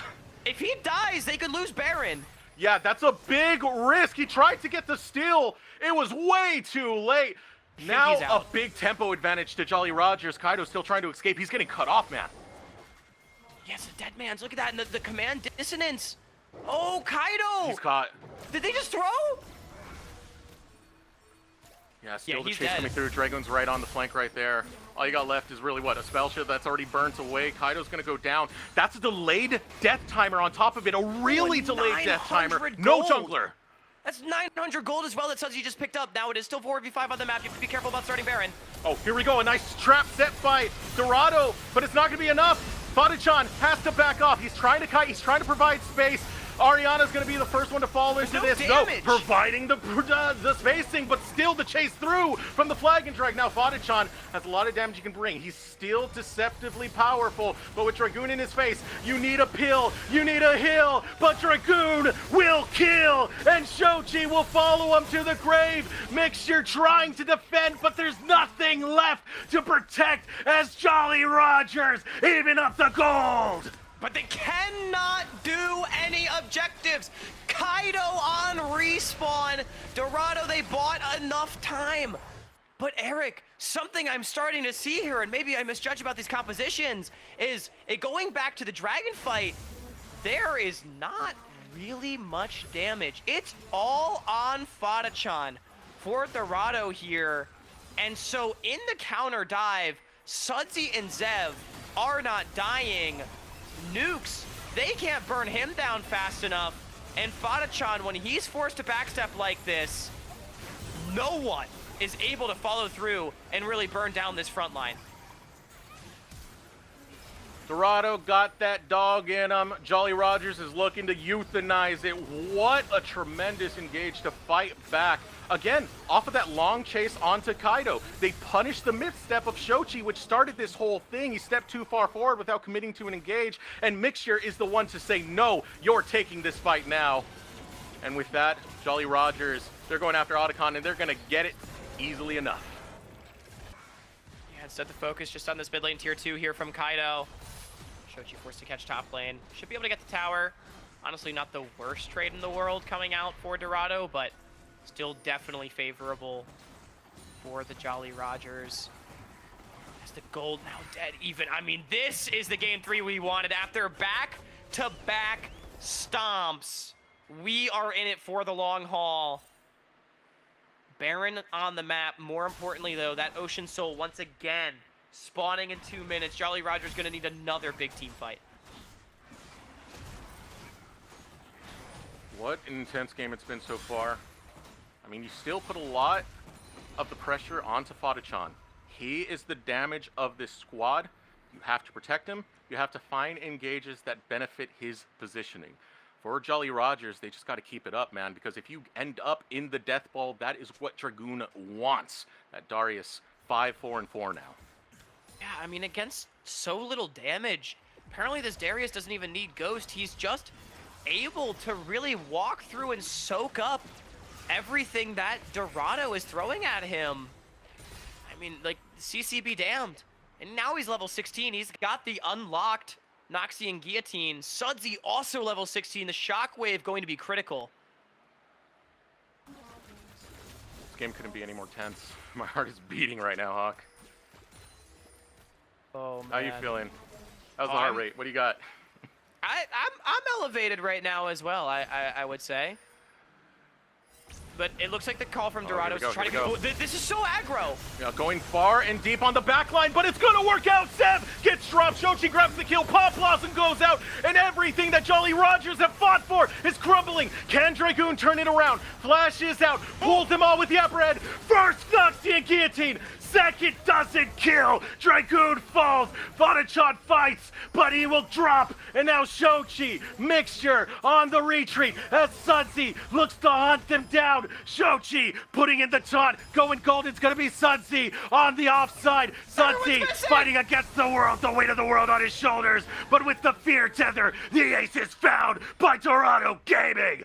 What a fight! It was a Pyrrhic victory from Dorado, but I think it might just be enough to take the dragon. TP to come in from Shochi. It's only Zevan Nukes alive. Will is going to be too late to the objective as they execute onto the, at the time, flashless Varus. And I hope we get a replay of that fight, because so many small things made it go as such. Oh, what an intense fight, to say the least, man.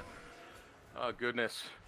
Starting off with that dive, they needed to get Zev. If Zev does not go down in that engage, that fight goes completely different. They take him out, even with his summoners available. It is so significant for Dorado Gaming now, as I have that soul that you were mentioning, Hawk. Yeah, I mean, in these extended fights with the big front line, the Ocean Soul definitely can do a lot of work. I think it puts even more responsibility on Dragoon to find the executes. We are going to see a Baron rush. Information to Dorado, however. This is high risk, because remember, when you're in that Baron pit, you're clumped together. That's what a Galio wants. That's what a Nocturne wants. Here we go from Paranoia now coming out, going for the back line. Here comes the heroic entrance. We're looking for the fight in. And now, with the Pop Blossom, it catches more of Jolly Rogers. But the retaliation is able to claim one gem over the wall. Zev still wailing away. He will go golden. But Dorado got that dog in him. And they will clean up the fight with the ace. And it's Pigs on the mid. They don't need the Baron yet again. I think they're just going to push it down. Dorado Gaming, they've got a date with Pulse as our heart rates are elevated just watching. Holy crap, man. What a performance from both of these squads. Jolly Rogers, they should definitely pout themselves in the back even with this loss because they fought tooth and nail to find a comeback. But ultimately, Dorado, it means golden, baby, and that's what this team is right now as they close out this series 2-1 to go face Pulse. I mean, after getting slammed in game 1, what a bounce back it was from them to take the series win against their rivals. And I've got to say, in the end of that game, the target selection from Kaido was unbelievable. Zev, flashless on a mid-wave. Kaido goes for the throat. And then Sudsy, flashless at the Baron from the previous fight. Kaido seeks him out like a missile. Barely he got caught on the edge of that Galio ultimate in one shot. If he was just able to create the tiniest bit more space with the command distance movement speed, I think Jolly Rogers might have just won the game. But it's a game of inches and an unbelievable engage, unbelievable decisiveness. Dorado do play like the team that was promised in the end. And what a fun series we get. A full, well, not a full, but 5 games on the day, 3 in the end. And man, that was a fun one. That was as intense as it gets because really that game could have gone to anyone. I mean, Dragoon was really starting to ramp up in some of these death balls that were being committed. As you said, the calls from Kaido, the target selection, and another thing is having the Galio meant that if one of these carries got jumped on, especially if it's the Orianna, guess what? You cannot shockwave immediately, otherwise you're caught by the heroic entrance. That makes so much of a difference for these fights, and it's why it was so hard for Jolly Rogers to actually counter-engage on these monstrous engages from Dorado. Man, hats off to them because they played that beautifully in the 5v5. Yeah, absolutely insane. Honestly, like, you know, we said Cupid might be the weakest team. Citadel may be the favorites, right? It feels like Dorado and Jolly Rogers both absolutely in the mix. Jolly Rogers will await the loser of that Citadel Apex Mission Impossible series, which I think that lower bracket series on Saturday is going to be an absolutely amazing one to watch. Like, holy moly, it's going to be so good.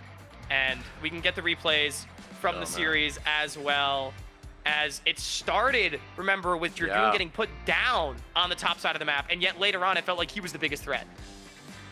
That was the crazy thing about this. Will put so much effort in getting Dragoon back in, but you had mentioned it during the broadcast, Hawk. There's a strategy to stop that. Go ahead and dogpile Dragoon. Yeah, literally. Like, that, why not? Because it is absolutely doable. You have the Nocturne for a reason. This fight was crazy, though, because this is where some of the lacks of damage started to come through for Dorado, and I got really worried for them. But, I mean, just the way that they were able to find the critical engages in the subsequent fights after this was truly impressive. And now here's the question for you, Eric, because we have not seen Apex Mission Impossible or Pulsar hit the Rift in quite a while. Who do you got? After seeing the games today, Tier 3 putting on a show for us, but they got to go against our defending NACL spot holders. So, do you want the real answer? Yeah, I'm curious. Yeah, Pulse were 0-9 for a reason, man. I am worrying for them. Their spot is looking incredibly vulnerable. When Dorado were able to do this, I mean, a reminder, in the open qualifiers, they only dropped 1 game, smashing through all the other teams. This is what Polestar is eyeing up. Yeah, and, you know, not to bring back old wounds as well, Polestar came top 16 in the first open qualifier, that roster, right, as part of the slated 6. So it definitely is one of those situations where, you know, these players, you know, on obviously different rosters at the time, they have all generally proven, though, that they have what it takes to be able to take down those Polestar players. I do think the growth that they showed over the NACL split is meaningful and maybe does give them a chance. But I agree with you. I feel like this Dorado team finds themselves very well poised. And also with the way Citadel played today, I might have been favoring AMI before seeing the games, but I think with how Citadel took down Cupid, it does feel like our NACL teams are in danger. They're in danger. They're certainly in danger, man. Some of these squads, I mean, I'm very impressed by Citadel. I'm very impressed by some of the heart that we saw from Dorado in this last one. I mean, especially considering the circumstances in which we started off, right? Jolly Rogers completely squashed them in that game number 1. If I'm Ariana, I'm tilted off the face of the earth. I just got embarrassed. I died like 4 times in the first 6 minutes to Dragoon's Jax. Guess what? Game 2, he comes back looking better than ever. Game 3 as well. Had some great Ambessa plays. Even got the solo kill on Dragoon with the public execution when he was on Darius. So it's really a great performance for this squad, and it shows the resilience that they have on top of their talent. Yeah, absolutely. I do think we have an interview coming up pretty soon. Yep. I don't know how close we are on that one, but okay, we're getting word from Alright. production just a minute away. I cannot wait to see who we have. This time, Eric, I'll try not to give away the secret. We'll let the people be surprised. Yeah. I mean, it could be anyone. You know, one of my favorite players was Shochi. Back in, especially in 23 when he was in Fear Days, I wouldn't mind him. You know, Fadachan looked tremendous. Wouldn't mind him. Kaido, Ariana, mixture. We'll find out in just a second. I'm just gonna stop teasing it for what it is right now. It's been a long day, man. I'm a little tired. Yeah, oh, I don't blame you. We've been yapping a good bit, but I think before we get into the interview, Eric, anything for you, like last kind of regards, takeaways on the series? Takeaways. 1, I'm happy to see Shochi back, but 2, it really does show that this is a little bit more competitive than we thought it was going to be. Again, it's like 3 spots on the line, so even if you don't make it in the upper bracket, it will make for an interesting lower bracket. But we are ready now for the interview, so let's pull Ariana, the top laner, Dorado Gaming. Welcome. How you doing, man? Congratulations on the win. Well, I'm doing fine, but it should be easier than it was, honestly, not gonna lie. It was harder than we thought. Yeah, you're coming in like the Polish powerhouse in those last 2 games, man. I want to know what it's been like. You know, you've transferred here over to NA. What's the space like for you? How are you liking the environment? I mean, I like it here, honestly. It's much different than it was in Poland, so something new for me. I'm really happy. I like the leagues here, like the people I met, so I'm enjoying a lot. Yeah, I mean, it's been so awesome to watch your journey starting on Grandview so far, and now on Dorado Gaming. I gotta ask though, you know, kind of looking at this series specifically, it was a rough start in game 1. I think it's fair to say. You want to kind of just walk us through, you know, how you were able to kind of reset yourself for what was a great performance in games 2 and 3, and kind of lock back in with your team. Okay, so basically first game, I kinda entered. No, basically, like, I shouldn't, Kinda. like, I didn't really want to go Gwen, like, but I went for it. Then I went Ignite when I was playing into Sejuani Jax, which is like really strong 2v2, they can catch me easily. Then I also disrespected Dragoon, like really disrespected, because of the games I played versus him before. He did much better than these games I played before. So I don't know if he improved or what. Yeah, and then I'm like, well, I gotta change something, lock in, mental. And yeah, and then next 2 games I just solo killed him and we won. It was fun. So you're kind of a wild team that's been put together here. You know, a lot of the names that we're used to in this space, City Witty / Kaido, Shochi. Now we're seeing Ariana, that is, and Fadachan joining the fray. How are you feeling about this squad and the team play you're able to bring together? I really like whole team. I think we really get on well with each other. Like, I knew Fatishan before in Europe. I mean, I didn't really know him that well. We had few talks, but we weren't like friends. Now we talk a lot with each other. And so we're like Polish and Turkish power coming here. Polish, Turkish, you know. And yeah, of course, the other people, CD, Shochi mixture, I didn't know before. I met them in Dorado. And yeah, it's really fun to work with them. And we are going for NACL easily in next series. Nice. Yeah, I mean, I love to hear it because that was about to be my next question. Next series, y'all have Polestar on the docket. Any fighting words for your upcoming opponents? Any predictions? Well, say goodbye to NACL, brothers. All right, I got to ask one for fun question, especially since it's your first time in the interview. So this is going to be it. I know you're Polish. What's a good Polish dish, man? What's your favorite one? Pierogi, guys. You have to try pierogi. Pierogi What's is it like called? goated. Pierogi. What is Pierogi. it? Oh, it's hard to say. It's like something like dumplings, but not the same. Like something very close to dumplings. It's really good. Also like bigos. It's like it's something like cabbage, but I mean hard to explain for me. But really good. You I should mean, try. for me, I like dumplings, so I'm I'm definitely sold. gonna try Yeah, it out, man. let's Your do it. victory has sold me. Off of that note, do you have any shout-outs before you let you go? Shoutouts. Well, shoutouts to my whole team. Love them. And besides that, I guess that's all. Shout out to my team. Good we won, and sorry for making the first game a bit hard. It's all right, man, because you recovered in that game 2 and game 3, and now you're looking pretty top for that contention of the NACL spot. We want to thank you so much for joining us, man. Wish you the best of luck in the tournament. Thank you. Have a great day. You too.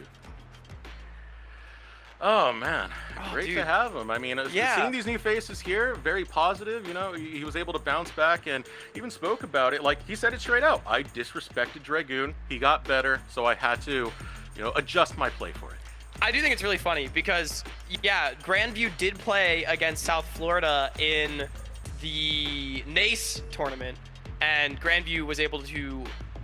No, they lost. Did they win or lose that series? I don't remember. Anyway, but the point is, Ariana, Dragoon didn't really play the best when he was on USF. I feel like he really wasn't the big carry on that squad, and so it's really funny to me that Ariana kind of maybe got lulled into a false sense of security from off-season Dragoon, but promotion tournament Dragoon, man, is a whole different beast. So I feel like he just kind of found out firsthand that that's the truth, and it happens. But dude, it's always so great hearing from new players to the scene in an interview, because I mean I know he's very experienced from his time in Poland, but it's just awesome to hear.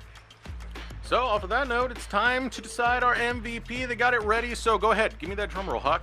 Start it up. Okay. Yeah, I don't know if you can hear it. I'm drumming on my desk, and couldn't have No been surprise. anyone else. I mean, yeah.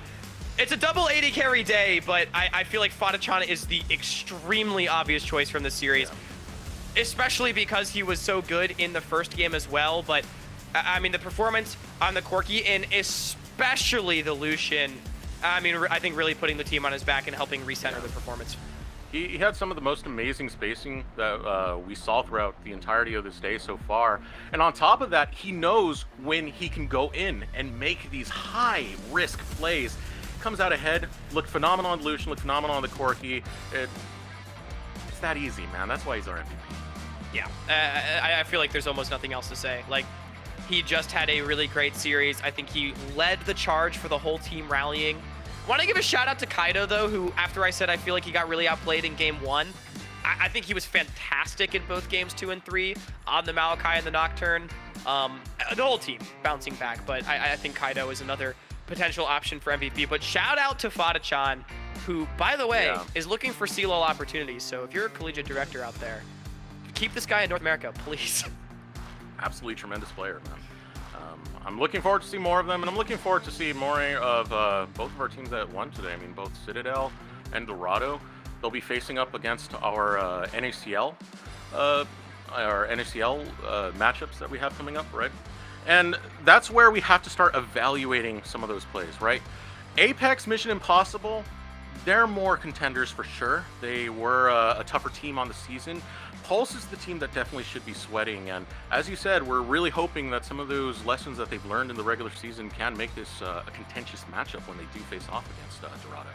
Yeah, they did undoubtedly show improvement. It's just a matter of how much, and has it continued over the last 2 months, because this Dorado team, looking individually talented and very scary to go up against. Ariana said it himself, bye-bye NACL brothers, but let's bring up the bracket just to make sure we all know where we stand. Tomorrow are the first 2 best of 5s, Apex Mission Impossible versus the Citadel and Polestar versus Dorado Gaming. Make sure to stay tuned on all of our social media at WatchNACL so you can know which matchup, I believe it's Beatdown and Mazel, are going to be casting tomorrow here on the channel. Then on Saturday, we got the losers bracket kicking off best of 3s, and then on Sunday, one last best of 5 to bring us home and promote our 3rd team to the NACL. And let's pull up the schedule for tomorrow to see what matchup it's going to be. For the upper bracket, it will be Citadel versus Apex Mission Impossible. This is one I'm going to be very excited for. I'm definitely going to tune in. Again, Mission Impossible was one of the more competitive teams on the season. Even if they were a 9th place team, they were still able to get 2 wins. So Citadel, they're feeling real good after that last series. So they're going to be eyeing up Mission Impossible. Yeah, I feel like it's the team most likely to defend their spot against the team that everyone sees as most likely to promote, and it's going to be really interesting seeing these two worlds collide, because I do think Citadel undoubtedly looking great on an individual level, their team play looking like it's meshing better, but still not fully there in Apex. That was something they were so touted for in their regular season run in the NACL, was their team play, even if they were outclassed on an individual level, right? And so it'll be interesting to see if they're able to pull one over on the Citadel, or if finally that organization will get their ascension to the NACL. Also, by the way, make sure you support if any co-streamers or teams do pick up that second best of 5 Dorado against Pulse. I'm sure someone will be streaming it somewhere. Be sure to support the community streams at the same time, get those multi-twitches going here at NACL and also on whoever ends up streaming that match, because I think both of them are going to be great. I'm just going to say, Hawk, it feels great to be back, man. You know, even if it is already at the tail end of the season, man, what a way to start off the promotion tournament. Going to give one more final shout out to our socials. Go ahead and follow us on Twitter at WatchNACL, as well as our YouTube and Twitch at NACL. Choose either platform for your viewing pleasures. That's going to do it for the broadcast here today. You got any more closing statements, Hawk? I don't have anything other than I am so excited to see who we promote. I really do think this is a competitive promotion tournament. I think it's still anyone's game, especially seeing like the parity between Jolly Rogers and Dorado today shows me that there are at least 4 teams in the mix, I think, between AMI, the Citadel, Dorado, and Jolly Rogers. And I think it'd be unfair to completely count out Pulse and Cupid as well. It's going to be some great matches, and I just can't wait to see it. So we're going to give thanks, of course, to our production crew, the teams, the staff, everyone who makes this possible, man, including you who are tuning in right now. For the desk, my name is Eric Desworks Valtrana. This was Mike Hawkins. We want to thank you so much for joining. Oh, man. Ben, I said Mike. Why did I say Mike? Why did I call you Mike? Well, I know why, but that's going to do it for us here on the show. It's Ben Hawkins and Eric Desworks Beltran. And from all of us here, production behind the scenes, stay safe and have a great night. Love you guys. Bye. No steal to come through. Maybe could try to force something in the 4v3, but there's a TP behind. Okay, here we go. Smite comes out. And just like that, it belongs over to Citadel. Now Nightstar. Ooh. Will survive, but not much for longer. No, the satchel comes out, and there's the ultimate coming out from Barrack as he dives deep into the team. But Tenby will take him down. Now Bradley flashing over the wall to get to safety, puts his eyes onto Moz, and will take him down with a shuriken. Finds the double kill onto Pika. And I think they're starting to find the rhythm, find their synergy, and they're looking to clean up this fight on top of it as they'll go for the chase onto Lycamals. Lycamals caught all by himself in the middle. Maddie will try and hop in to protect him. Get down, Mr. President. No, you're going down with Mr. President. Only 3 members remain as they run back to the Nexus. Nightstar's caught off. He doesn't have flash. He is able to snare through, but this is dead to rights. This is done. This is Citadel putting the final nails in the coffin to knock Cupid into the lower bracket.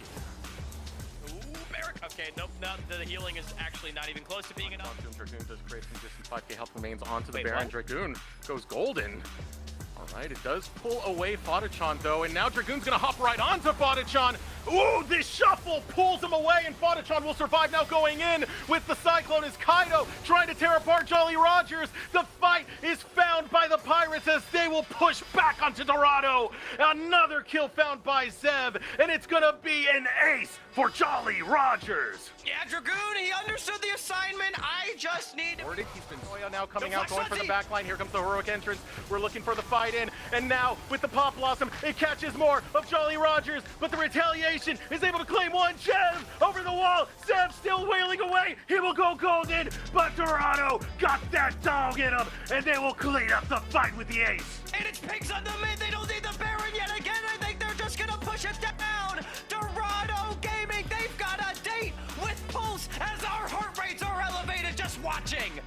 Holy crap. crap, man. What a performance from both of these squads. Jolly Rogers, they should definitely pout themselves in the back even with this loss because they fought tooth and nail to find a comeback. But ultimately, Dorado, it means golden, baby, and that's what this team is right now as they close out this series 2-1 to go face Pulse. I mean, after getting slammed in game 1, what a bounce back it was from them.